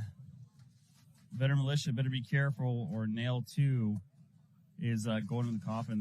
That'll be curtains for Veteran Militia, as if they lose this one, they go 0-3. Yeah. Essentially negating their chances of trying to go into Sunday, but not saying there's not a chance. There's definitely still a chance. Definitely still they could do it, but it's going to take a lot of will, a lot of comeback from them to try to get it done. So 5 minutes left in that match. You could score. We've got a no point here, it looks like, actually. It looks like, he's asking for it. He's giving him the, come on. Oh, man, it might be a turn of events here, as we may have a dirty hang as the refs are watching. Ooh. The Royal City Seadogs players are trying to sell it so hard right now. Like, no, that's just rub. That's just, don't worry about that. That's some rub. Let's see what the refs, so if the refs give a thumbs up or a thumbs down, we'll see what they give here. They're walking off calm, it looks like. Yeah, they're going to talk about it real quick. Thumbs up, so they are going to say it's rub. So... yeah, so if you see a bunch of different things going on in that situation, so we are good. So it is going to be a good point. Now, let's talk about some penalties real quick that you might see out here. So red penalty, that's a major. That's going to take you and 2 of your buddies out with you, right? And that's usually if you get shot in an obvious spot and you continue to shoot and play. Yeah. A minor is a yellow flag, and that just takes you and 1 other person out. Usually those are inobvious hits, something like a hopper or a pod pack. So those are the penalties that you may see all day long today. We've only seen a couple, so pretty good, clean play here as we get into the breakout for Colorado Blitz. 4 minutes, 50 seconds left in this match. Huge bite. And they into take the that 50. They take that brick again. It looks like he makes it, but they lose 1 of their back support players for Colorado Blitz. So 5-on-4 right now in favor of CEP. Both teams technically go short here on the snake side. Nobody's really attacking the snake, but Colorado Blitz has the advantage being in that brick. Looks like he's just locking down that Dorito side for CEP. Nobody's going to get past that Dorito 1. The one thing that we have seen less and less out here is teams getting into the snake every single point. Yep. It's a lot of center push, a lot of Dorito side, and some delayed snake push. Yep. So yeah, methodical players over here are going to win it, for sure. Yeah, absolutely. Seeing the screen right now, the 4 CEP players there getting up to the center, really wanting to move and break things out. Now, I believe at CBA again, he's been getting into the center quite often. He's looking across, trying to find that kill, not letting anybody move through the gap there. As you can see, there's a giant gap between those 2 40-yard line wedges on CEP side of the field. So let's see if they can stop it. But at a certain point here, you can only sit on a lane for so long before you have to start making something happen.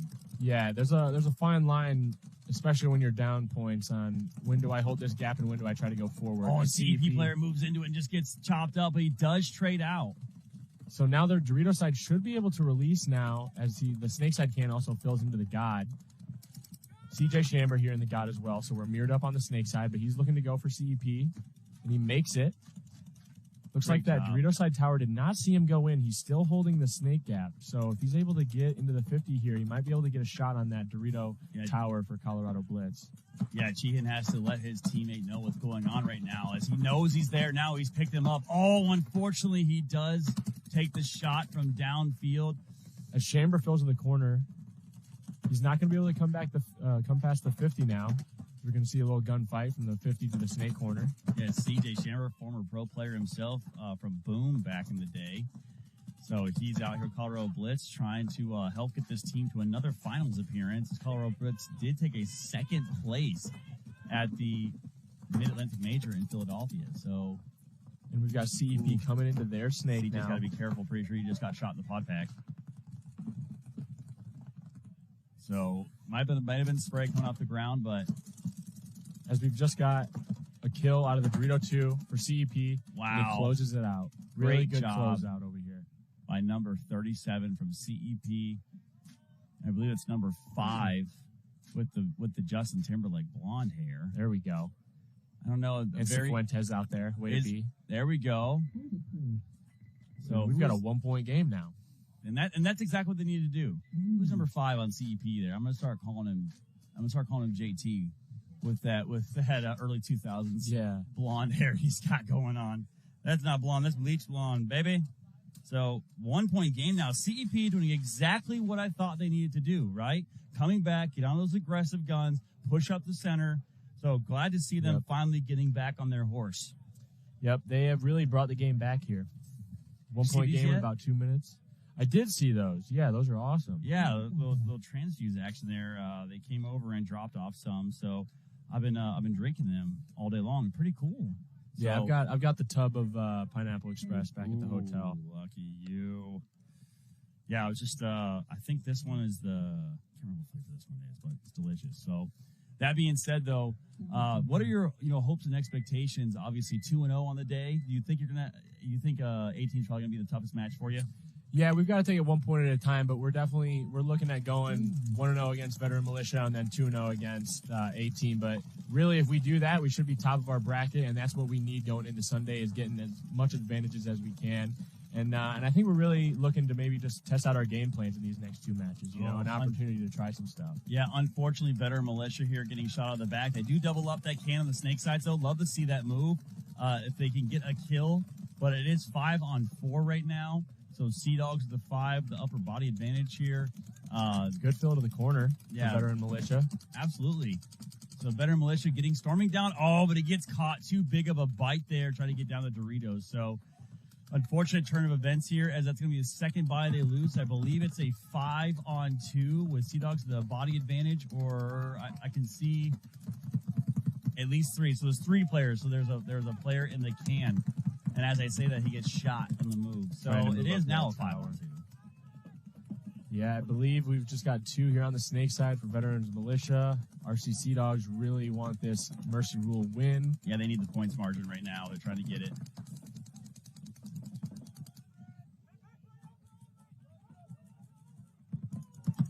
Yeah, that's going to be a hard one. Oh, as the corner player. Ooh. He's asking for a check. He's just going to keep on playing, I think. It's last point. Not really much here. He's got no more paint on his back either. So he's out of paint, battling with one other player next to him. He is going to take the final walk there, and Roll CC Dog's just going to give this last guy some paint. Oh, but he's going to get a minor penalty with no bodies to pull? I don't know what's going on here. So there's a minor pulled.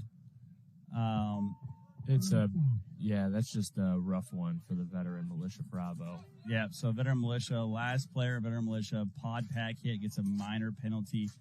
That is going to end it, so Seadogs will not need to hang that last one as they will get it. So Seadogs will Mercy Rule Veteran Militia Bravo, so that will more than likely, Veteran Militia Bravo does have one more game left against you guys today, but that one will be strictly for pride as they will be 0-3 on the day. No chance of making Sunday. So that's a tough one, right? Love to see the growth and progression. Veteran Militia, amazing mission they have. 22 veterans every single day commit suicide. They are definitely out here trying to represent and show the support for those veterans as they all are combat veterans themselves. Phenomenal program. I think we're actually going to have the Veteran Militia representative out here tomorrow. So as you can see, afternoon brackets coming up. Notorious, Phoenix Rising, Annapolis A-Team, Padres. We will see the conclusion of the CEP Colorado Blitz game. And before we get into any more of the afternoon brackets. So with that, that's a tough one for Veteran Militia. As we're getting ready to go into this next point. So How's social media going, man? It seems to be going really good for you lately. Yeah, it's been going pretty well lately. You know, just been working on the vlogs. We got a couple of videos lined up for the next couple of weeks to post, and then we've got this vlog, of course. Dude, love all the videos, man. Thank you.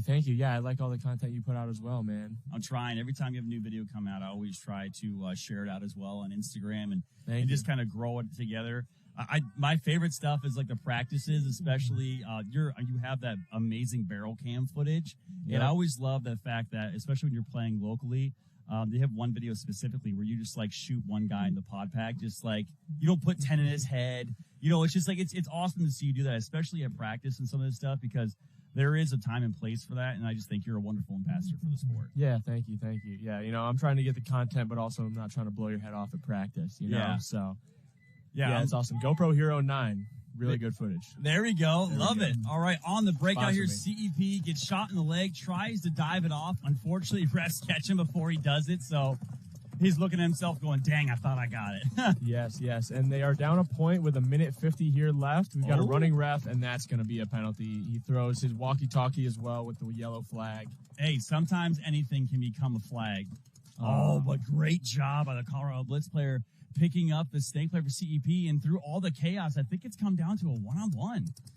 Yeah, we definitely got one in the Dorito side wedge for CEP. Oh, no, we have two for CEP. We have a Dorito 2 and a Dorito wedge. Okay, and also there's two for Colorado Blitz as well. So there's got one in the inserts of the snake and one in the tower. So I couldn't see that other body for CEP. So, and CEP dies on the Dorito side over there. Now he filters into that 50 brick. Manners gets caught. So looked like he traded with that center tower, but I do not think that's going to be enough.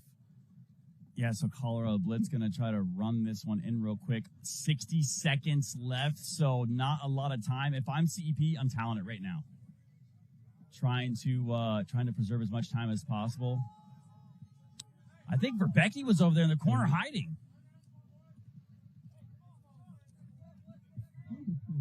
Yeah, so they toweled it. System must not have been working over there. So,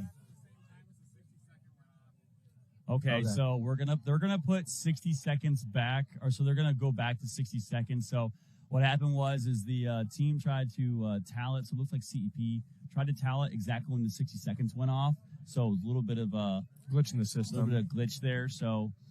With that, though, I mean, not done yet. You can definitely score 2 points on this field in 60 seconds. Mm-hmm. Yeah, and it does seem like. Gotcha. Okay, so 59 seconds left.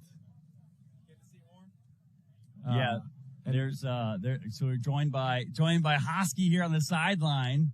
Yes, sir. He'll be one of our special guests today as well. So again, if you're just now tuning in, I'm Vince from Let's Talk Paintball. Here, joined by Jackson Frey, standout player for Blastcamp, quarterback of that team, big leader. And if you want to catch him, you can always go to Blastcamp. Wonderful field. I've been out there. You're always out there, man, running all the great events and helping out. And you have an amazing tournament series out there as well. Yes. We just started it this year called the MAX, the Mid-American X-Ball League. We've got D4 and D5 right now. And we've got some unique bunkers. That's one of our draws too. Is we brought back the car wash, like the big brick with like the hump on it. Oh yeah, NPPL days. We've got some of those cones that they use at the Millennium Series, and we've got some mini X's as well. We're looking to get some more bunkers in there throughout the next couple seasons. So that's awesome. Yeah, we're just trying to bring back a good tournament series for the Midwest. Good facility, good refs, good paint. We're gonna be shooting that Dynasty paint at the next event. I heard. I believe Blake Yarber is gonna be out there with his Brute sunscreen. Yeah. So if you want to come check that out. It's not this next weekend, but the weekend after that out at Blastcamp Paintball and Airsoft. So. That's awesome, man. And just to give a quick shout out real quick, we do have this amazing BKI award. It's a customized powerhouse rig that we will be giving away to the most valuable player on the premier field. So again, all these teams out here, all these players, battling it out to be, see who's the best. So you can see it right now. Beautiful. It's absolutely amazing. So it's a fully customized, engraved, blue color powerhouse rig. I'm super jealous because I love this color and I can't get one. It actually says most valuable player on it, BKI. So this is what everyone's fighting for right now, to try to get that powerhouse rig. Phenomenal rigs out there. They do a great job for us. So, and Blastcamp, look at the Blastcamp merch. Look at it. It looks so nice. That's awesome. Where can everybody pick up a Blastcamp shirt? Blastcamp.com, Blastcamp.shopify, or hit me up on Instagram for a jersey. All of our guys are selling their jerseys, so if you want any of those, hit me up on Instagram, Facebook, all that good stuff. Awesome. So we're getting into this breakout right now. So close game, 60 seconds left here between CEP and Colorado Blitz. So, CEP loses the body on the break. So great off the break shots by Colorado Blitz. And Blitz stays in the pocket here. Now they attack that Dorito side. Really good play call to stay alive and get 2 kills, it looks like. Another one off the Dorito side. Another one off the Dorito side. Ooh. So CEP player just peeled off another body. And a minor. That's a minor. What is CEP is just absolutely wrecking their own day here. They're going to get another point, and it looks like we're going to play another point here. Yeah, we're going to play one more point here, but it's dwindling down, kind of too little too late here for CEP. They always seem to do this. They're beating themselves right now. I mean, Colorado Blitz is a phenomenal team. Second place in the last event, doing a great job, but I mean, I feel like I've seen more penalties with CEP the last 2 events than I've seen with any other team so far. Yeah, a lot of penalties this game. And it's the minors that hurt. You know, it wasn't a lot of majors. It was just a couple minors in every point or every other point, and those will wear on you. Yeah, so we're going to go to a quick commercial break, and we'll be right back at the start of this next point between CEP and Colorado. Hey guys, what's going on? Tony from Lomo Paintball. Check us out online or in store.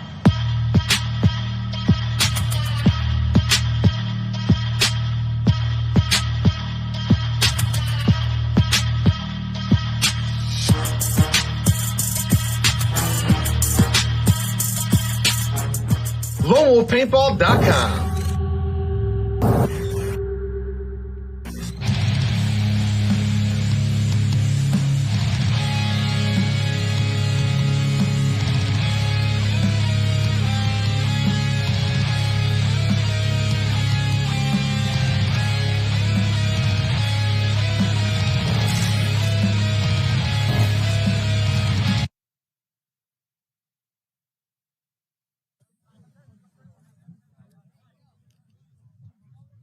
Welcome back, everybody. I am Vince from Let's Talk Paintball, joined here by Jackson Craig from Blastcamp. You will see Blastcamp play a little later today, but he is helping me commentate in this set at beautiful Gaelic Park outside Chicago, Illinois.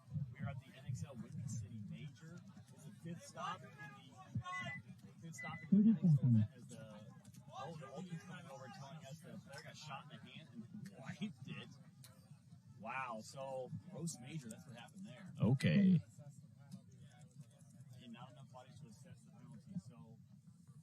That's a tough one there, as we've seen a couple of those. So I will say this, you know, from our perspective here, refs doing a phenomenal job on this field, very consistent play calling, and I know all the players so far have been very happy. But as we hear on the breakout, so Colorado Blitz, 27 seconds left, they just got to hold on. Don't do anything crazy. CEP has to push. And Blitz attacking the Dorito side, actually. They go all the way to the Dorito 4 over there. They get 2 kills on CEP, so they only have 2 bodies left now. Oh, and Blitz gets a minor.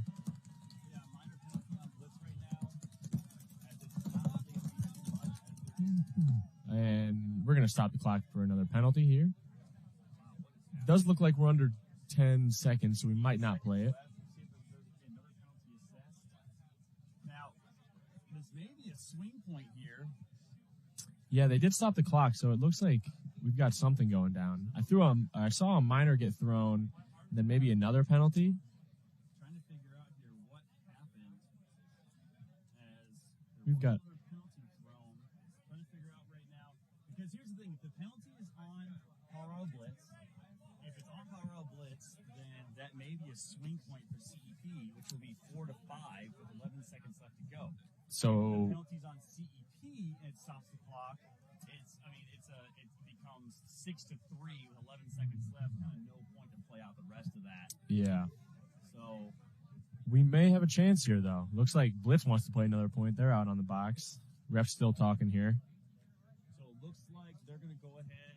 So the Blitz players that are on the field right now, they don't know what's going on, so they're going to go ahead and stand at the start box and see if they need to hit the buzzer or not. So the rest of the bodies have walked off. 2 bodies are staying on. And winning really quick points here. I mean, little meeting happening there. They're talking about what's going on. So as you can see there are several referees on the field. So amazing experience here. Keeping the field as clean and as safe as possible for play. But on top of that, so there's a head ref there who's in the red and white.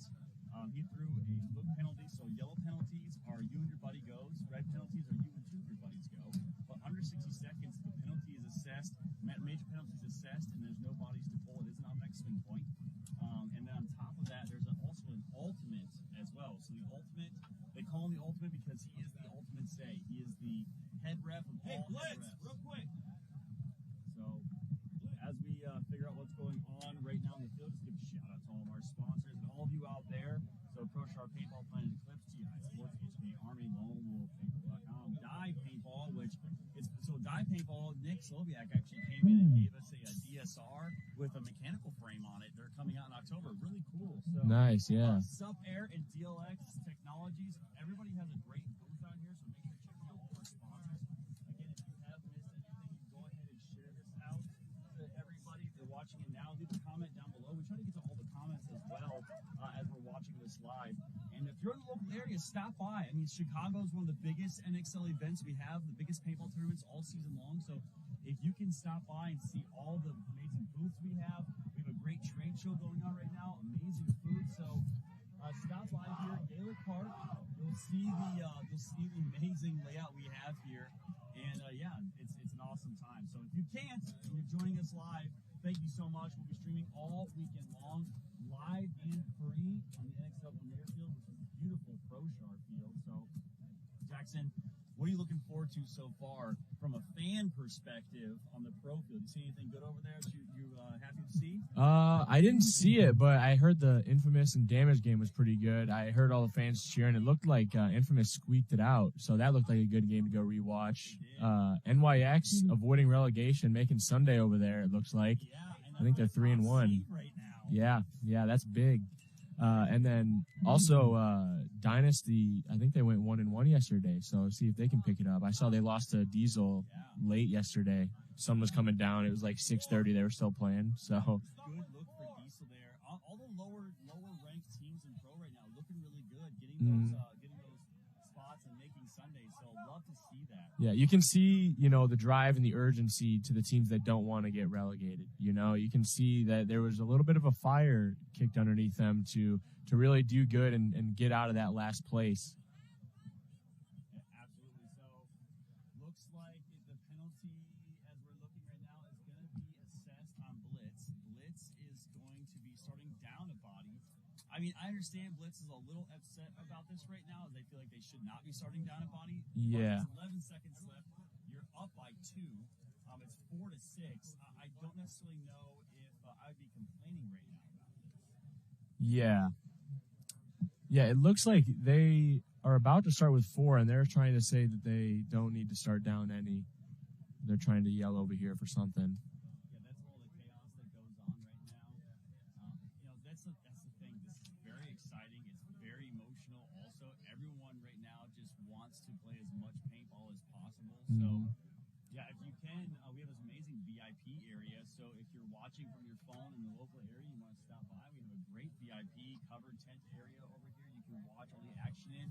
I mean, standing room only. The Premier Field drawing a lot of eyeballs, a lot of attention. Sidelines on both sides filled up. The nice thing is you could go back and forth. You could watch some pro matches. You can watch some semi-pro matches and just kind of bounce back and forth. And if you don't get a chance to come out here and missing the action, we will be in Kissimmee, Florida, World Cup at the end of the year, which is the last event. So a lot of storylines developing right now, and there is a race between Blastcamp, PB Fit, Notorious, and Chicago Distortion to try to get that top spot. So if you win the series, you earn a pro spot, and you guys were pretty close last year, weren't you?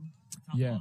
Yeah, I believe we got 5th last year, so kind of didn't do so well World Cup and kind of screwed us over, but looking to really close it out this year. Yeah, you guys are what, 10 points away or less than that from the first place spot. It's close. Yeah, it's close. It really comes down to whoever wins this event and then World Cup, because I believe World Cup's double points. So Yeah, we just got to close it out. You guys won the Lone Star event, Mm-hmm. correct? You won Philly. Yes. And then what was going on, like California? How'd you guys place in California? We got third in California. So we lost the Paintball Fit in the semifinals, and then we ended up taking third. And then Paintball Fit went on, and they lost to the Annapolis Titans. To the Titans, yes. So just that little bit of a difference positioning second to third is kind of what's kept them above you so far. So yeah. Definitely everyone in the comments section right now wants to see a Fit Blastcamp finals. Yeah.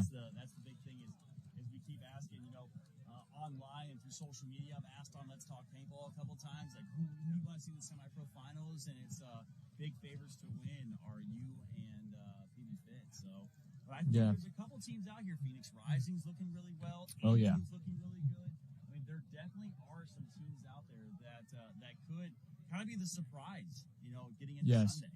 Yeah, Phoenix Rising, coached by my boy Kucher, with Brandon Unger, and they've got some talent over there. So they definitely could be good. We'll see this afternoon bracket with us, A-Team, Padres. We'll see who, there's a lot of rotations that could come out of this afternoon bracket of who's the number 1 seed, who's the number 2 seed. So definitely going to be interesting out here. We'll see if this point ever starts, but yeah, we're good. So what's going on with Kucher? Why is he no longer with Blastcamp?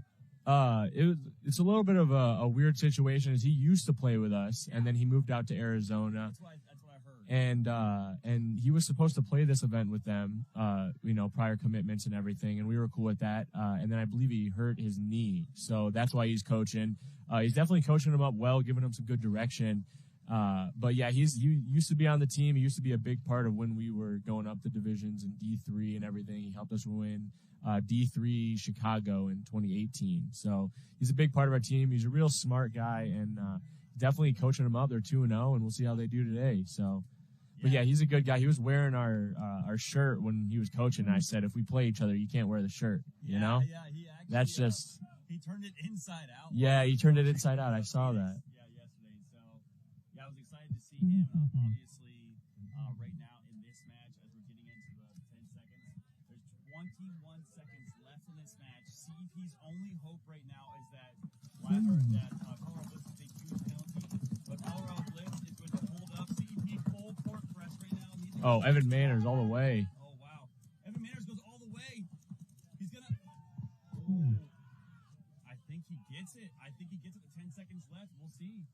That's a 10-second point right there. Oh, I don't know if he's going to get it. Ref's looking. Let's see if we get the thumbs up. Checking for any hits. So, in a situation like this, they're okay, this might be a dirty hang. They are calling the head ref over to see if that is a hit. Now, it may be a situation. Evan Manners really trying to sell it right now. Really trying to sell it. Walking through. Unfortunately, the ref right now. Grabbing him by the mask. Looking at his mask.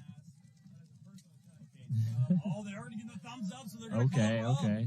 Okay, so CEP just scored a 10-second point, making it a 1-point game with 10 seconds left here on the clock. This could be the upset right now, as Colorado Blitz looked like they were going to take this, as they were had a dominant performance all match long. But if CEP can do that again, they tie it up. And they go from potentially being mercy ruled all the way to tying it up. Yeah, that's going to be a big comeback, and this is big on the point spread too. I heard you talking about point spread earlier today. That's big, in these afternoon brackets when people are trying to figure out what's they're going to be their placing, the second seed, the first seed, what's going on there. This was a big point spread at one point, and now it's a 1-point game with 10 seconds left. Yeah, and I believe for semi-pro, it is only going to be the top 2 from each bracket. No wild cards. Yeah. This tournament. So every point is important out here. Every point of this tournament is important, as on the pro field, it's the top 2 from every bracket plus 2 wild cards, right? Yeah. And traditionally, if we have more teams, we do have a wild cards spots. But yeah, I mean, Evan Manners, absolutely savage move up the center. Yeah. Not only taking 2 bodies with him, but then on top of that, hanging the flag. You can see the excitement there he had as he just growled and like sort of, kind of yelled into the air with all of that happiness and excitement that he got. So you can see Colorado Blitz, a lot of those guys coming out with no pods in their pod packs, only 10 seconds. There's no need for the extra weight and hard spots to get hit. So look for the same thing. Full court press down the center. Let's see if CEP can do it over again. Yeah, and we'll see if Manners can fill right up the middle because he was just running and gunning all the way up there. Yeah, I was going to say, what do you think? Oh, they don't have time for this. They got to go. They got to go. Oh, he makes it to the 50. No, he gets clipped. Yeah, it's unfortunate, but I feel bad. Colorado Blitz is going to pull this one out. What a heartbreaker loss after such a tough fight. Coming back, CEP walking heads down, looking dejected, not very happy. Yeah, I mean, I don't necessarily know looking off the top of my head where that's going to put CEP at, but I think that might hurt them for the rest of the day unless they get another big win. So great job by Colorado Blitz to hold them off. So Colorado Blitz is going to take the victory here, 6-5 over CEP, as Pearl City Seadogs will beat veteran Militia in the Mercy Rule 6-1. So again, thank you so much to my special guest Jackson Frey for tuning in with us and helping come commentate. Good luck to Blastcamp today. Thank you. Let's Talk Paintball. You can find me at Let's Talk Paintball on Instagram, YouTube, TikTok, all the places. Where can everyone find you at in Blastcamp? Jackson Frey _ on Instagram, then Jackson Frey on Facebook, YouTube, all that good stuff. So. All right, awesome. So again, thank you so much for everybody tuning in. We're going to take a quick commercial break and get back with more action this afternoon. See you soon. See ya.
Honestly, it was an amazing experience overall. Every single team fought very hard. It was definitely a battle for each one, and then it was a war in the finish, and our team stayed very strong throughout. None of us doubted each other. None of us questioned each other. We stayed strong throughout. If one of us even hesitated, we built each other back up. If one of us was falling, we picked them back up, and we kept going. We just kept moving along. We just kept our head in the game, kept our head in each other, and put it in. Whatever we put in practice is what we put on the field. You know, we leave it all on the field, and that's how we do it every single point. Mentality going into this last game was starting over. Start fresh, forget about the rest, forget about all the other wins, forget about all the other points. It was start fresh every single point, and that's what kept us strong. If any one of us had any doubts, we fixed it immediately. Any mistake, we corrected. Every single play, we executed it. We had a job, and we did it. We worked with each other, we remained strong, and we communicated. That was the biggest deal for all of us. We stayed in communication. We didn't let anybody get in bad moods. We kept everything respectful and on and off the field.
Definitely my favorite feature of the Spire is it's just plain reliability. You don't have to think about it. You don't have to think about it jamming. You don't have to think about it dying on batteries. It just works. It's not something you don't have to think about. You can think about the game. You can think about the point. The loader holds up to the beating I give it, and when I get down to their end, it's prepared to shoot people in the back. It's always there working 100%. It's the workhorse of all loaders. The 2 years that I've been using it, I've not had it jam one time. So that's honestly, to me, the most important, especially as a front guy, because you can get to those spots, and if your loader goes down and you can't make the shots that your team needs you to make, obviously it can be frustrating. It has an anti-jam feature in it, but you never notice it because the reality is that it never jams. It's reliable, it's lightweight, and it always works. And the reality is you want a loader where you never really notice it. The only time you notice a loader is when it doesn't work. Sometimes you got to dive over paint, over streams. It doesn't matter how you land. All your paint's going to stay in your loader. You don't even have one ball fly out. It's like having a lid, but that you can fill into. If you want to kill people, just use Spire because it's really the best of the best. I can dive, flop, twist as much as I want, and I actually don't lose paint. I need those 1 or 2 balls at the very end.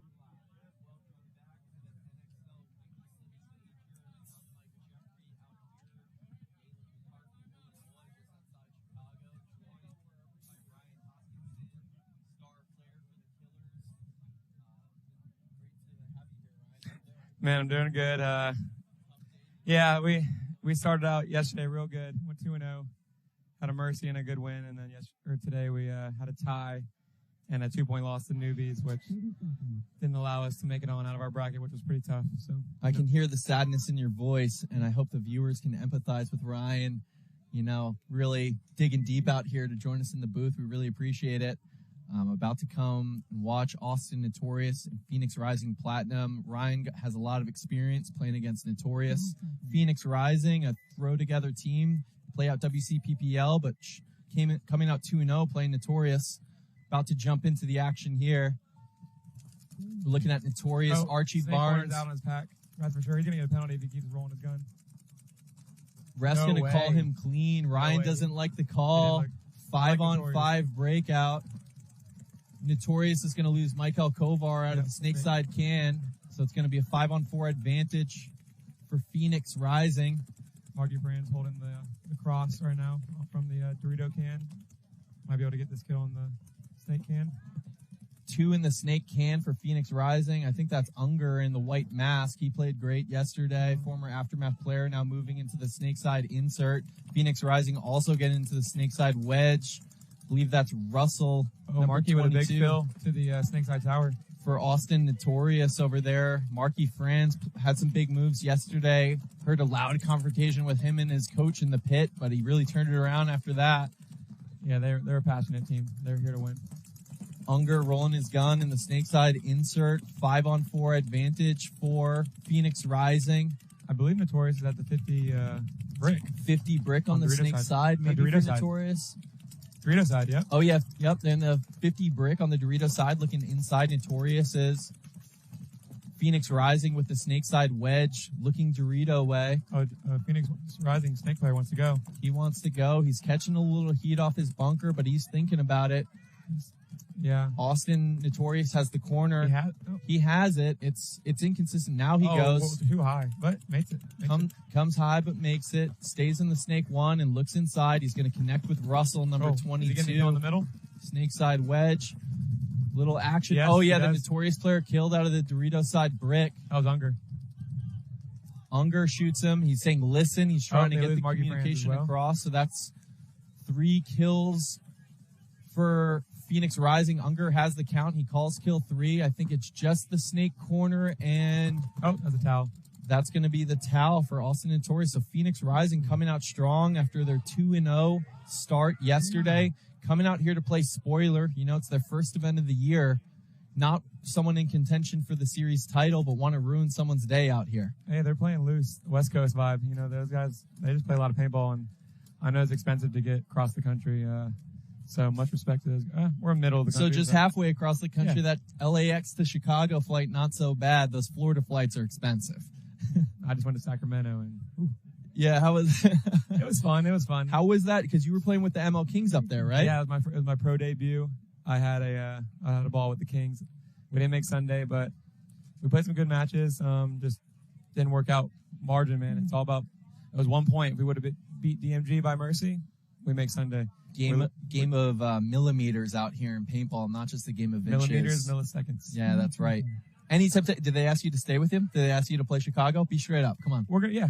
They like what I could do. Good for you staying with your boys as we're looking at the A-Team breakout over here. They're going to run to the snake side corner. Oversides and go straight into the snake, and Padres are already in there. Oh, he's going right to 50. Padres going straight into the 50 snake. That's Dylan Bounds wearing Cyril Akita's jersey, but they lose Mike Kerr out of the center and a running ref in the back line. I think he's going to throw a major on this snake side can. No, I don't see it. Oh, he takes one. So it's Ethan Adams now here in the 50 snake. A-Team, I think, lost their entire back line. I don't know if they have anyone behind him, but Ethan can handle it, man. He's getting in here and doing some work. He's a soldier. Padres have Dorito 3 and Dorito 1.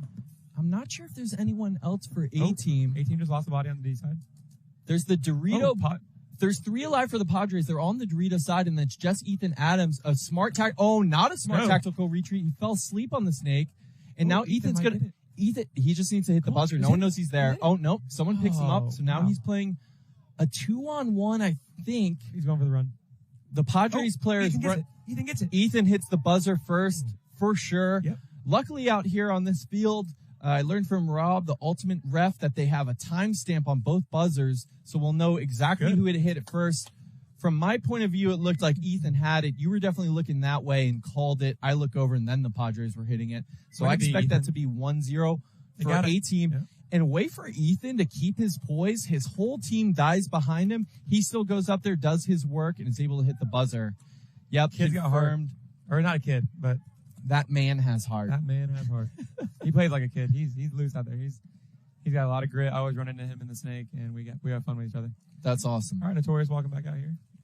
It was nice to see you and Sebastian Lopez dynamic duo on the snake side over there for the Killers at this event. I thought you both played pretty well. We didn't do the dynamic duo too much today. Not today so much, unfortunately. Yeah, we're missing a coach right now. Oh, that was tough because we were watching and thinking like, could have had an adjustment here or there, but it's tough without a coach.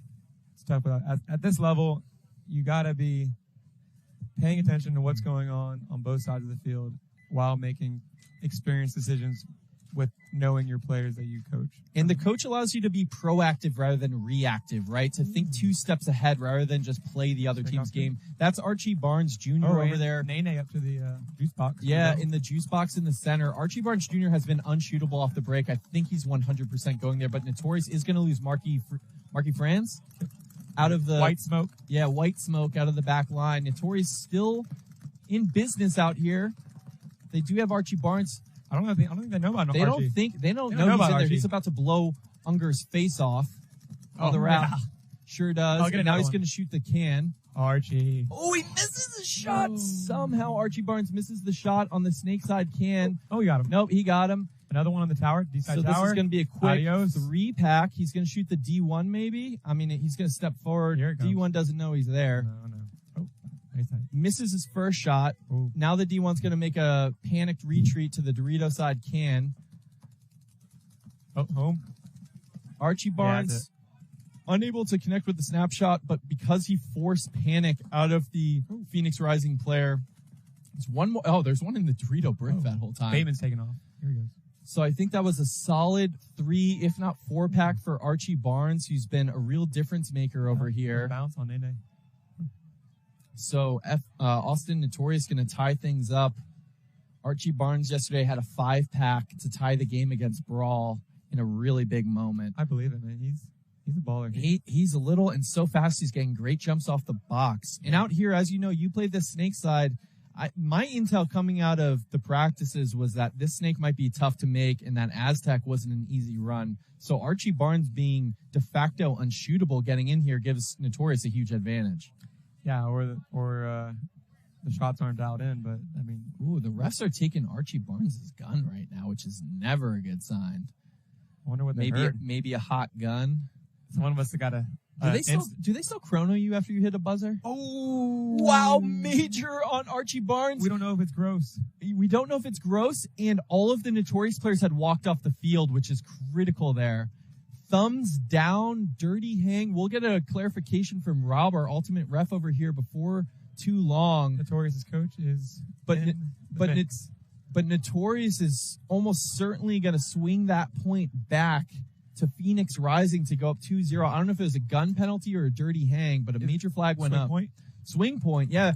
Because Notorious, all their players walked off the field as well, so they can't pull the bodies even if they had them there. Unreal. We'll find out from Rob momentarily. Yeah, it's not PSP anymore, but you do catch tricky guns every now and then. You got to have an old school ear. We saw it from Brawl yesterday. They pulled Jeff Whitner on. I think they said his gun was ramping too fast. Oh no, I talked to him earlier. They were saying that it had a mind of its own and it was choosing to do spotty 3-shot bursts. Oh, weird. Something you never hear. Because I heard bounce, and I was like, who talks about bounce and, trigger bounce? That's like 7-man days stuff. I just want to know who is making that call, because your ears are...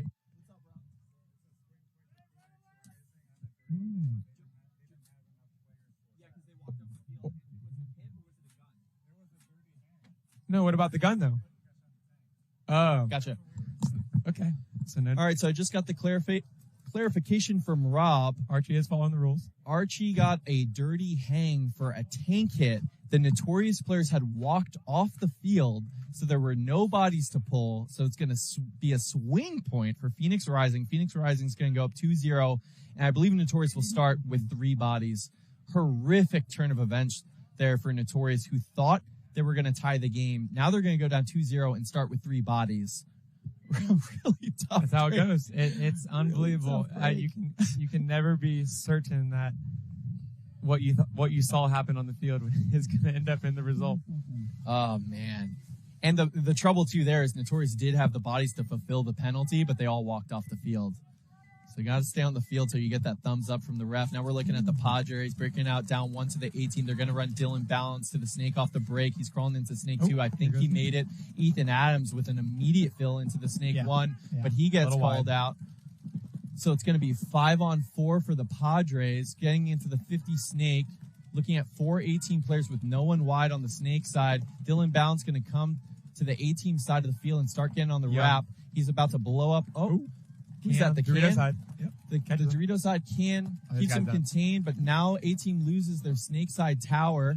They're making a run on the Dorito side, which is what they need to do to try to desperation turn the field on the Padres, who are in full control on the snake side. Nope, he's gone. Snake player connecting with his snake side wedge, and then also advancing up the Dorito side of the field. Dylan Bounds backing off the snake 2.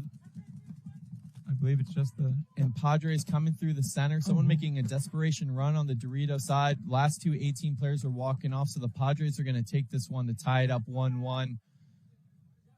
Based on the strength of Dylan Bounds getting into the snake off the break, the Padres falling up behind him into the wedges, capitalizing on the shifting guns to have a Dorito side press. That seems like the winning formula out here.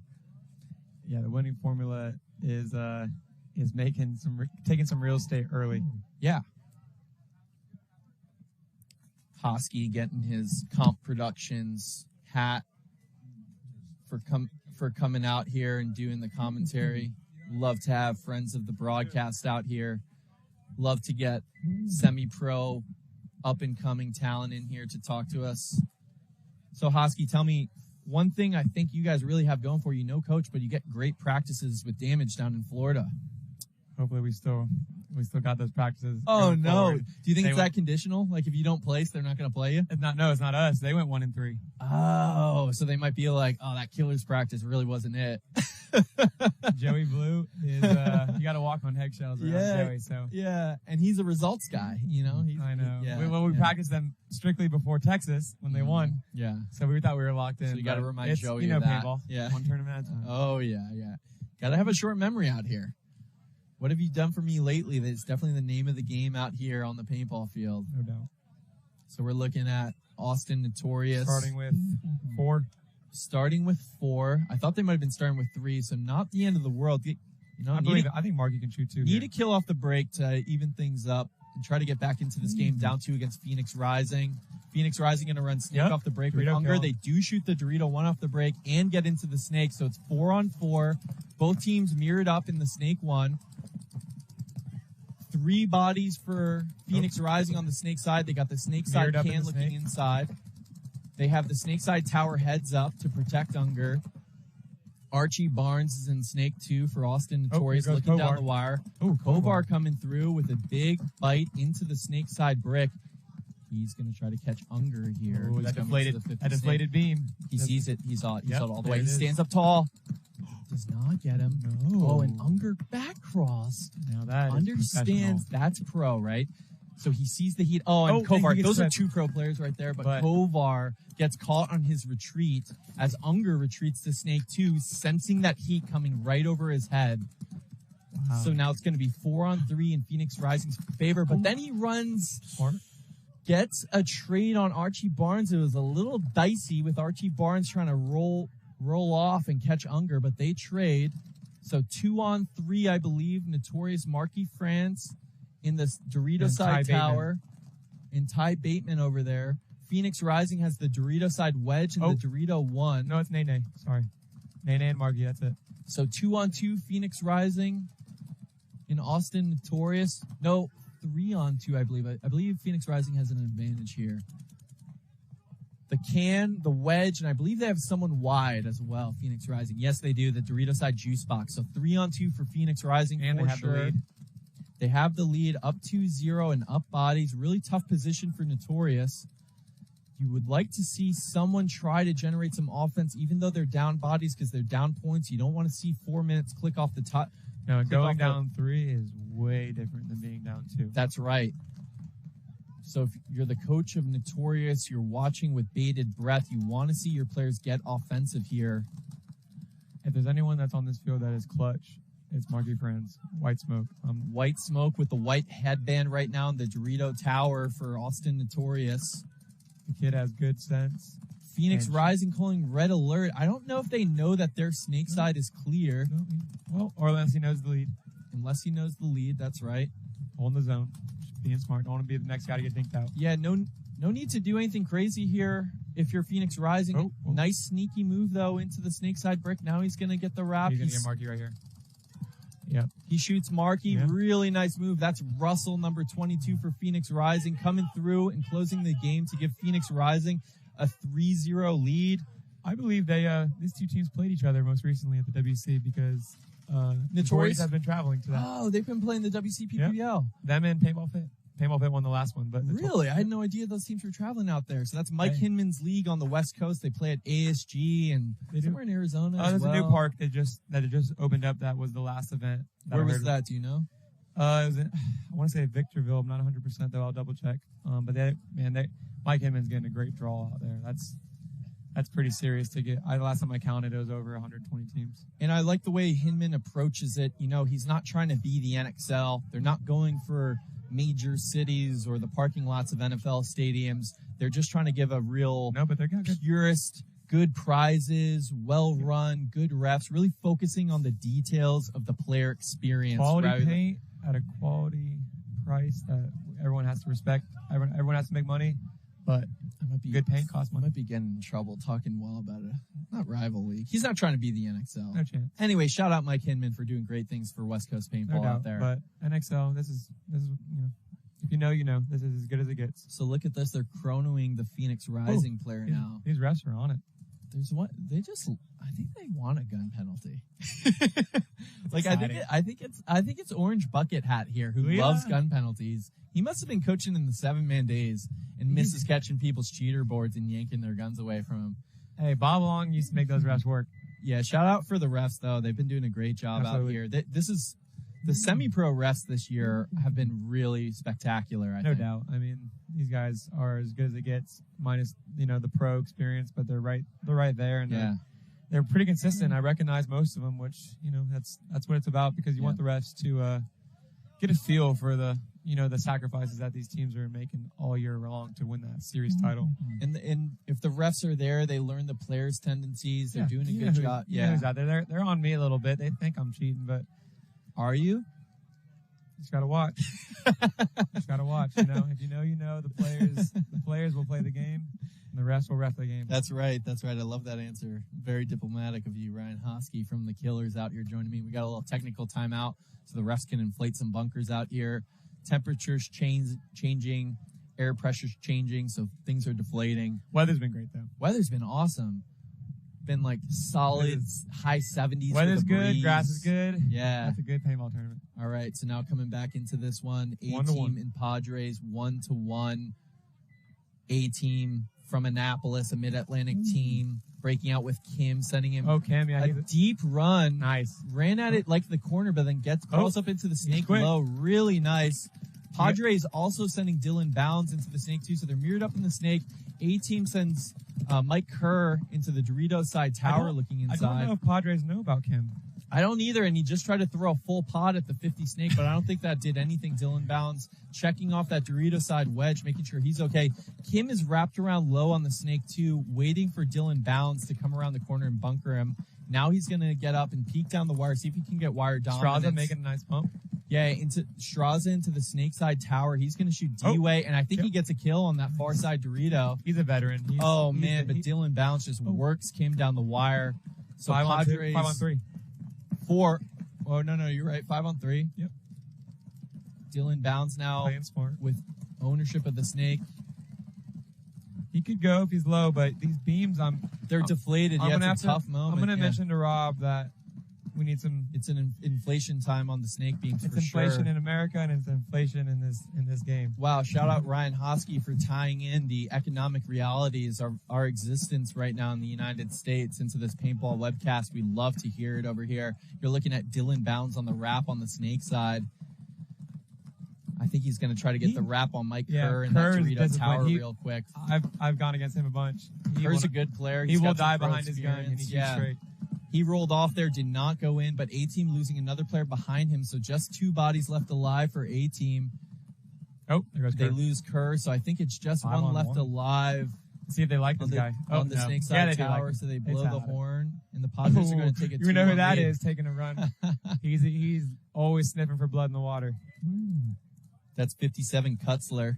Kutzler, man, he's been playing with passion for every tournament I've ever been to. Really like a shark with blood in the water coming through, trying to bunker someone in the back of the head. You can't teach heart. That's right. You can't teach heart. And heart wins tournaments, as we all know.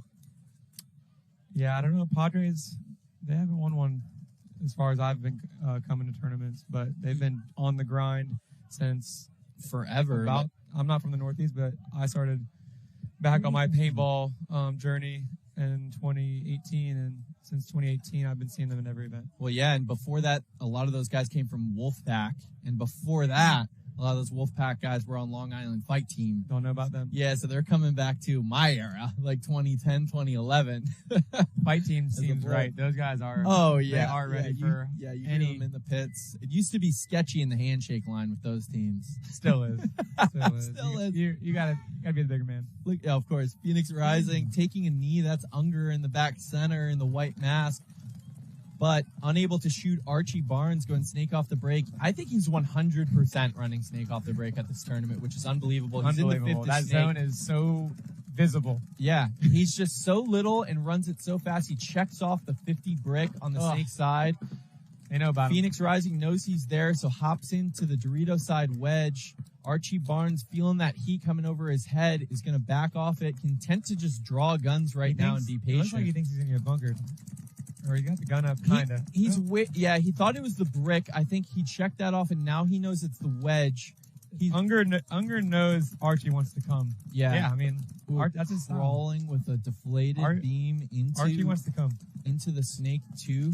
Oh, and then on the elbow, and then peels off. I think he shot Unger. Unger tucking in, but he tried to shoot him in the foot, the bottom corner of that bunker. And now they're going to call him out. So Archie Barnes with 1, and he's in the snake too. Dorito side can just saw him. Dorito side can picks him up, but all the attention's on Archie Barnes right now. Now also Notorious getting out wide on the Dorito side to that small double Dorito. snake. Kovar following up behind him, I believe. This works. And now he's going to be searching for hoppers. You got to tell him he's behind him, though. Oh, wow. The Phoenix Rising player in the Dorito wedge thinks Archie's still in the 50 snake. He's still shooting that 50 snake gap, but Archie has moved beyond that. Michael is shooting the bounce now off the God bunker into the snake side can, which is the Aztec. Yeah. Usually is the entry point to the snake. That's why they call it the God bunker. And so Austin Notorious down 3, in control of this point. They need this point to bring it down to 2, 7:24 on the clock. So plenty of time to mount a comeback with a big body advantage and position advantage here. They can't afford to throw this away, taking their time a little bit. They don't want to take too much time, but they're certainly in the driver's seat in this point, and they can't lose this point. Ryan Gray is a great coach. He makes it clear to his 5 guys that are going out in the field. And they're showing good field knowledge right now because Phoenix Rising is tucking in, and so Austin Notorious is responding by hammering bounce shots. Michael Kovar calling his kill out of the Dorito side can, and that's really going to open things up now for Austin Notorious. Archie Barnes. Is Archie forgetting about the snake side can? The snake side can's about to blow him up. Did forget about the snake side can, get shot in the back, but he shoots the Dorito side wedge before that, and Austin Notorious is trucking down the Dorito side. Ty Bateman. He's always looking to clear. Ty Bateman clearing the field, so that's going to be Austin Notorious putting their first point on the board. 6-3 game, down 2. They're right back in it now. They needed that point and got it.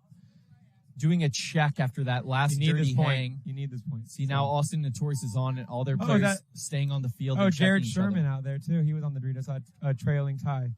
Jared Sherman, he's a great dude. He's been on the grind for a while, just trying to find a home, and I think he found one. That's great to hear. Working in good pairs out there. Austin Notorious coming back in. Padres A-Team. Padres led by Chris Straza, owner and operator of Battle Creek Paintball. One of the most legendary fields in the Northeast. Yeah, I think he opened that like 3-4 years ago. Great setup there. You can get a really great practice at Battle Creek if you hit up Chris Straza, and he'll have you. Great turf. Beautiful environment. Man, I see him in the snow getting that field ready. Yes. That's just a reality of Northeast paintball. Get the snow blowers out, playing in 30 degrees paint and 30 degrees weather with marbles for paintball so they don't break in your gun. If you're a Florida guy, you don't know anything about that. Don't know anything about that. I play year-round paintball. Worst thing I got to deal with is some rain for an hour. Thunderstorms and humidity too. I mean, I don't envy you. I don't know what humidity is. Ryan Hosky, 90-degree July Florida days. We do it all day. Saturday, Sunday, we're out there. This is what we do. Looking at the Padres here, Dylan Bounds having a game number 15. I think he's going to run snake off the break again. Shooting snake. Oh, Ethan makes snake again. And so does, Dylan Bounds gets shot. So Ethan Adams alone here in the snake. Chris Straza getting into the snake side. 5-on-4 advantage. The Dorito side, Dorito. There goes Kerr. Kerr launching into the Dorito side wedge for A-Team. They also have a snake side wedge. They don't know Ethan Adams inside. He gets a free kill on the Dorito one. He just missed the Dorito side tower. The Dorito side tower picked him up, but Ethan Adams is in the driver's seat here. He can get on the wrap. He checks the inside. I don't know if he knows he's alone in here. He tries to shoot him in the pack. I think, no, not able to put a shot on his pack just yet. Oh, so he tries to dip out into the Dorito side, throws his body away. 5-on-2 or 4-on-2? 4-on-2, I believe, in A-Team's advantage. There goes Ethan. He's going to shoot that Aztec in the foot right there. That's an easy kill. Ethan Adams really having a great game. Cleans it up, shooting that Dorito side can. I mean, you get Ethan Adams in there and you shoot his mirror off the break. That's a good recipe for success for A-Team. They're going to tie this up 2-2. That's teamwork. You when you got killers, man, you clear some headway for them. Make it a little easier. Exactly. They know what to do other than that. It's a little team effort there. 2-2 with the pending breakout shot. Pending Ethan's snake run off the break, which... Yeah, can't take anything for granted out here. You got to wait for that thumbs up, which we now get. Officially a tie game. Love to see this. Annapolis A-Team. I believe they play out of PAP. I don't even know what PAP stands for, but it's a mid-Atlantic field. Another great situation in the relatively northeast area. That was basically when I quit paintball, when I was playing on the New England Hurricanes and we were driving down to OXCC in Maryland every weekend, a 6-hour drive. 6 hours, yeah. That was when I learned that my commitment wasn't up to the level. So much respect to anyone at any division, any level that's traveling more than 2 hours. 2 hours. If you're doing over 2 hours for your weekend, week in, week out, it's ton of respect for you. Yeah. Under 2 hours, you have no excuses. You need to be at that field every weekend if you want to be at this level. Completely agree.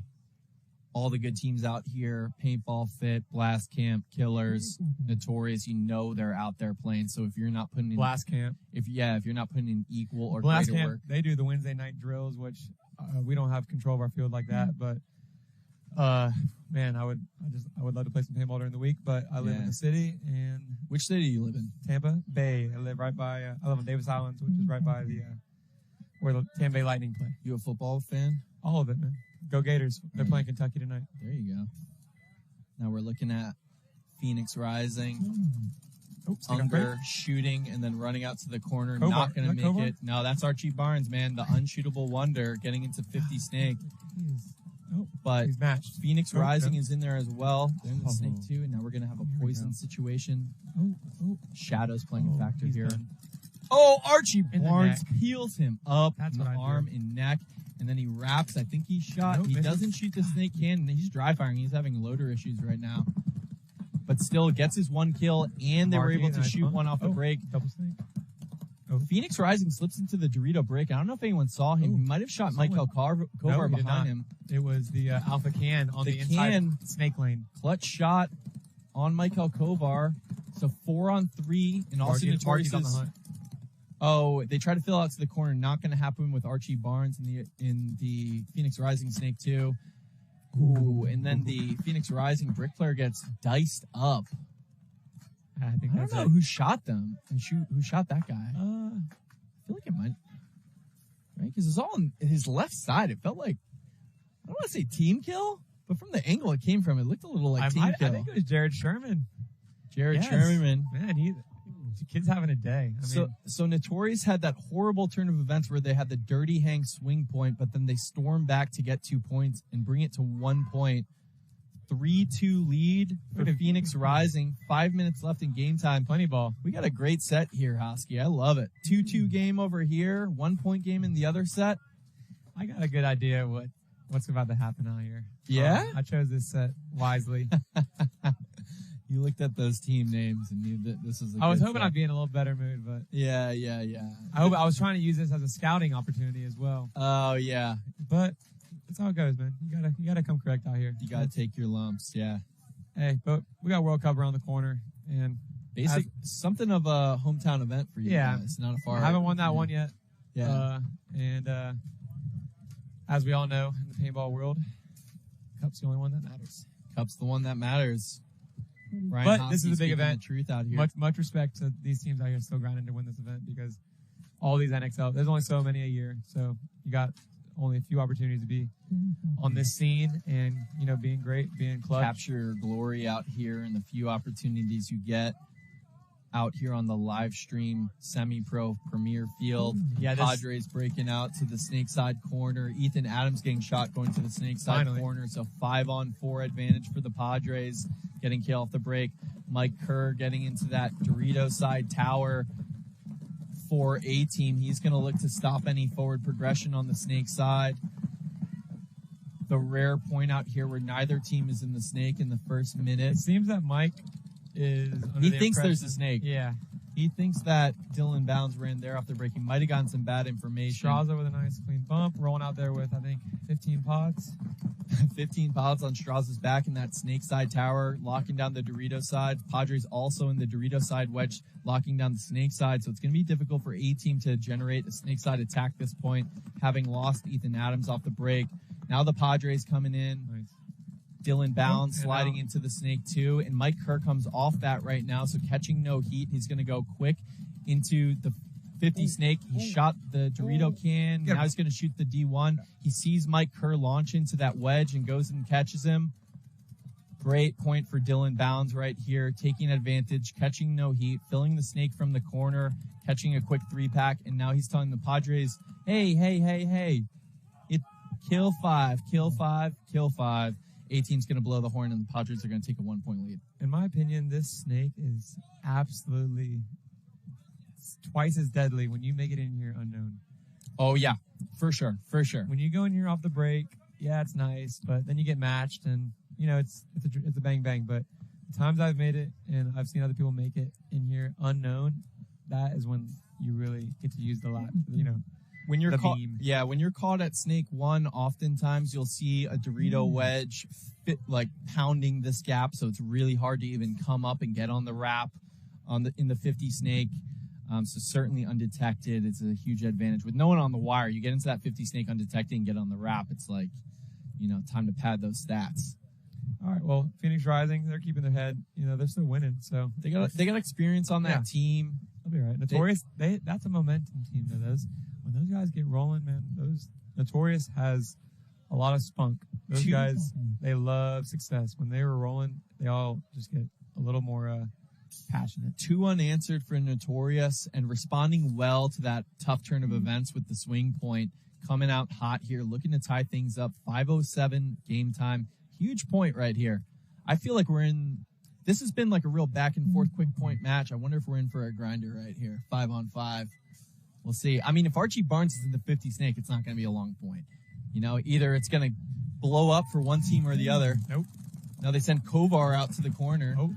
But then they send Archie up to the snake side brick, and he's going to look inside. I love the change in game plan for Notorious. Phoenix Rising is absolutely surprised that they have 3 guns pounding the Snake 2 right now. Like, where is Archie? Love to see a coach play call right there. Phoenix Rising going to lose one off the break. So Notorious basically baits them into devoting a lot of their guns Snake way, and now they're taking advantage by going sort of unorthodox. They send someone into the Dorito side tower to lock things down Snake way. He's shooting the cross. They also get into the Dorito 3. Kill 2 for Notorious. It is 5-on-3. 5-on-3. Notorious's Ty favor. Bateman in a heavy gunfight. I think he is. Kovar gets into the Snake. Not undetected because Phoenix Rising has been playing like this been the Snake the whole game. He does get into the 50 Snake, checks off the brick, checks off the wing. Now Kovar's looking to hunt. He can't see that snake side wing right there. He's a little blind. He also has Archie Barnes protecting him, so he doesn't have to worry about getting bunkered right here. That pin is making all the difference. Yeah. Oh, kill 3 as Phoenix Rising loses their back center player, so just 2 bodies left alive. Notorious in full It won't be control. long. I know Ty Bateman's coming. And he's going to get caught by Michael Kovar trying to make a 5 run. alive.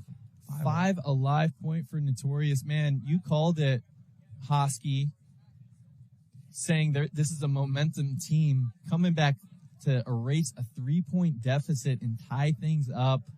Ooh, a little dance. Little dancing. Look, I like it. They're so on their checks now after a dirty hang. Everyone's staying on the field. That guy's getting checked before he hits the buzzer. There we go. Let's confirm. These refs are on it. Thumbs up. Yeah, and little FSU chant in the pits. These guys. So these guys, most of them played college together, or what's the FSU chant about? FSU is not Florida State University? No, it's not, which I'm not a fan of them either, so I wouldn't be promoting them if they were. Interesting. So FSU is some acronym that means something other? Yeah. Was it vulgar? Yeah. You don't have to say it, but you can tell me if it's vulgar. You know, it gets everyone rowdy in the locker room. Okay, it has a profanity in it. 2 profanities in it. And then up is the end. So, I see. So use your imagination for the adult viewers. The last word is up. All the kids don't worry about it. I understand what it is. I'm going to write it right down here on my secret pad for Hosky to confirm, and I'm certain I'm right. Jeopardy's in? Is that your final answer? Yeah, that's my final answer. Hosky's giving me the nod here. All right, we're back here. Padres up 3-2 against A-Team. 13 seconds left. Dylan Bounds has been playing great on the snake side. Ethan Adams has been as well. He got shot off the break last point, and that was the difference. I hear John Christ calling alpha. We'll see what that means. Dylan Bounds looks like he's going to go corner. He does. Double the snake can, 18. So A-Team goes short on the snake side, trying to keep Ethan Adams out alive, and then he breaks into the snake insert bunker, and they fill into both wedges playing heads up, and then get into the snake side brick, but he gets shot. 5-on-4 advantage for Padres, who are rolling their guns, playing out of the back line for the most part, but Ethan Adams is able to slip into the snake. Always. He's got a little core sample there. He pulls it out. He's going to pull up in snake 1 and try to get some information from Mike Kerr, who's in the Dorito side wedge. Now he's crawling forward. Here goes Ethan. Oh, Ethan's checking. He's a little worried.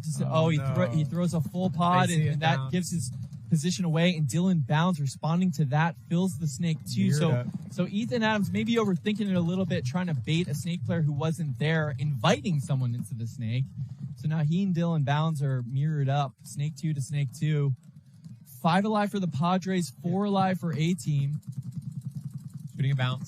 Shooting a bounce off that snake wall, trying to get it into the snake 2.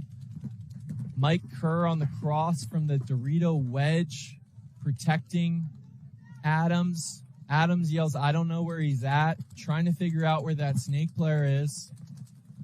Padres also have the Dorito 1 player on the cross. We got a penalty coming on A-Team. A minor on the A-Team. The Snake Can player had a hit on his pack. Kerr So that's going to pull off 2. So I think it's just 2 left alive for A-Team. It's Kerr in the Dorito side brick and Adams in the Snake 2. I would towel it, but I believe in Kerr and Adams. Yeah. And he gets a kill out of the Snake side tower. So now it's as a 4-on-2. Yeah, but A-Team has position. Kerr's creative. Kerr's creative. I really like the way he plays. Really strong communicator, really strong gun battler, and he just he makes moves that other people aren't thinking about out here. Yeah, he's a veteran. He's been on this grind for a while. Dylan Bounds now getting into the 50 Snake. Ethan very calm here. Ethan I don't know if he knows calm. about. Checks down the wire. Ooh, sees him. Ethan cannot afford a trade here. He needs to win this gunfight. That's right. Down bodies in points. You can't afford a trade. You need to get it clean. Oh, I think he came around. I think Ethan has a hit on his pack. Nope, it's gone. I think Ethan just hit on his pack in a beautiful way. 2-on-3. So 2-on-3 now. A-Team bringing this one back. Ethan Adams now alone in the Snake. Oh, it's the back left. Dorito 1 and Dorito 2 and Dorito 2 for the Padres. And I don't know where Kerr Mike is. Kerr is now on the Padres. Big Dorito 3. Oh, he's on their moving side. forward. He's on their side. Oh, it's a Kerr makes a run. Oh, and it's a minor on the Padres. 1-on-1. Great move by Mike Kerr. I think it's a 1-on-1. Yes. The Snake corner versus Ethan Adams in the Snake for A-Team. You do not want to be in that knuckle in a 1-on-1. No. Refs are yelling at a player who's not getting off the field. He is though. No, I don't agree with that. Oh. He's running to his pits. He's running into his pits. So they call No, I don't agree with a that. minor on the Padres For not getting off the for field. not getting off the field in a timely manner or something. We'll get a clarification from Rob, our ultimate ref here. Really tough turn of events for the Padres in a 1-on-1. He was going. I mean, maybe if he did some pointing. There might have been some signaling coming on there. Oh, wait a minute. Thumbs down. Major penalty on A-Team for a dirty hang. I think when Ethan thought he traded, he had a hit on him that he didn't know. I think it was before that, too. Even before that, Hosky says. I mean, we're getting an update from the CEP Blitz game from Vince, my co-host right here. The penalty point was assessed on the wrong team. CEP wins against Blitz in an outrageous turn of events. So lots of drama on the premier field right now. CEP maybe hanging in there. Blitz maybe knocked out. So crazy stuff happening in that game. Crazy stuff happening in this game as well. I did not watch that full match, so I don't want to commentate. Wow. So the NXL live stream used as evidence. Jason Trozen, head ref of the pro field, comes over to lend his expertise. And CEP, after the fact, ends up with a victory over Colorado Blitz. Things are wild at paintball tournaments. Husky's making that noise, and I know exactly what it means. It means things, As a fan, I get it. It's fun for things to be unpredictable, but as a player in this sport that deeply frustrating, puts his heart into it every weekend, we just need some more. We just need some more clarity of what's going on out here at the highest levels. I understand it's tough at the Division 3, Division 4, Division 5. It's a lot of chaos. Yeah. But at Division 2, Division 1, and Pro, we need some exact instant replay. So getting an update from Rob right here. Starting with 3 for so in that A-Team Padres game, dirty hang on A-Team, no bodies to fulfill, so it will be a swing point for the Padres, that last one, and A-Team will start down bodies next point. But right now we're in Notorious, Phoenix Rising, a tie game, 3:27 on the clock. These are the points you love as a player. High pressure. They're going to send Archie Barnes to the Snake off the break. No surprise there. Unshootable. Makes it again. Phoenix Rising goes short. Well, not quite short. They send Unger to the Snake insert.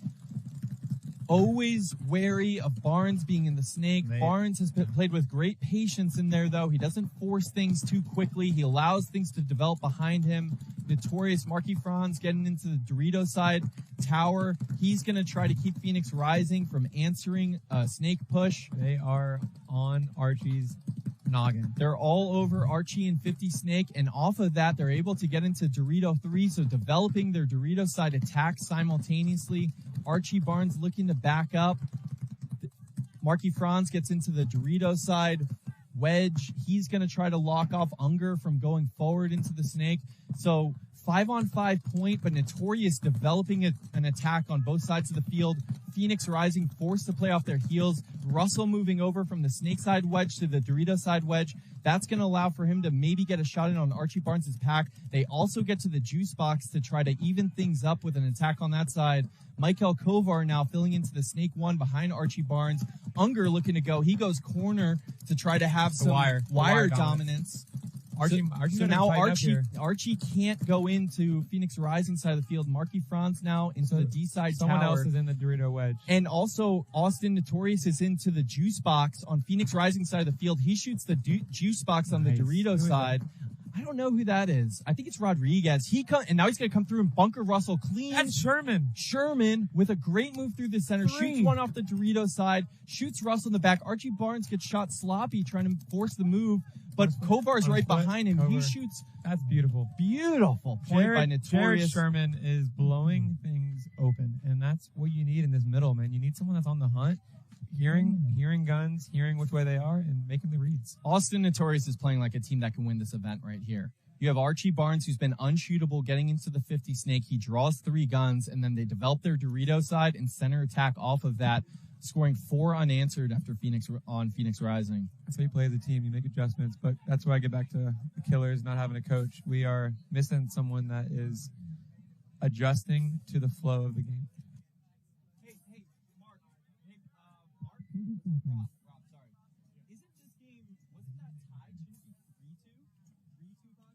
Swing point. Gotcha. Yep. So Padres A-Team thought they tied that 3-3, but actually it was a dirty hang. So it's a swing point in the Padres' advantage. So they're up 4-2 against A-Team. We're going to have a technical timeout.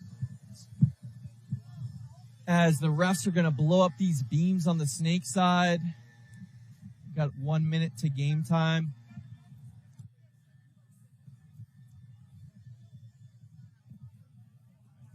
Happy to be joined by Ryan Hosky out here. So we got this quick technical timeout to fill up bunkers. Hosky, great set that you picked out here. So do you look at the whole schedule in the afternoon? You're playing morning games and say, circle that one. That's the one I want. This was my debut commentating appearance. And I figured Saturday would have a lot more on the line than Friday. Yeah, you can feel it out here. So I just did a little digging and wanted to have some time to digest after our games were over. We also didn't ask for a lot of guests yesterday. Vince and I were trying to develop our rapport, but we're happy to have you here today. Yeah, no, you guys are doing such an awesome job just growing the sport, and the semi-pro division is, we're right there. We're not pro yet, but a lot of these guys are one call away. And the intensity of that fight for that first place seed, everyone wants that so bad, man. And I know that this the pro spot's on the line. Yeah. It's what a lot of guys' goal has been. We're seeing A-Team run into the Dorito 3 off the break and then inside out to the Dorito tower. Padres get the snake corner. This ref sees something. The ref is trying to point out someone in the center. They're signaling across field. We got a ref running in. Yeah. That tower. On the A-Team tower player. Padres have 5 alive. Oh, it's gone. Yeah, he took care of it. They fill into the Dorito side. Padres. Kill 1 off the Dorito side. Kill 2. 1 out of the center. So 5-on-3 for the Padres. Wow. And the towel's going to come in through for A-Team. Man, things swinging hard. That's your phone? Ryan Hosky's phone. My bad. Big momentum shift for the Padres. They're taking a commanding lead after it looked like the A-Team had tied things up. So the A-Team's got to find their momentum here, come together in the pit. game's not over. Is Padres coach Johnny Christ? Johnny Christ, yeah. So he's been around Northeast Paintball forever. Just an OG baller that knows all these guys and knows how to manage their emotions. Oh, yeah, 100%. John Christ, I've known that guy since 2009. Cool. So he's been in that scene for a long time. I've always seen him out here. He's always willing to fight for any call, whether it's 5 seconds or whether it's... I would venture a guess that John Christ has spent more time talking to head refs on the semi-pro field than anyone in the world. He'll talk that guy's ear off all day long trying to get the call shifted his way. Looking at our schedule here for the remaining games today, we got Colorado Blitz and Brawl coming up, Blastcamp Veteran Militia, and then two more sets after that. A lot of great teams. A lot of things that last set, Brawl, Phoenix Rising, Blastcamp A-Team, that's a good set right there. That will decide a lot about Sunday. So all these teams fighting to punch their ticket into Notorious. Sunday. 4 unanswered. 4 unanswered after the dirty hang. They're really rolling. If you're Phoenix Rising, though, you still have to understand you've lost a lot of points in a row. You're only down 138 left. You got to find an answer for Archie Barnes or generate some offense elsewhere. Archie Barnes is kind of acting as something of like a decoy over here and allowing things to develop behind his run off the break. But you do have to respect that gun getting deep into the snake off the break. Yeah, I believe Britton has entered. He is for Notorious. Yep, I think it's Travis Britton. I want to double check. But so 8 seconds left here. We're looking at Phoenix Rising. Let's see what they got to try to tie this up. They stay short on the snake side. Actually, Unger shoots and runs snake off the break. That's like Haber from Distortion. Pro move there. He makes it, and there's a penalty. I didn't see. No penalty. Yeah, running right. But Notorious losing one off the break. So 5-on-4 advantage for 4-on-4. One Phoenix Rising player walking off the Dorito side, but Unger unmatched here in the snake. I don't know if they know about him. Kovard, I think, has an idea. Yeah, and Notorious is in the snake side corner. So they can keep him from advancing. I don't know if he's gotten that info because he hasn't switched onto the wire. No, he's not. He's not walking the wire. He's actually watching that middle zone because he knows they're coming. Making sure someone doesn't follow up off of Unger's move into the 50 snake. Unger now getting his gun up. Notorious has the Dorito side can, the snake side can in the back right, but another one coming off for Notorious. Another kill for Notorious. Another one coming off. So I think it's 3-on-3 right here. Phoenix Rising with the advantage in the 50 snake. Closing on 30 seconds here. 30 seconds coming down, and Unger gets shot. And I think it's just one body left for Phoenix Rising. I've seen a couple. He gets into the snake. I don't think he knows he lost his Dorito side. We're going to need a miracle from him. No, there's a Dorito player alive for Rising, I believe. I see the rest eyeing someone. Oh, and he gets shot. No, that's it. That might be it for Phoenix Rising. Austin Notorious mounting a great comeback here. They had the dirty hang swing point to give Phoenix Rising a 3-0 lead, and then they come storming back, score 4 unanswered to win a big game. Phoenix Rising is going to fall to 2-1. I think that makes Austin Notorious 3-1 as well. No, I think are they 3-0? That was their first match of the day.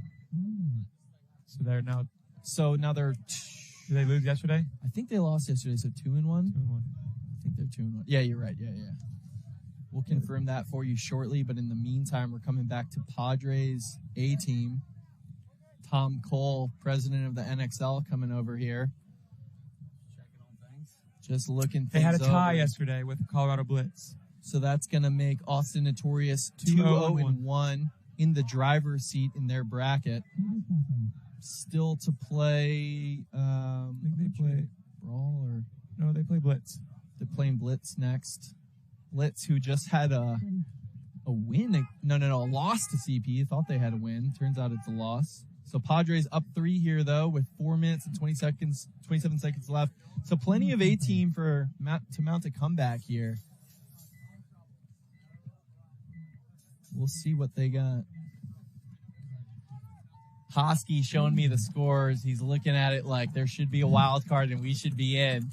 trying to keep it under wraps, but I love the drama. A-Team losing Kim, their snake presence off the break. They've had trouble getting him out. A-Team knows they have to be desperate here. The Padres guns have gotten good on that snake side now, and that's really been the difference maker for them. Chris Straza's been shooting lanes since... He owns the field, so Straza can shoot lanes whenever he wants, so maybe putting in a little extra work before this event. A-Team does get into both wedges and the juice box on the Dorito side, so going to try to find some offense here, even though they have no one wide on the snake side now. Padres are in the snake corner. He has wire dominance over there. Mike Kerr coming into the juice box in the center. No snake side presence for A-Team.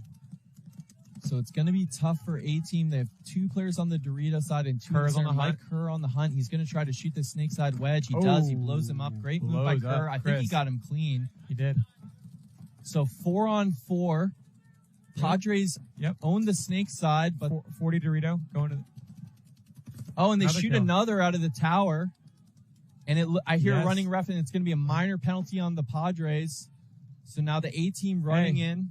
Oh, Kerr's dead. Kerr is dead, but the A-Team still definitely has living bodies. I don't know if the Padres still have the snake corner. This point is not over. So A-Team is in the 50 wall on the Dorito side, and the Padres have the snake corner. I think it's a 1-on-1, and I don't think either. And Dylan Bounds. 2-on-1.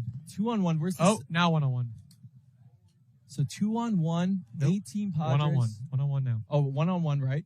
So it's the Padres in the snake corner, and he's just keyed up, just trying to catch someone coming forward. He knows the score. He knows the time. Yeah. But he's in a knuckle. So the A-Team coming into the Padres side Dorito. Looking at this 1-on-1 here from the Dorito side, that's number 17 for the A-Team against Dylan Bounds. Hartman for the A-Team against Bounds for Padres in a 1-on-1. And Hartman has to be aware of the clock. He's going to launch and get to the Dorito side can. Bounds is trying to protect the buzzer, and he does. Clutch. Taking a commanding 6-2 lead after the A-Team towels it. So good job on the Padres to absorb that minor penalty. Dylan Bounds fired up in the Cyril Akita number 15 jersey. I think he deserves his own jersey. Yeah, I think Dylan Bounds has earned his jersey out here for sure. But I also think he's getting good mojo from Cyril. Cyril's an old-time player. He played for Top Gun Pro years ago, Long Island Fight Team. There's some swank. There's some swagger and some mojo in that number 15 jersey. But I agree, Bounds has earned his name on the back of a Padres jersey. Because that kid is putting Padres on his back. For sure. Really smart play there, though, right? Yeah. He knows all he has to do is protect the buzzer. I got a big lead. I just got to make sure no one goes buzzer. He doesn't go into the snake and lose A-Team guy, a little desperate there. You really had to win that point. You cannot afford even a trade. Right. You need to win that 1-on-1 clean. You could tell when he went into that Dorito side can that he wanted to run for the buzzer, but the Padres player was all over that. He's like, you got to recognize the dude's in a knuckle. Yeah. Win the gunfight. Yeah. You can be on your feet. You can kind of push him around a little bit in a small bunker like that. Hartman unable to do it. So Padres are going to go up 4 with 2 minutes and 17 seconds left. X-ball time. X-ball, so turning around quick here. Other set over, so we got 1:15 to the point. So who do you like winning? I know this might be a sore subject for you because you guys were trying to get it, but who do you think gets the pro spot in semi-pro? It's gonna be tough. It's gonna be Blastcamp or Fit. Yeah, those guys they're about it, man. They really want it. So pick one. Blastcamp. There you go. I like it. We're hearing a lot of Fit out here. No, I like them both, man. They're both well ran, but them Blastcamp boys, man, they got the juice. They do got the juice. Soap, Jackson Frey, Cody LaPapa, John Eckerd. I mean, Blastcamp has overcome losing a couple players, getting cherry picked from pro. You guys know what that's about. Yeah, we lost Chris Horn to Damage, but man, he was getting some spins today. I know Damage went 1-3, but I'm glad to see Chris Horn earning his time, and the dude's a killer. He's got that instinct, and they're just that team's stacked. Yeah, Joey Bluth's job is not easy managing all that. A lot of strong opinions on that team. An embarrassment of riches as well as a lot of personality. So now we're looking at the Padres box up 4 points. I imagine A-Team will be doing snake off the break and something up the gut, you would imagine. Yeah, they try to run Kim in that deep route, but he gets picked up. Padres have really keyed up. Snake off the break. They kill another A-Team player off the He's break, running ref. refs on him. A-Team crashing up the center, but I don't think they've shot anyone on the Padres. Yeah, they're going to get a that's it. minor, so this is really going to up 4. This is a mercy rule point, so what was a close game is now turning into a blowout out here. Yeah, it was a hopper hit. Yeah, he probably had it off the break, but I get it. If I'm down 4. Down 4 with 2 minutes Sometimes left, you got really to tough situation. play the gray area. Play the deep, dark gray area, all the way to the edge of the gray. Smoky. Beyond the gray. But after the gray is the black, I guess. The black is where you get into trouble, right? That's when you wipe it. You get beyond the gray. You can't get caught wiping. Yeah. At that point, just give up on cheating. It's not your lane. It's not your game. Marcelo Margot claims that he hasn't wiped since a rookie tournament. Do you believe that? Well, it's because he knows how to wipe. So that's going to wrap it up for this set. Padres taking a 7-2 victory. Much closer match than the score indicates, though. That was a real back and forth, and then Padres kind of ran away with it. The refs do have a say, and that can affect momentum. Yeah, the few penalty flags flying over there, but it was a real pleasure to have Ryan Hosky in there, snake player for the Killers, number 42. Really talented player, really good guy. Love what you guys are doing. You've made a lot of fans this year on the Killers. And I have a ton of respect for you guys, too, because you came up from D2, not at all intimidated. D3, actually. From D3. So together, but you played D2 last year, right? Correct. Yep. Yeah, and then you come into semi-pro and then immediately make waves. It was not Yeah, we had a Sunday streak going. We made Sunday every event. This was our first one. We don't make Sunday, but... Yeah, because there's no wild card. Yeah. We had 20 teams. In pro, they do 20 teams. Top 2 from 4 brackets. 4 brackets of 5 teams. And then there's always 2 teams that, they play their heart out and they keep those margins nice and, tight for that reason to sneak in. And look at Revo when they, I think that was Chicago last year. Revo snuck in on wild card and won 3 games in a row, knocking out Titans. They didn't have enough juice because I think players were getting hurt. Yeah, they lost Bashir for exhaustion over there. But they had to play that wild card keeps the dream alive. Yeah, and I get it if we don't have enough teams because not a lot of people sign up for semi-pro. We can't do it, but 20's 20. 20's 20. That's what they're doing on the. Tom Cole was floating around. Maybe you should be making the speech to him. I gave Tom my piece of advice. I got some stuff to talk I to talked Tom to Jason Cole about as too. well. Yeah. I just know that I'm going to be seeing these guys for quite some time in my life. Yeah, not trying to burn any bridges at this not point. Burning. They're open years. Those guys, they want to grow the sport. They want to learn and make things better. But I got to pick and choose my battles, and I know my journey isn't over yet. I'm just trying to make sure that this game is growing at the right style and pace that the players, are determining the outcomes out here and that their heart is rewarded. But thank you so much, Ryan Hosky, for coming out here and calling this game. That was a real pleasure. Yeah, it was an honor meeting you, Mike. And we'll be right back with more semi-pro action out here on the premier field at the NXL Windy City Open. Thank you to Ryan Hosky. Thank you to our sponsors. Like, subscribe, follow. Shout out to my haters out there. I love you. We got ways to keep track of the Killers if you ever want to. Yeah, give us an Instagram handle or something. Yeah, we got Killers PB on Instagram, Killers Paintball on YouTube. We actually will have our damage. We played damage these 2 weekends before we played damage these 2 weekends before, so we'll have some videos dropping of some raw footage. We always do raw footage and we do some edited stuff every now and then. Love to hear it, Ryan Hosky. We're going to go to commercial break, but thanks again for joining us. You're watching the NXL Windy City Open on the premier field. We'll be right back.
Honestly, it was an amazing experience overall. Every single team fought very hard.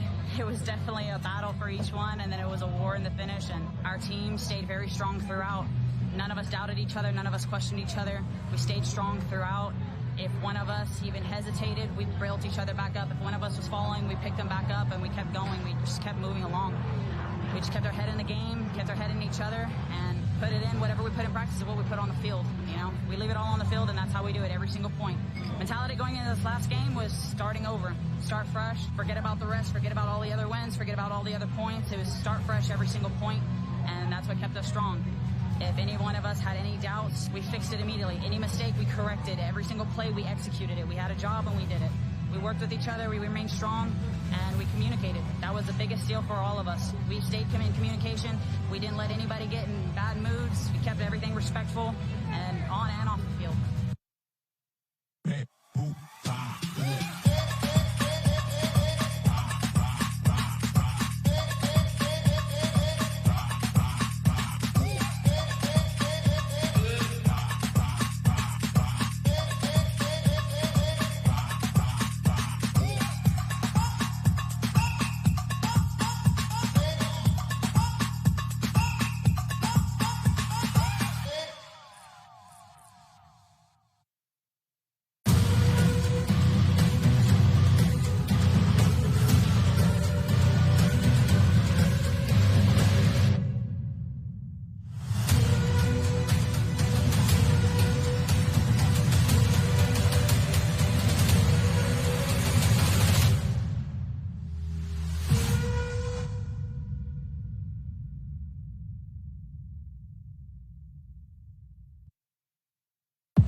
Welcome back, everybody, to the Windy City Major here in the beautiful Gaelic Park outside Chicago, Illinois. I am Vince from Let's Talk Paintball, joined here by Mike Jeffrey. We are the commentating duo all day long. Beautiful day, as you can see here, 86 degrees. And we've had an awesome day of paintball so far. Mike, what's been your favorite part of today so far? What play has really stuck out for you? Man, that Austin Notorious match against Phoenix Rising was awesome. They went down 3 points and stormed right back with 4 unanswered points. They're playing really strong. Archie Barnes making snake off the break basically every time, and they're playing off that beautifully, which you love to see. So let's see if they can continue that here. They send Michael Kovar out to the snake corner. They shoot one CP player off the break, and they send Archie Barnes into the 50 snake side brick. They've been working this in as well so as to be not fully predictable. Archie Barnes getting into the 50 snake. He's worried. Wow. Or 50 snake brick, and then Michael Kovar crawling up. Notorious loses 1. I think it's 4-on-3 in Notorious's favor. I was going to say, what a great shot from Kovar to get that kill before moving into the snake. So CEP trucking down the Dorito side into the Dorito 3. He gets shot, so just one CEP player left alive in the snake side can. Meanwhile, Austin Notorious is in the 50 snake, in the 50 snake side brick, and CEP is going to blow the towel. Oh. Dominant point for Notorious right there. They're really rolling now. We had Ryan Hosky from the Killers in here before, and he was talking about Notorious as a really momentum-driven team. So after losing their first 3 points today, they are coming out and dominating. Yeah, so again, just amazing set we have here. Also Notorious versus CEP, and we also have Padres versus Royal City Seadogs.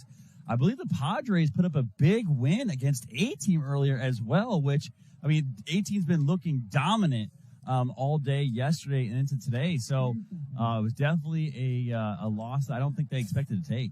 Yeah, and Padres just had great break shooting, and Bounds, who's wearing number 15 out here, Cyril Akita's jersey. Cyril, a legendary snake player from the Northeast. Bounds taking that manner and playing great on the snake side over there for the Padres. If they can keep shooting bodies off the break, they should look good. But you got to watch out for Royal City Seadogs, not a team to sleep on. They've also had good guns off the break at this tournament. Yeah, and they made it deep into the last event as well. So some heartbreaker losses they've had, but hoping to pull one back here. And they do shoot the Padres snake player off the break, going up 5-on-4 off the break. Royal City Seadogs staying short in the pocket with 2 players in the snake side can to start, then coming into the snake side tower, shooting inside. They also get into the Dorito wedge and make a huge run on the Dorito side into the 50 wall, killing Chris Straza out of the backfield as well. Another Padres player coming off. So Royal City Seadogs coming out here in dominant fashion with a kill off the break and then a deep run into the Dorito side. Great read by the Seadogs there. Just one body left alive for the Padres in the Dorito side can. He's dead. I think that's 5 alive for the Seadogs in a really convincing first point. You know, that's their game, is kill one off the break.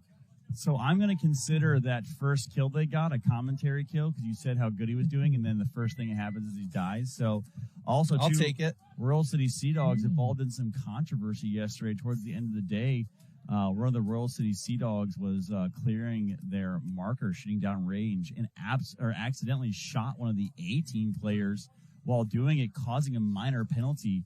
So that was a little bit of drama towards the end of the day. So glad to see they cleaned it up quite a bit today, and they came into today very serious. You know, I've been to a lot of paintball tournaments, and every single time there's something that I've never seen before. Shooting downfield and getting a minor penalty before the point starts for shooting an opposing player, something I've never seen before. Yeah, definitely one of those situations. Even they were surprised that it happened. They were like, what are you talking about? They were all upset. Whoever did it certainly didn't own it. I still think it's a big mystery. You know, it might have been the gunman on the grassy knoll.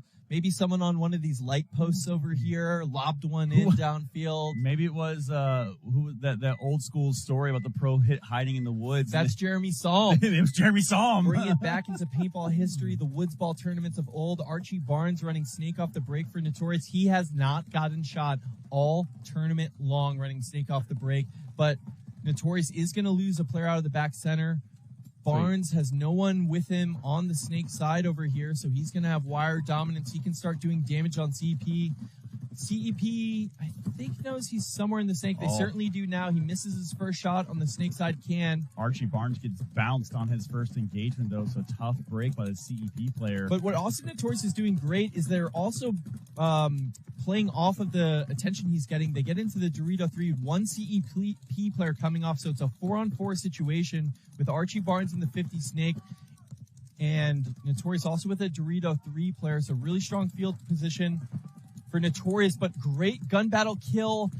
Oh, wow. Had no idea that Barnes was there, so it was a really good kill for number 17 on CEP, but then he immediately gets stitched up. I don't understand how Archie Barnes was Terrell. Is the most patient and the most aggressive player in semi-pro right now. Yeah, it's great. You know, he goes in there and he trusts in his team behind him. He doesn't believe that he has to win it all on his own, and that's a great trait in a snake player. Likes to do damage, but is going to wait for his moment to do it. I said it before, and I'll say it again. Archie Barnes, I think, is the, besides Mike Mesa, but I think Archie Barnes is definitely the most impactful semi-pro pickup so far. So I think it was a 2-on-2, but Notorious losing Michael Kovar off the Dorito side. I think it's just Archie Barnes. CEP has a snake corner, and they also have Evan Manners on the Dorito side. This is 37 laser in the snake corner, and Manners now coming onto Notorious' side of the field. He might go for the buzzer. Archie Barnes going to bunker the corner. And then oh, wow, Archie Barnes. No, it didn't get him. He shoots two, so it was a 3-on-1. Archie Barnes has a chance right now to win a 3-on-1. Manners knows he's there, knows he has to protect the buzzer, so he comes closer to Barnes. He knows he needs to be able to shoot the back line. Barnes snapping over the top, gun battling like a maniac, up 1. Evan Manners, no slouch in the gun battle game either. He's on the Dorito side. You can see both players on your screen. Manners in that Dorito 3. Archie Barnes in the back center. That's Manners right now. He has to make sure that Barnes doesn't go to that ProShar bunker and hit the buzzer behind it. So Manners really has to be gun dominant here. If Archie Barnes puts him in for long enough, he can hit the buzzer, but Manners knows that exactly. Manor's also in a tough situation, down 1. So Manners can't really retreat and try to get for Barnes's buzzer. You can see here, Archie Barnes working on both sides, he is literally 5 footsteps away from hitting that buzzer and scoring this point right now. But this is really smart by Archie Barnes. He understands the situation, up 1. Manners has to be gun dominant the whole way. He makes a move into the Dorito 1, tries to get lost, and then he shoots Archie Barnes. Oh, wow. So clutch from Evan Manners. Perfect situational awareness there. He's in a 1-on-1. He recognizes that Barnes is near the buzzer, so he can't go in. If Barnes puts him in for too long, he's going to hit the buzzer. So Manners stays gun dominant, makes a move back to the Dorito 1. Barnes loses him. He snaps him out and then walks down and hits the buzzer, tying the game for CEP. So clutch. Both former pro players, but it looks like the refs are going to check his marker real quick as he may be shooting hot. Orange Bucket Hat is the gun master out here. He's been checking the guns, chronoing. That's a lot of chronoing going on right now. Yeah, Orange Bucket Hat is really thorough, checking the guns out here, making sure everyone's ramping correctly, making sure everyone's chronoed correctly. Let's see if we get the thumbs up here. We're reaching into a pocket for a penalty. What are we doing right now? I don't see a penalty being thrown. I don't see a thumbs up either, though. There's the thumbs up. All right. So officially, CEP ties at 1-1. What an exciting point. CEP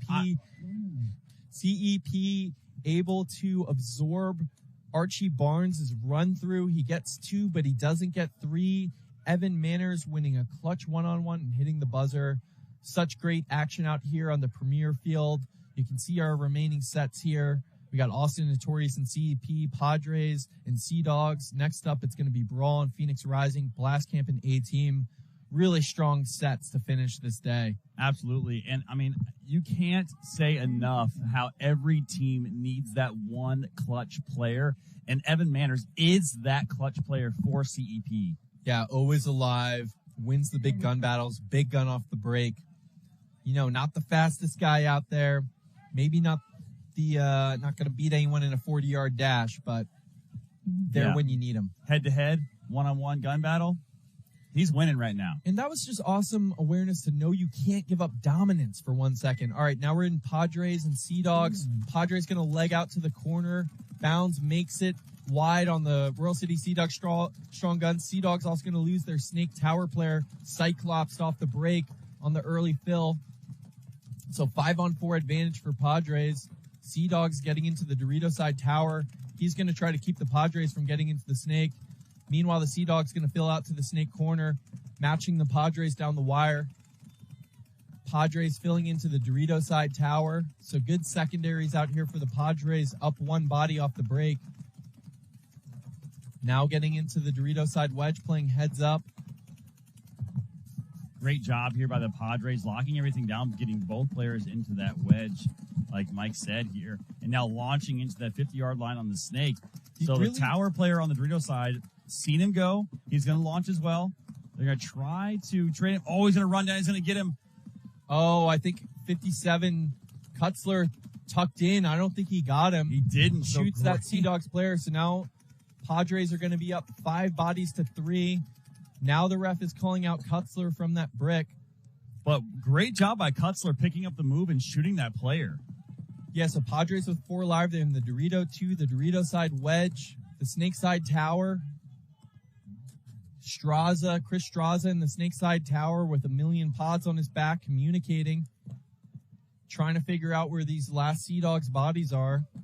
Looks like they're in the Snake side tower. Running ref coming in to check and the also player the in the Dorito center. 3. He got caught in the middle of nowhere. Wow. Really bad penalty. Major penalty pulled right now. So I think that's going to pull off the remaining. Padres. No, the Padres have 1 more bounds in the corner, and he's just going to hang out over the top. He's down a point, though. He just wants to see somebody. He wants to catch one of the Royal City Seadogs slipping. He he lost all his boys. All right. We threw the towel. I think Padres just threw in the towel on that one. Oh, man. I don't know if they knew they had bounds alive. I don't think they did. You know why? But, yeah, Chris Straw's upset. It's really difficult to see all the way down to that Snake corner. Bounds is upset. He's shaking his head. He's like, 1-on-2. I'm still alive. But you know what? You know what? In a 1-on-2, if you're hanging out in the corner. But if they don't know you're there, you catch one slipping, then you can you're reposition. You're right. Yeah. That's a mistake by the pit.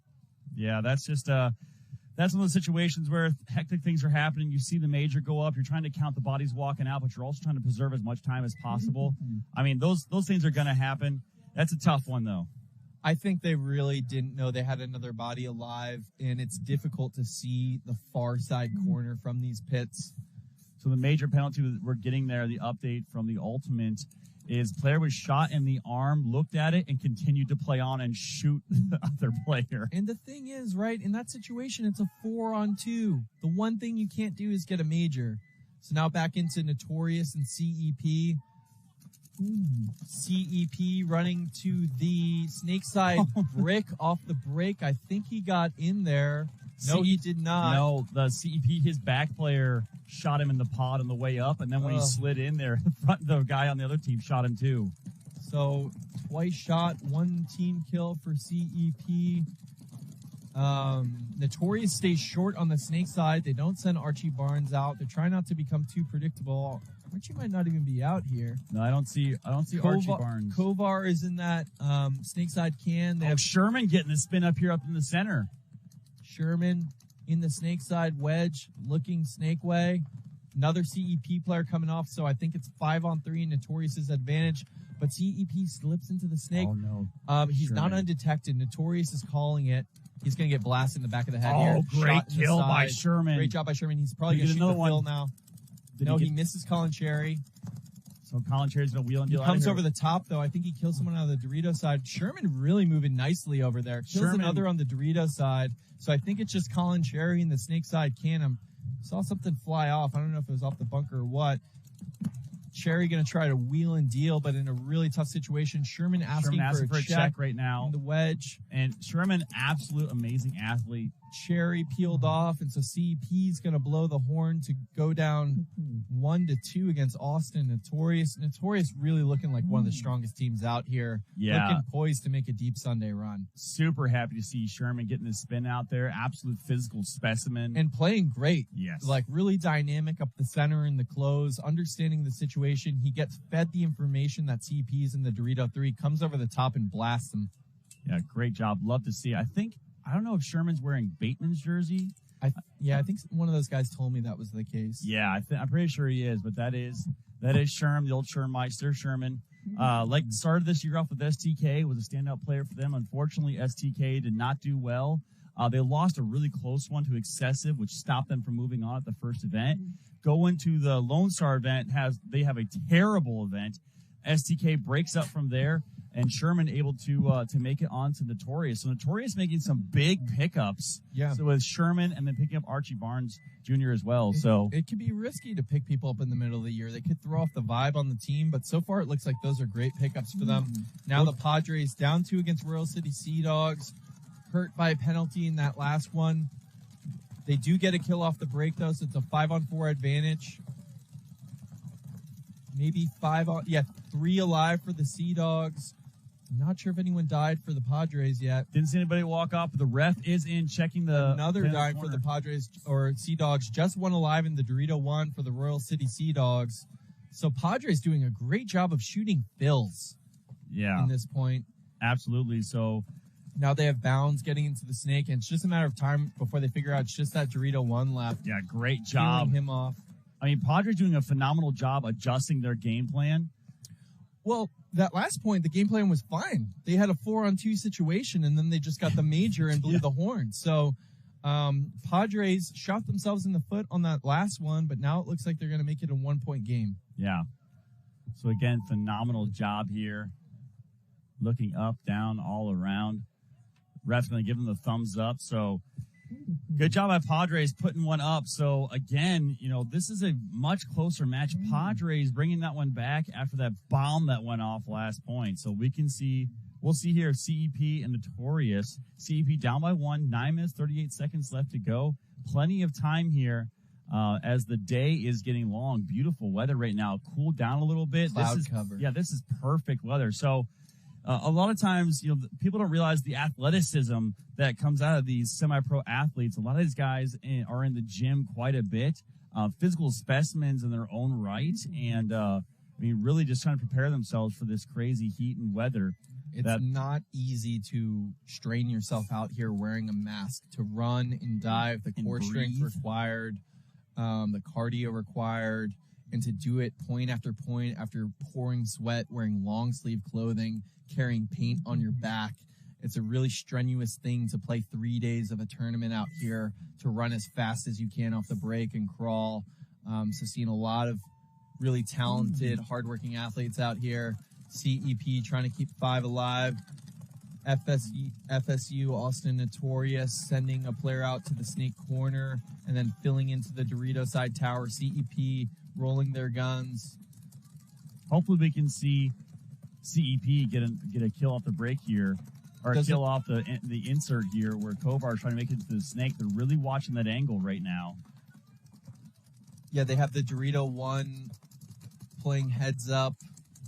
Colin Cherry's in the back center. He's probably looking to make a fill somewhere. It's not easy to stop the snake from there. And Bateman storming down the Dorito side, too. He goes from Dorito 1 straight into the Dorito 3, so great job by him. He wants to go. Bateman, one of the more aggressive players. As you can see on this side, you see Kovar and Archie Barnes Jr. Yeah, I don't think anyone's stopping Kovar right now. I think he has it if he wants it. Yeah, everyone's There's so some focused. paint coming off the pin, and now someone might have picked him up, but I don't think they have that tower or that Dorito 1 inside. Those are the primary spots to stop the snake. So you can see in that gap there's no one hammering that for CEP. So I think Kovar can take it if he wants it. However, Notorious is up a point, so they might be waiting for CEP to make the mistake. CEP does fill out to the snake corner, matching Notorious. Notorious has the snake corner on the inside. Let's see who gets in there first. Kovar is on the wrap on the snake insert, communicating well with his players. 2 CEP players walking off at once. Evan Manners and Colin Cherry, 2 of their biggest guns. Frustration. So Notorious now up 5-on-3 and storming down the Dorito side onto CEP's side of the field. Another player gun battling off with the Dorito 1. I think he just stitched that kid. Now he's running down. So Notorious breaking the game open on the Dorito side. CEP begging for a penalty. That's Cifuentes. He's going to get shot off the field as Notorious is just going to dominate Laser in the snake corner and take a 3-1 lead here. Yeah, amazing move by Bateman storming down the Dorito side to get those 2 kills. So great job. Oh, we got some. Oh, interesting. The CEP players tried to come out into the Notorious pit, and Notorious was like, nah, don't come into our pit. Walk down field side. So that was just a mental error. So CEP did pit on that side the last game. So just not really paying attention what pit they went out into. Probably a complete accident, but that just shows CEP's head is not in this right now. Yeah, and it can be tough after you get shot. You're in your head. You're trying to think about what you can do better, how we can win the next point. You're down 2. So he's going to walk. They walked off on the wrong side, and Notorious wasn't having it. I give them credit for, defending their territory, defending their own honor. Yeah, absolutely. So coming back in the field right now, Padre versus Royal City Seadogs. You can see this beautiful ProShar field that we are playing on right now. Now, that being said, so you're going to see the refs going to take a little bit of a technical timeout as we're trying to fill up some bunkers. Yeah, these beams definitely need to be filled. It can really change the game. Paintball is a game of millimeters. Looks like they're going to go for it here now. So trying to figure out right now if the snake is going to be filled up or not. So they're going to give it a little more time. They're going to go ahead and take a second. So here's what's happening right now and what you see the refs doing. So as the temperature starts going down, the bunkers are going to start deflating because the heat from the actual humidity and hot air outside is what keeps them overinflated. Unfortunately, as it gets cold, that starts to go down. So it is 86 degrees, partly cloudy, but it does not feel like 86. It feels much cooler than that right now. I think it's dropped a bit, and that's why those beams deflated. And paintball is a game of millimeters, so when a snake player is crawling up, if those beams aren't fully inflated, his pack might be exposed when it otherwise wouldn't be. So good job by the refs to make sure that we have a fair and honest playing environment. You don't want these slouch bunkers affecting the gameplay at all. It'll definitely affect bounce shots too. Now Royal City Seadogs are pointing at the bunkers they want inflated. Don't forget this one. Yeah, we're going to fill up a few bunkers here, so we're going to have a second, Vince. Yeah, so while we're waiting, why don't we go to a commercial break, and we'll be right back here at the start of the next game. Hey guys, what's going on? Tony from Lowell Paintball. Check us out online or in store.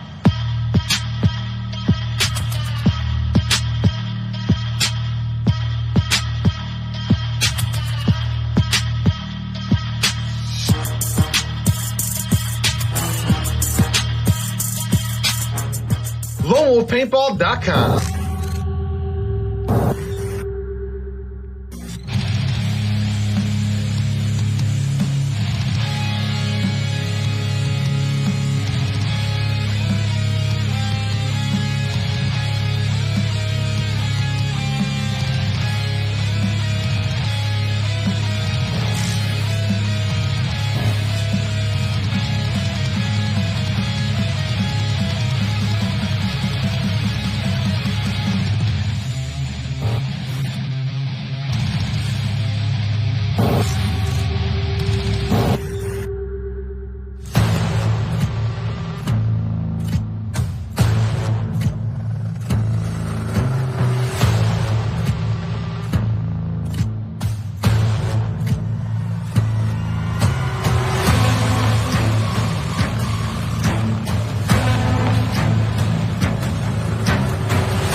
All right, and we're back here after a little bit of a technical timeout. The refs were able to blow up some bunkers. They're going to blow up one last bunker here, and we're going to get into this action. Again, great matches we've had so far all day today. And if you've missed any of the action so far, you can go back and watch it on the NXL Facebook page.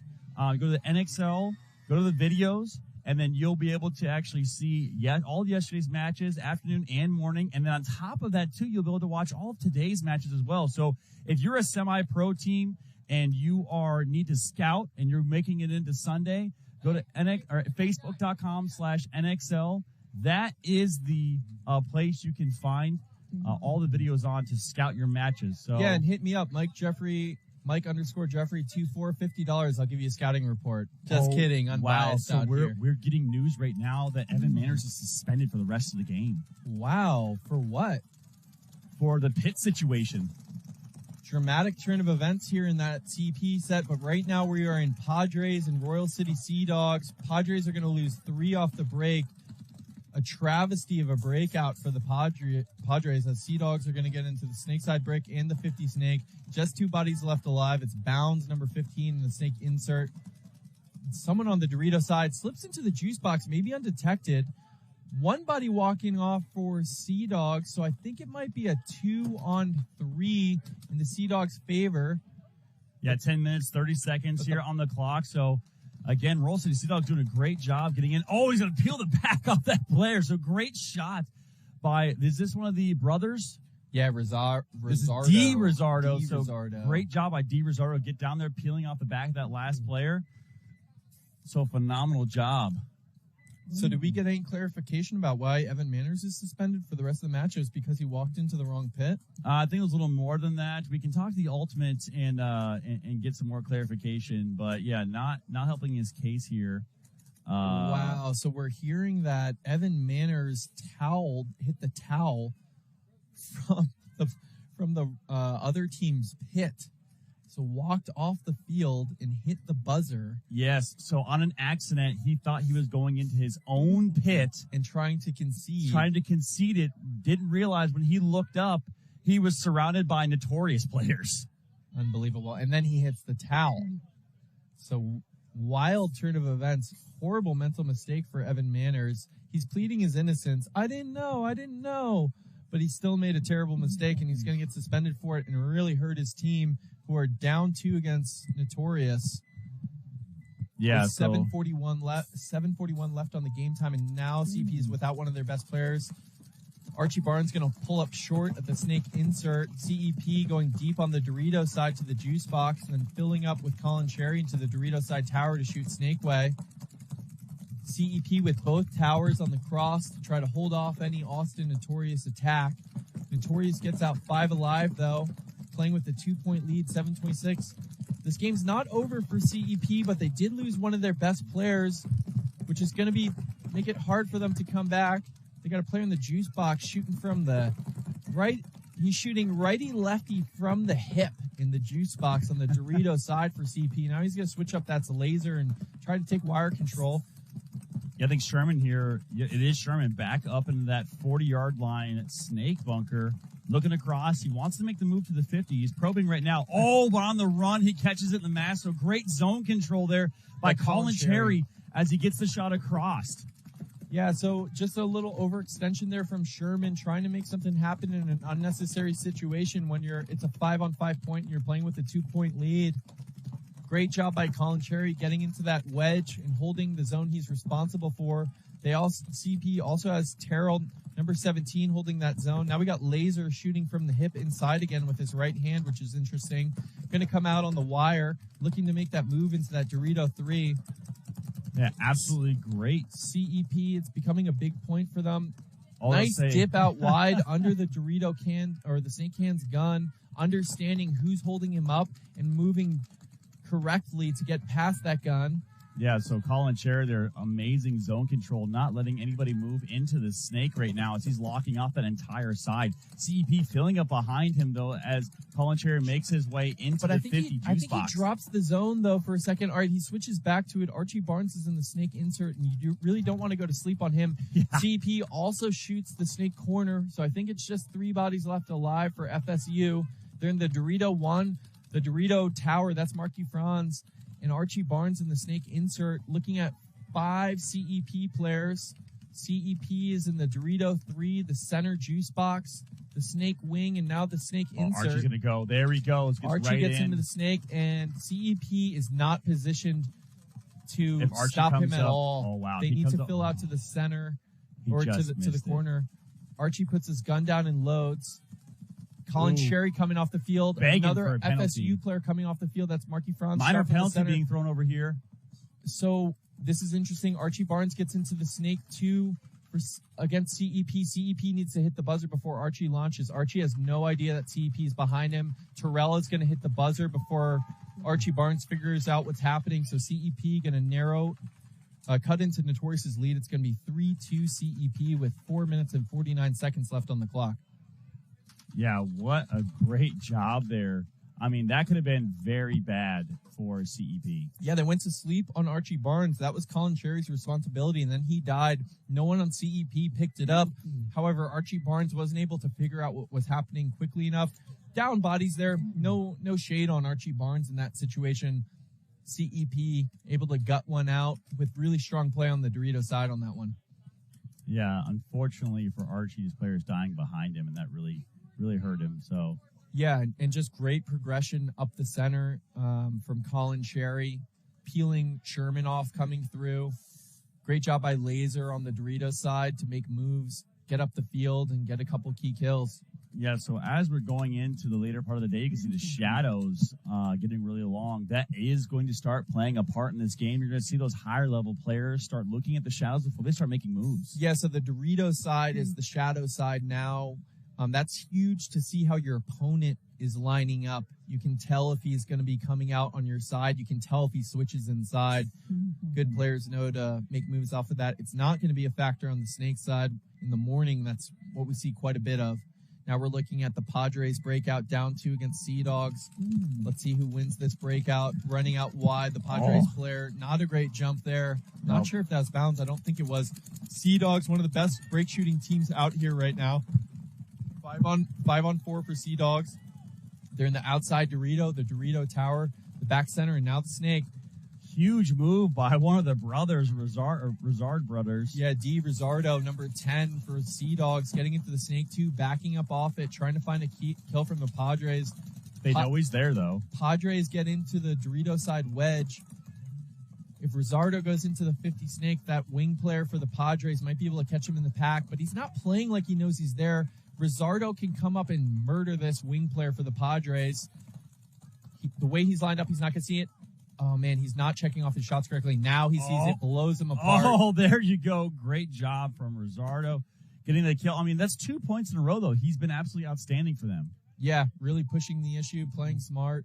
Seadogs, I think a lot of people sleep on this team because they're out there in Canada. They don't play every event. They don't have big name players. They don't have any old pros, but they're coming a out great here, team. shooting people off the break and making moves up the field. So shout out to the Royal City Seadogs for impressing some people out here. Very impressed by their organization. We talked to them a little bit yesterday. We're just like, hey, we can't even make the first event because we're so snowed in Canada, pretty much. We can't even practice. Yeah. And so they come to the last couple of events. They do really well in Philly. They don't have the result they wanted. I believe they went in the first seed going into Sunday for their bracket, but unfortunately just got taken out in a really close match. And then now coming into today, I mean, they've looked good so far. Not had the tournament they wanted overall, but definitely looked very good, and especially these last 2 points with Rizzardo leading the charge over there on the Snake side. This is such a deep division, right? Padres beat A-Team. Now the Seadogs are beating Padres. Anybody can beat anybody out here. Now we're looking at CEP down 1 against Austin Notorious with 4:49 left. 2 in the back center for CEP, staying short on the Snake side. Number 16, I think that's Terrell. CEP does lose one body, and Archie Barnes, once again, 100% making Snake off the break and straight into that 50. So, however, Austin Notorious does lose one off the break, so it's a 4-on-4 situation. Actually, Notorious loses 2, so it's 3-on-4. Yeah, I was going to say, this is a huge problem for CEP right now. They let Archie Barnes Jr. get into the center. I mean, he is just... When you talk about Snake specialist, this is him. But Colin Cherry's backing up, though, trying to get that shot on Archie, so he's repositioned. Well, it's less about getting the shot on Archie and more about not letting Archie shoot him in that tower. That tower is a death trap when they have 50 Snake if you're not out on the wire. So good move by Colin Cherry to back up and not give Archie a free kill. I think it's a 3-on-3 situation. Notorious has the Dorito side tower. The Snake side that's Kovar on the inside trying to keep CEP in check on the Dorito side, and they also have the 50 Snake. Oh, look at this. So, Whitman walking off right now from Notorious. Yeah, so 3 players alive for Notorious. CEP has at least 2. They have the Snake side and the Snake side tower. They also have Dorito 3, so 3-on-3 situation. CEP in control on the Dorito side, Notorious in control on the Snake side. It's really a matter of who gets the next kill here. I would like to see Archie Barnes get on the wrap here and try to shoot the Snake can for CEP. That's Laser making the move into the 50 wall for CEP. Now he's going to take another. Archie Barnes picks him up cross field, but he might have Marky Franz's back. Laser on the wrap on the Dorito on CEP's side. He shoots the Snake side can for Notorious. So Laser might open this game up. Archie Barnes, understanding the situation, trying to get on the wrap. So now he's coming to CEP's side of the field. Wow. Colin Cherry's running at him. He catches Archie Barnes. Marky Franz kicks him up. Colin Cherry gets him clean. Great point by CEP there. That's Laser on the Dorito side, opening that game up by getting 2 kills on the inside, pressing the issue. Archie Barnes counterattacking just a little too late. CEP with enough bodies to tie things up. This is high level stuff we're seeing out here from Notorious and CEP. Evan Manners throwing his jersey down, wants to be out there, wants to be helping his team in this close match. Marky Franz, a white smoke there, almost stopped that. But unfortunately for him, that Laser behind the player he killed. So as the player was storming down the 50, Franz gets the kill, repositions. Laser's just right there. So it's just too little too late in that situation. So that's a tough one. Now, here's the storyline going into this match. So Royal City Seadogs and Padres are in the same bracket. They are tied up 1.25 points differential. whoever wins this match will get the number 2 spot in their bracket. Seadogs and Padres? Seadogs and Padres. Wow. So Blastcamp is the number 1 bracket. As of right now, they're the only team that's 3-0 in their bracket. But if Royal City wins, they get the 2nd spot. If Padre wins, they get the 2nd spot. Win and you're in. Round 3 for the Padres right now. 9:28 on the clock all day. This is a huge point for the Padres. Got to try to win this breakout. Royal City Seadogs with great guns off the break. So Padres stay short and they shoot the snake off the break. So 5-on-4 for the Padres. They double up that snake can and keep it conservative. Now Bounds is going to break out. However, they do lose Chris Straws out of that snake side can. So it's a 4-on-4 situation. Padres versus Seadogs. Padres communication is great right now. Seadogs going to lose their back center player and get a minor. Padres are in business now. I think it's just 2 bodies left alive for the Seadogs. It's the Dorito 1 and the snake side can. Now just 1 body. It's Gidalowski in the snake side can. Padres in full control. They peel him off. They're going to cut the lead to 2 with 8:51. Exactly the point the Padres needed right there. They get the kill off the break. The Seadogs get a penalty, so the Padres can convert it quickly to cut the lead to 2, 8 minutes and 40 seconds left with a spot in Sunday on the line. Great comeback there by the Padres. And Padres missing a couple key players as well as some of the starters for them. So bringing up some other guys from their organization, and it seems to be working out well for them. Yeah, they're getting great play out of bounds on the snake side. Chris Straza carrying about 15 pods out on the break, doing a great job to communicate and shoot off the break. So going in here to the pits, as you can see. Number 9, that was Jake Seabaugh. He's wearing someone else's jersey, but playing really well. 57 Kutzler. He got a penalty earlier in this match, but he's playing well. Got Rhodes. Roros. Yeah. That's right. That was the mistake I made yesterday. Roros. Doing a really good job out there. That's Bounds in number 15, Akita's jersey. Their jerseys say dads on them. Their chant is daddy's home. Yeah, I love that. Yeah, a little bit of hoping to see a little bit of a Padres A-Team rematch here as Padres and A-Team played for 3rd and 4th at the last event, and A-Team was winning, and they were yelling stepdaddy's home. Wow. Yeah, so quite a match right now. They should have said not stepdad, dad who stepped up. So hopefully to see one of those great rematches happening. As you can see here, Notorious on your screen right now. I believe that's Sherman Kovar and Archie Barnes Jr. Rodriguez getting a spin, I believe, and looks like Marky Franz. White smoke. White smoke. Long hair, don't care. Man. Archie Barnes playing great. Michael Kovar playing great. It's the 2 behind him. Really tightly contested game here. This might be my favorite game of the day so far. CEP dramatically losing one of their best players, Evan Manners, who had pulled out a clutch 1-on-1 just earlier this match. Now in a tie game with 2 minutes and 36 seconds left. Evan Manners just demonstrative over here. Hands in the hair, flopping around on the ground, can barely watch, wants to be out there with the CEP boys, affecting the outcome, but unable to after being suspended for entering the wrong pit. He looks over every time we talk about it. He hates it, I can tell. All right, so with that being said, though, Notorious and CEP all tied up. 2 minutes, 36 seconds left to go. CEP kills Archie off the break, which I feel like we haven't seen all tournament long. They kill him going to the corner, but they lose one. Cifuentes off the snake side. No, that's Archie Barnes into the snake side break, but they also leave Marky Franz out of the back, so just 3 bodies left alive for Notorious. 4 alive for CEP. They're in both towers. They lose Colin Cherry out of the Dorito side tower. I think it's a 3-on-3 right here. No, Laser's dead too, so just 2 players left alive. Archie Barnes assassinates one and gets the other. Archie Barnes going for skulls and necks on a 2-person run-through right there. Savage behavior from one of the best players on the semi-pro field at this tournament. Hey, savages eat for free, everybody. So I think they're going to... Oh, yeah, Orange Hat is going to say, hey. You know, that was totally legal to me.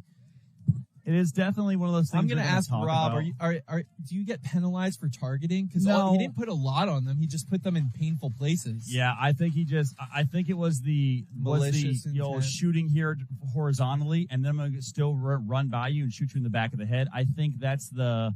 But in that situation there, Archie Barnes, forward progression. He shot one player in the back of the head. The second player, he was shooting and trying to wrap around and get. So people are pretty split on that gun high stuff when you're bunkering someone. Some people think it's in bad taste to put your barrel up high.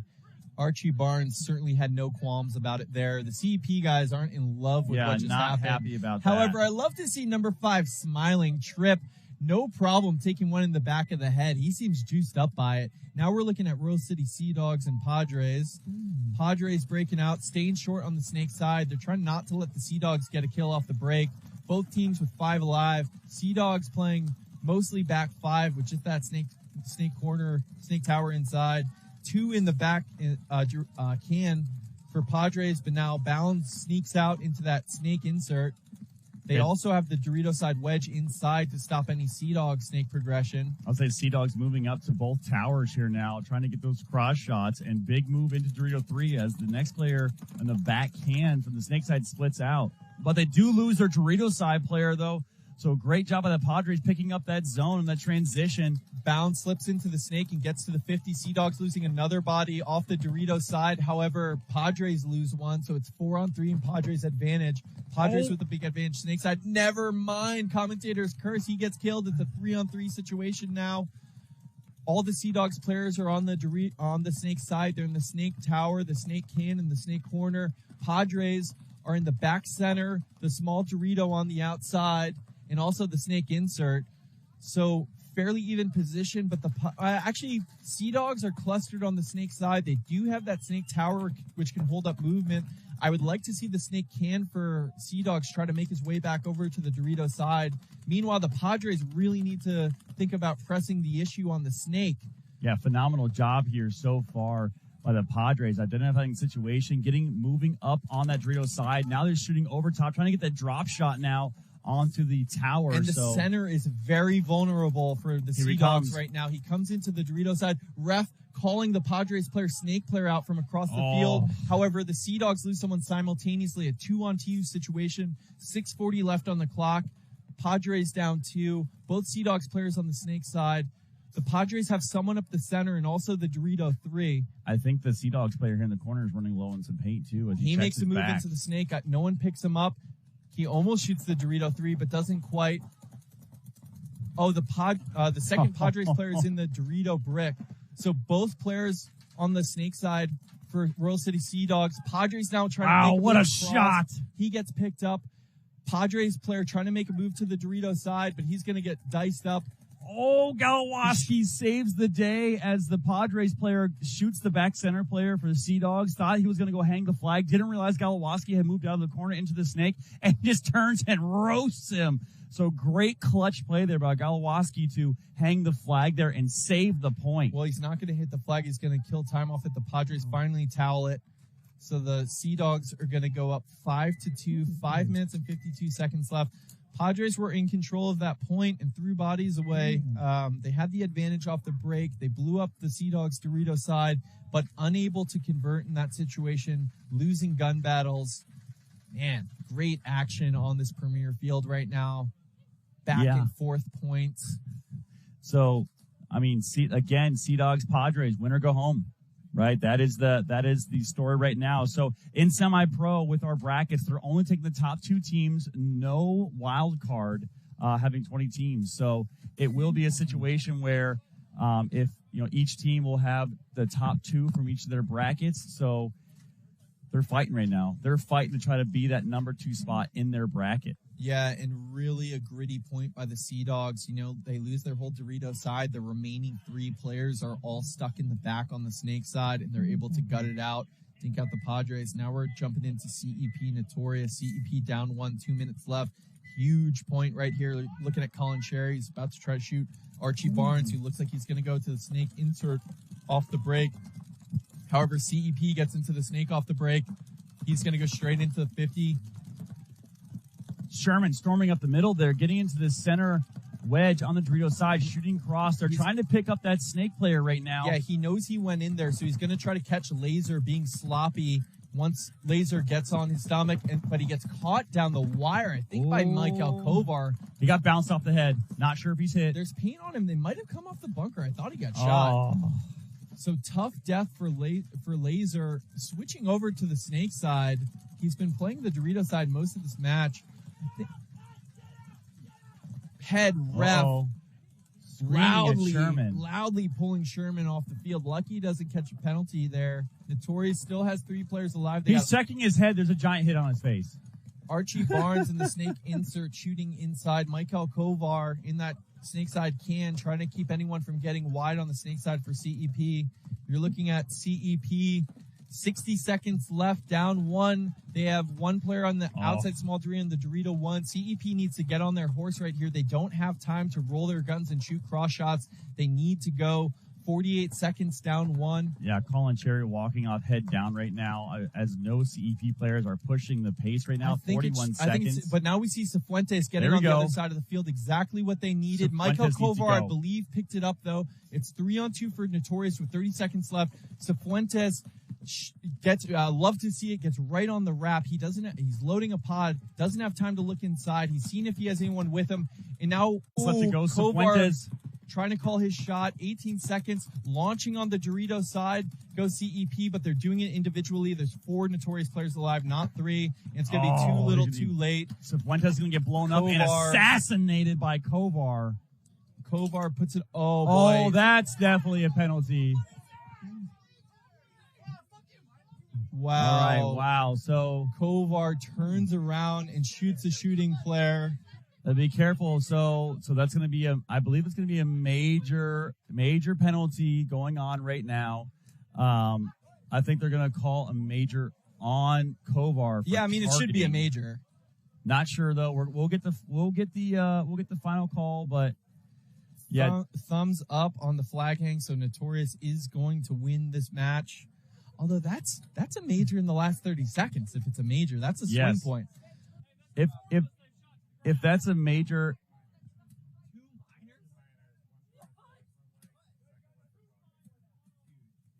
so wait, so minor on each team. So okay, so we're getting a call here from the Ultimate right now. They're saying 2 minors on Michael Kovar. Yeah, so they're going to call 2 minors on 1 player. He bunkered Cifuentes in the Snake 1, heard Cifuentes talking, turns around and shoots him. Refs decide not to throw a red flag under 30 seconds left, which would have been a swing point. But CEP hates the call. I'm not a fan of the call. Yeah, I mean, in that situation, so here's what I have to say, right? This is why calls like this are so important, and the refs had such a hard job. So a major penalty under 60 seconds is a swing point. So if they call a major penalty on Kovar, it's an automatic swing point for CEP, tying the game up. So, but I don't think the refs should think about that. I think they should call the penalty based on what they saw, regardless of the situation. Absolutely. I'm saying if it went the other way, that's what would happen. In this case, with it being 2 minors, no real damage done right now to yeah, because they had enough players to absorb 2 minors. Yes. But isn't 2 minors a major? 2 plus 2 equals 1? Is that what we're? Yeah. They had 4 alive. If they had 3 alive, it would have been a swing point.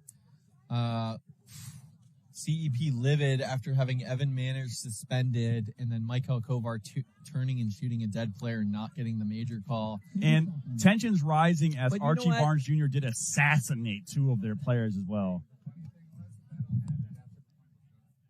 So the point was over, so that's why.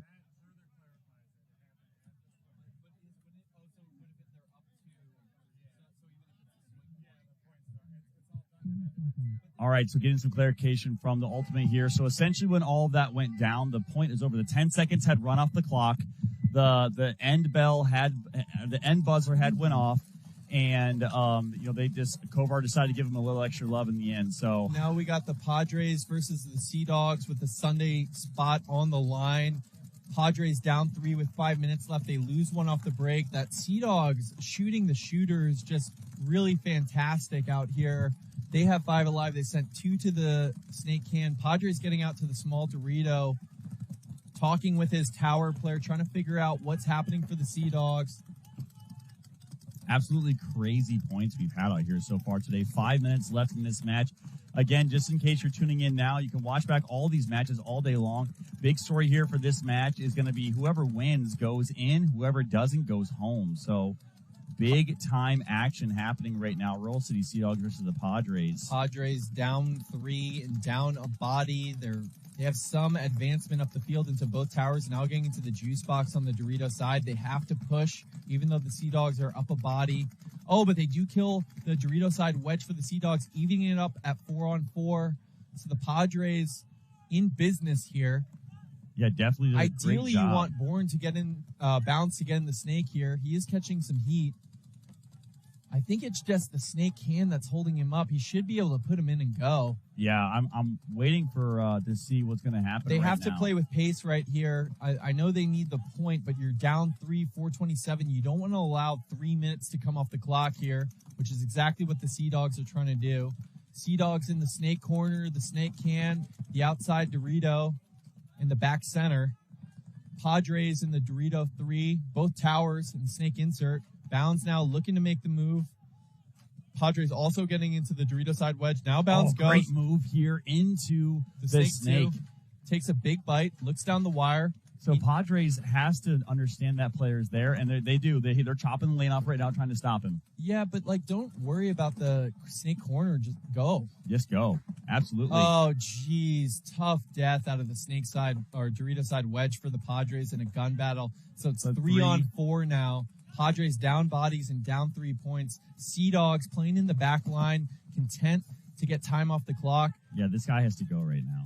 He has to get the Padres inside. player you can see there in the Dorito 3, the back center on him wraps, tries to get a shot in the back center, doesn't connect. He also has that small Dorito in front of him. Now Seadogs getting into the snake. Padres know they're there. Bounds calling a shot. Oh, I think the Padres lost both players on their Dorito side. Now the Seadogs are trucking down, or Seadogs are trucking down. He's going to shoot the snake in the side of the head. Yeah, wow. Go up commanding 6-2 lead with 3 minutes left.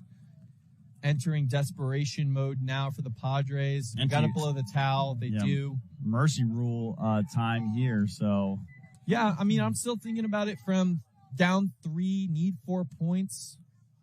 You know, you're under that minute a point situation, but it's not impossible. You know, it's really when you get under 2 minutes that things start to feel impossible here. It's certainly highly unlikely. You got to start running snake off the break. They really didn't play with the right pace there. They got into Dorito 3. I know he had the back center holding him up, but they go into snake 2. They have 50 snake all day, and he doesn't take it. Really got to understand the situation here for the Padres. Yeah, so we are in X-Ball for this point. So the previous game between Notorious and CEP is over. Notorious will take that win, potentially putting CEP into a position where they may not move on. So that being said, obviously Notorious done really well. They will go 3-0-1 for the tournament, putting them the top seed in their bracket. So they're for sure moving on. CEP, that puts them at 1-1-2 with a negative points margin. And Phoenix Rising, if they come out and they get mercy ruled, there may be a chance CEP makes it in. So Phoenix Rising is 2-1 right now? Phoenix Rising is 2-1 with a +1 points margin. Okay. And who are they playing? They are going to play next. Good question, my friend. I really believe they're playing Brawl in the last. Oh, okay.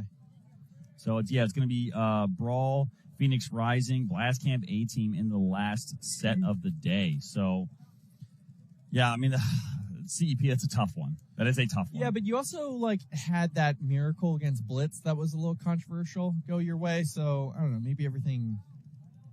Yeah, miracle. Out in the end. Miracle's a good. That's a good way to say that with all the craziness that was happening. So, yeah, definitely some wild matches we've seen out here so far. Great matches though, as right now again, Royal City Seadogs and Padres taking on each other.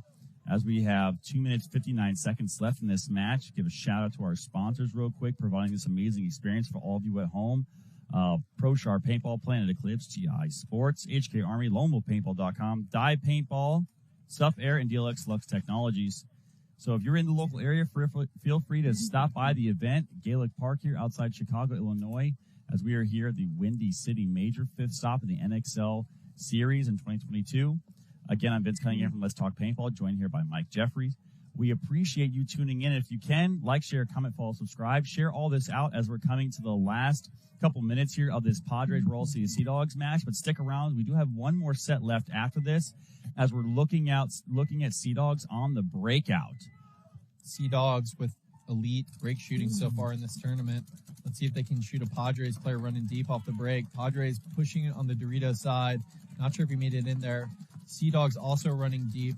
Ref signaling a player out. Both teams lose one off the Dorito side. It's a 4-on-4 situation. Seadogs get out to the snake corner. Yeah, that's going to make job. it difficult. Oh, they lose another. So just 3 alive for the Seadogs. Padres need to play with a lot more pace here. They don't have time to shoot out of the back line for very long. Although Seadogs do lose another. Oh, ref running in with a red flag in his hand. Just one Seadogs player left alive. Oh, no. 2 alive. 1 in the snake can. 1 in the snake corner. He did not. I didn't see it go up. Yeah, it was the player on the Dorito side. Yeah, Padres now on Seadogs side of the field. But he gets shot by the snake corner player. I think that was Gidalowski. They do lose their snake can player, so just the snake corner, but a successful point by the Seadogs. Now the Padres are going to run in, hit the buzzer to go down 3 with 2 minutes left. So there's one. Yeah. So you're saying there's a chance. Yeah. I mean, you need at least one 30-second point. You know, not a 45, not a minute. You need one pure 30-second point to get it within 2 with 90 seconds left. Make it doable. So, you know, the thing you see out here with a lot of these teams in situations like this is they say, we're going to play aggressive, we're going to push, but they push as if they have more time than they do. I understand they don't want to throw their bodies away, but down 3 with 2 minutes left, you really have to be on your horse. You can't hang out in those back bunkers and shoot the cross all day. At a certain point, you just got to ride or die, run and shoot, and go into loaded zones and hope that those guys miss. Absolutely. So as we get a little recap of the morning matches here, it looks like PB Fit's going to take the top spot for their bracket. And then right now there's a conversation between Arsenal and Crisis of who's going to get that top spot. We will find that out later today. And then moving on to the second bracket, Blastcamp hasn't played the last game yet, but they're looking poised to take that first spot. Anything can happen there, but right now Padres and Royal City Seadogs in contention right now to see who's going to take that second spot. A-Team, if they can come out and win big against Blastcamp, that makes that bracket really messed up as it puts a couple different teams potentially getting that number 2 spot. Next one is going to be Notorious. They're going to go 3-0-1. They are going to probably get the top spot there in that bracket. Now the battle right now is between Phoenix Rising, depending on what they can do. CEP or Blitz, not out of it yet. Could potentially get that top spot, but Phoenix Rising in that spot right now. And then Chicago Distortion, absolutely dominant performance. They're going to get the number 1 spot in their bracket with Noobies in the number 2 spot. So we will see Chicago Distortion, Noobies, and PB Fit for sure tomorrow. The rest of it is going to be decided after this last set. Always dramatic on Saturday afternoon. The anxious watching of the scores coming in. Padres now down 3, 2 minutes left. They have to go. Love to see this. Strong up the center. Rolling guns, but they're unable maybe to shoot the Seadogs out of the snake corner. Unable to get a kill off the break. So It's really going to be tough for the Padres. They're not playing with the correct body language here. Didn't see anybody walk off yet, so good 5 on 5. Oh, no, as I a say major that. penalty on the Seadogs. Exactly what the Padres need. They're Looks like pulling both bodies. They're going slow. They're pulling another I think penalty. He's going to pull another because they came off too slowly. So now the Padres are going to come trucking down. They need to run. They need to figure it out. They're yelling flag. So they're going to go down 2 with 120 left. This is not over. So if you don't understand what just happened there, the refs call a major penalty on a player. They go to pull the second player out of the back center. He doesn't want to leave. So they pull a minor on him for not leaving. So, which opened the door up completely for Padres to come back. We have 1 minute, 18 seconds left to go.